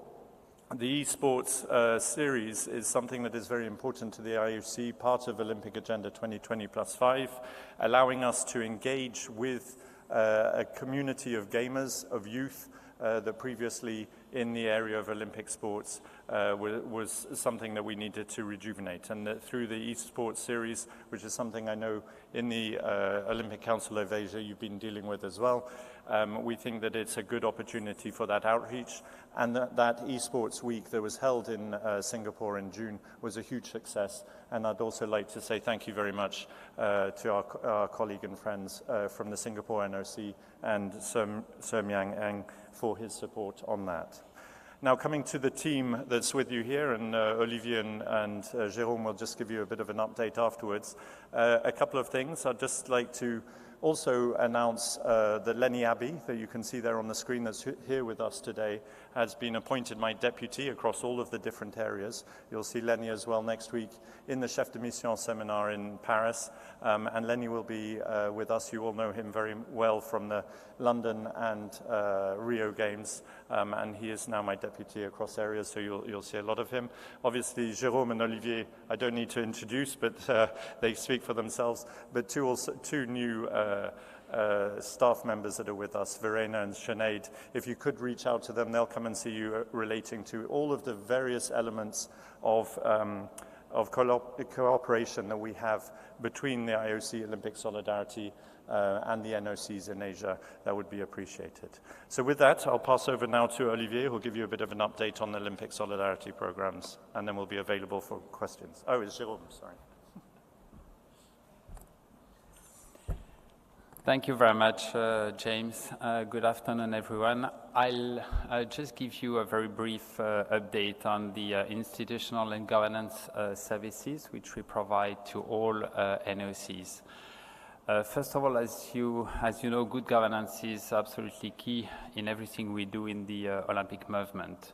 And the key elements of integrity, transparency, sustainability, accountability, and gender equality are, of course, must be taken into consideration in everything, in all our operations within the Olympic movement. So the IOC has a very strong focus on all these basic principles of good governance. For the first time in 2009, the IOC has created a document that is called Basic Universal Principles of Good Governance within the Olympic movement, which was circulated at the time to all components of the Olympic movement. And now, just last year, we have updated these basic principles of good governance. And we have again circulated all this to all your NOCs. And of course, these basic principles of good governance apply to all components of the Olympic movement, starting by the IOC, but also the continental associations of NOCs, the international federations, and of course, the national Olympic committees. So now what we are doing is we are going to provide also all NOCs with practical tools which are being updated now to help you implement these basic principles of good governance in your daily operations. So these updated tools will soon be circulated to all of you, and this will help you, of course, implement these basic principles of good governance, but also to do a self-evaluation so that you know exactly where you are in terms of these expectations. So we provide assistance to you on all these specific points on a daily basis. Of course, all these basic principles of good governance must be reflected in your NOC statutes, and you know that we have a specific process in place, and we provide also assistance to your NOCs to make sure that your NOC statutes always comply, of course, with the Olympic Charter, but also now with these basic principles of good governance. Good governance, of course, is also key when having your NOC elections. So we also follow up with you on the NOC elections. And we ask all NOCs to inform us of the outcomes of your NOC elections. And if there is any issue, of course, we are there to help you and to provide any assistance you need. And last point is that we also provide assistance to support what we call responsible autonomy within the Olympic movement. And also to help you monitor very specific and problematic situation that your NOCs may face sometimes. So this can be the consequence of, for example, the situation in the country. Like right now we are working on the case of Afghanistan. As you all know, you will have seen the IOC Executive Board decisions recently. We continue to help as much as we can, and one of the key points in all our discussions with the NOC and with the sports authorities in the country is the access to sport for women and young girls, which is obviously a key element which must be fully respected. So basically, for now, we have frozen, any activities in Afghanistan due to this situation, but we continue to help as much as we can the athletes and the athletes' participation in the international sports competitions. And we continue to recognize the currently elected office bearers of the NOC who were elected before the regime change in Afghanistan. As another example, we have the situation in Iran, where we work together with the NOC very closely to help and protect the athletes and the sporting community in the country. We are also faced with internal governance issues within some NOCs, and we also provide assistance. Like, for example, the situation in India, where we are trying to help the NOC sort out all the internal problems that they're having. So many examples, as most of you know, of these daily assistance that we provide to all your NOCs. And we are happy, of course, to continue to help you and to work together with the Olympic Council of Asia on all these issues. Thank you very much. I'll just pass on to Olivier to conclude the presentation. Thank you.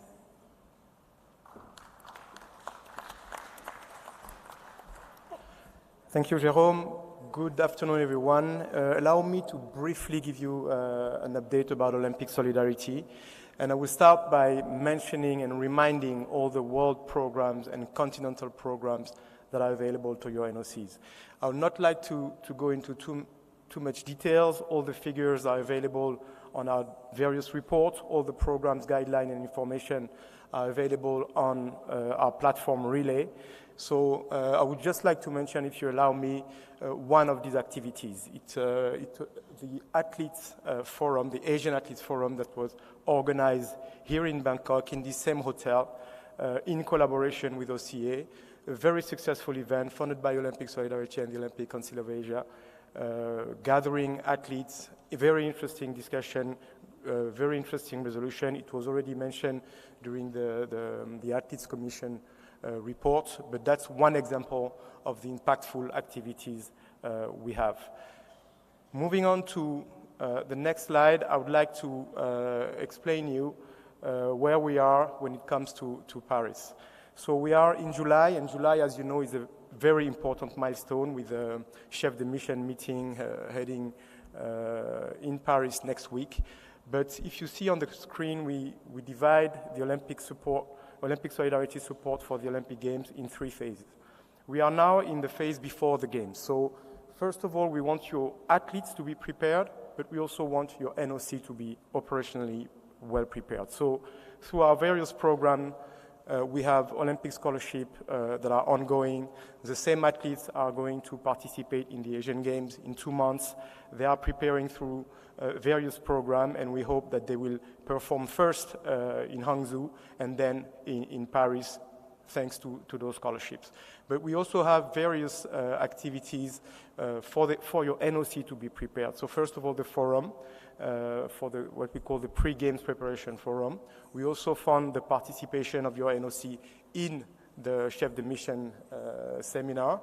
And we also give each NOC the possibility to organize pre-games training camps. When it comes to the Olympic Games, what we call during the games time, your NOC, of course, have access to accommodation in the NOC hotel, 2 rooms for maximum 20 nights. The air ticket, 10 air tickets, 6 athletes, 2 NOC officials, and 2 teams officials, 2 in business class, 8 in economic class, available to your NOC. And also what we call the NOC Games Operation Subsidy for your NOC to be able to fund all the expenses related to the games, such as uniform for your team, costume for your parade, shipping of boats or sports equipment whatsoever. So this budget is available to your NOC. All of this needs to be requested through our platform, but that's what we do during games time to support your NOC. Finally, after the game, as you know, we have what we call the subsidy for the compensation for the success of the game. So each NOC is entitled a budget of $2,500 per athlete. This is paid when the figures are reconciliated. When we say per athlete, it's athletes entering the field of play. So this is paid after the game. So these are the 3 phases in which Olympic Solidarity will support you. We hope that with this, of course, it's just a small contribution, but we hope that with this, your NOC and your athletes will be able to shine and perform in Paris for the Pride of Asia. I will stop here and pass the floor back to James. Thank you very much. And that will conclude our presentation. I just wanted to make 3 additional points, if I may, specifically relating to athletes. Athletes have got to be at the center of everything that we do, everything that us as a team that are in this room together will do. First of all, in the Athlete Commission's report this morning, there was mention of the OCA Athletes Commission elections. Please take that seriously. We want to have as many candidates, as many voting athletes as possible to make sure that the OCA Athletes Commission is as representative as possible. We also have the IOC Athletes Forum that is coming up. Each NOC can send 1 delegate. Please make sure that you do that. And thirdly, Olympic Solidarity has put at your disposal, as NOCs, a grant of $10,000 per year for your Athlete Commission activities. Not enough NOCs are taking up that grant, and we'd like to encourage you as much as possible to have access to that. If you have any questions on all of those, please turn to the OCA Athletes Commission, the IOC Athletes Commission, or indeed any of us. And with that, Mr. Acting President, that concludes our report today. Thank you very much.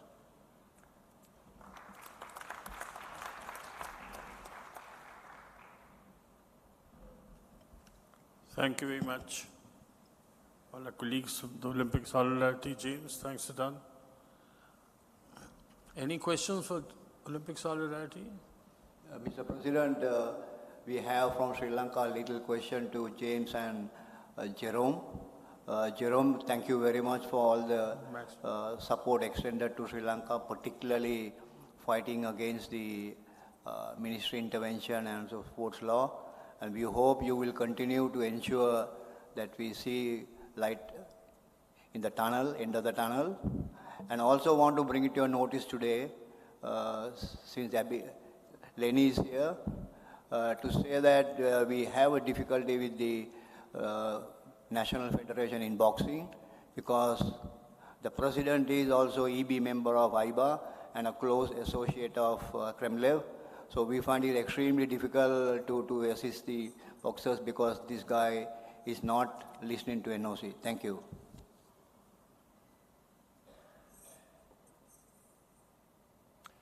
So if I may, Maxwell, as those were questions related to Sri Lanka, if you could come and see Lenny directly.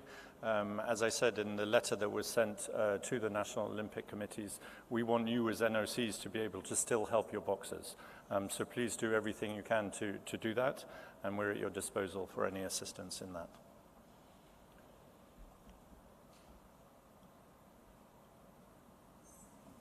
Thank you. Anybody else?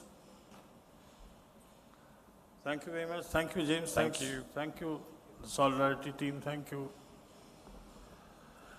Now we move to the next agenda item, is agenda item number 15. The next General Assembly will be held during the Indo Martial Art Games in Bangkok next year, in February next year. Have your approval? Yes. Thank you. Now we come to the participation of the Russian and Belarus athletes. The numbers are 500, which have been discussed with the IOC, and we've handed over the details. And let me request my colleague, Captain Hussain Musallam, to explain and give you the details of how the agreement has gone through. Thank you. My dear friends and colleagues, in relation to the Russian and the Belarusian athletes, as been discussed internationally between the all Olympic movement, the National Olympic Committees, the International Sport Federation, the IOC, and after thorough consultation with the organizing committee and basic in the neutrality of the sport without any political interference, looking to the interest of the sport, we propose to allow Russian and the Belarusian independent athletes, again, independent athletes, 500 the quota, to compete in neutral flag as independent athletes. No politician will be invited outside the medal rank, and no any other symbol related to Russia or Belarus. The other important things that we give this opportunity, Asia, to the independent athletes to qualify for the upcoming Olympic Games Paris. The participation will be based on individual sport. The sport will be not exceeded more than 12 in full cooperation and agreement with the respecting International Sport Federation and the IOC. This is the basic rules and guidelines for the Russian and the Belarusian to take part as independent athletes. If you agree, please, we need to see if you have a green card, raise your green card, please. If you agree, raise your green card. Okay? Objection, raise red card. No objection. So that's mean the House agree for the participation of the independent athletes from Russia and Belarus. And the OCA headquarters with the organizing committee will do the coordination with the respective National Olympic Committee, Russia and Belarus. Thank you very much. Thank you very much, Captain. Any other item? Just a minute. Prince Fahad. Mr. President, Thank you, Mr. President. I just having a proposal. Since we're going to have an independent team, I will have a proposed Asian refugee team as well. So we follow the European and the Pan Am Games. Refugee team. They have the refugee teams. Refugee team. Yes, Yeah. from Asia. What do you think? Sheikh Talal, if you agree with that? All right, I think At the house? I think we can work it out. We'll look into it. Thank you. We'll look into it. Thank you, Brinda. Anybody else? Mr. President, I have requested 3 minutes from Sheikh Talal to say a few words. Can I be permitted? I want to come to the main halls.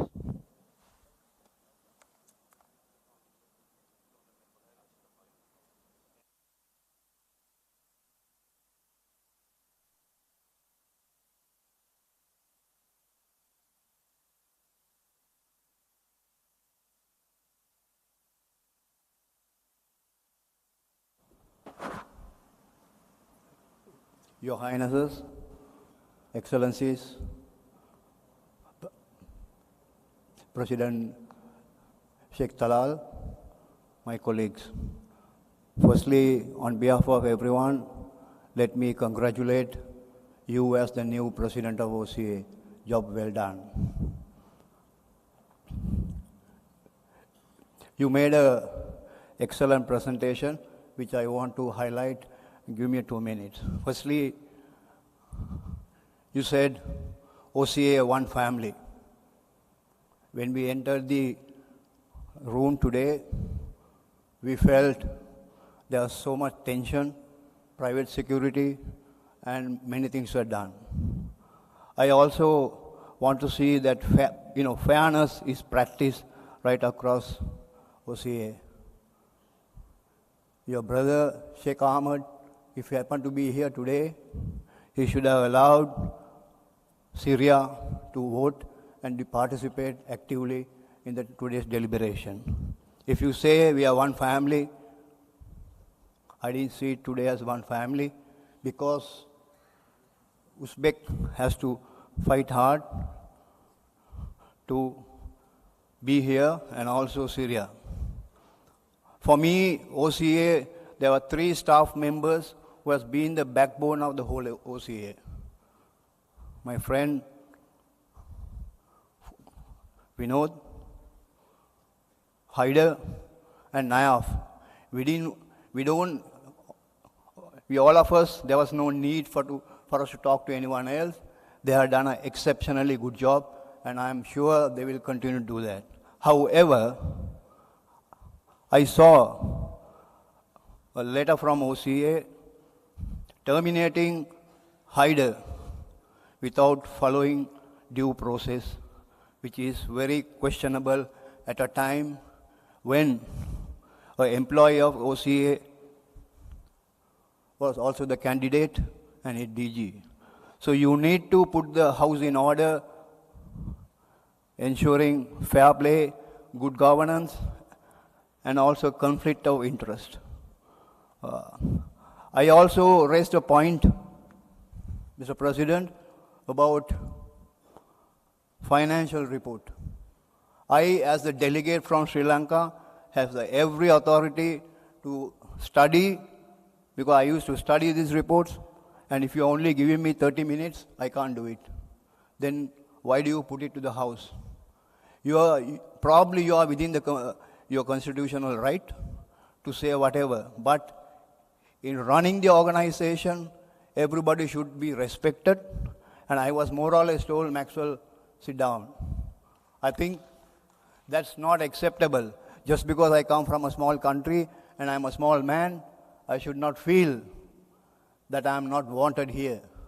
And I take exception to the point and also ensure that our points are respected, heard, even though everyone says we are going to listen to you. I should feel that I have been heard, and I have been talking, and every OCA General Assembly, and today I'm very happy that others start talking. That's a good sign, Mr. President. Please continue your good job and transform the OCA to a better place. Thank you. God bless you.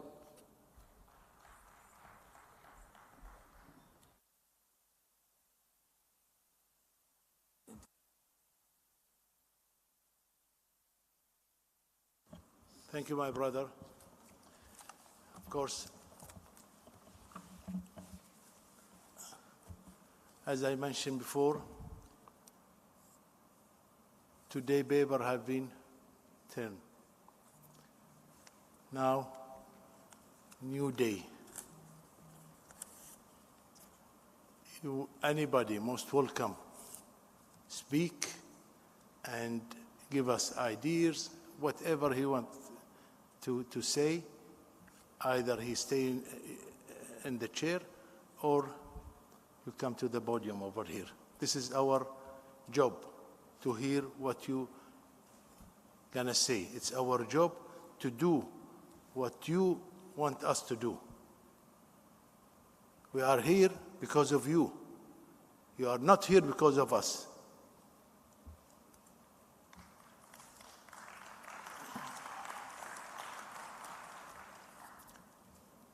The financial report, yesterday I mentioned that.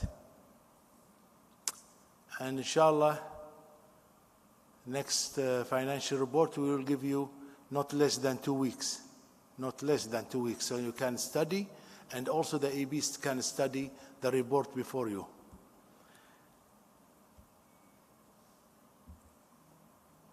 All the employees in the OCA, they are most welcome. My big brother, Captain Hussein, he did a lot of good job.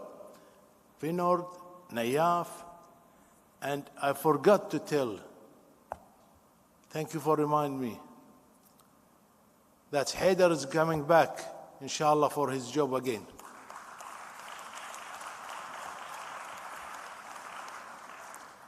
Thank you very much. I will give the floor for Captain Hussein so he can explain more about the Russian and Belarusia situation. Thank you. Okay, what you have voted for is the principle, but the final confirmation will be in the consultation between COC, Russian Olympic Committee, and Ukraine, the Belarusian NOC, and also the respective IF and the individual sports led by the IOC. The principle, this is what we vote for. The final confirmation for participation, it will be by this group which I mentioned. Thank you.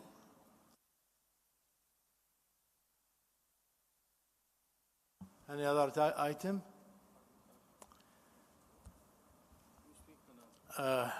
Inshallah, in a few weeks, I'm going to invite the EB meeting in Kuwait, and we will finish all the agenda that is waiting for this meeting.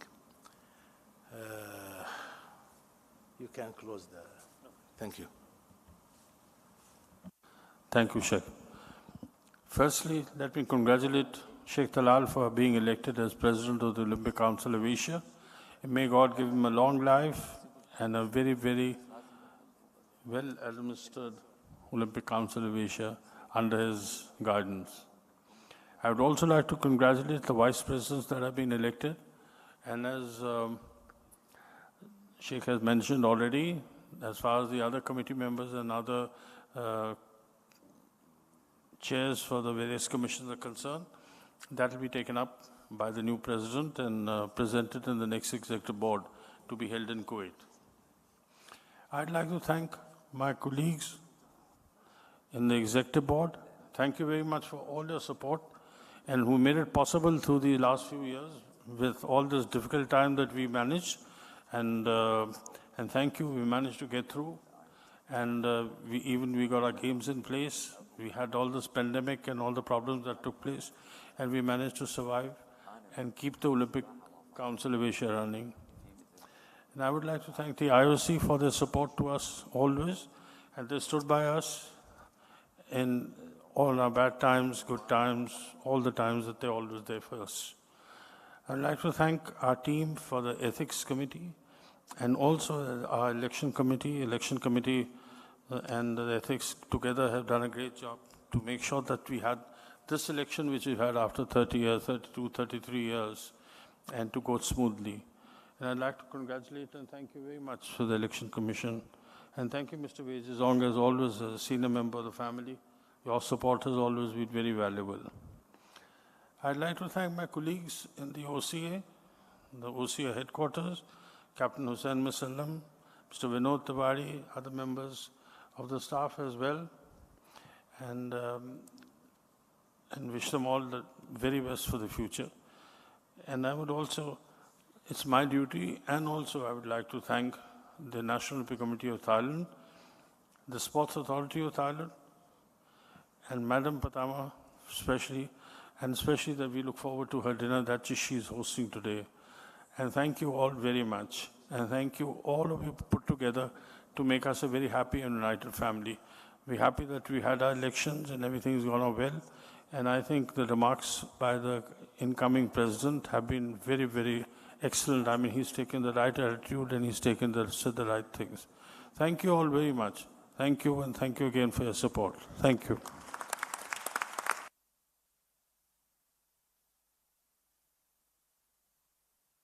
Don't just play to win. We play for something much more. We play so the world can have a reason to smile, to find inspiration, to dream, to hope, and to believe. Not just alone, but together. For over 4 decades, we have not just played, but pushed boundaries, pioneered new frontiers, and persevered despite all odds. When we look back, we know we didn't just do things differently. We made a difference. Beyond medals, glory, victory, or defeat, we root for humanity. We believe in being on the same team for the greater good. Because it's not just about being a game changer, but being a change maker through games. Olympic Council of Asia, playing for change.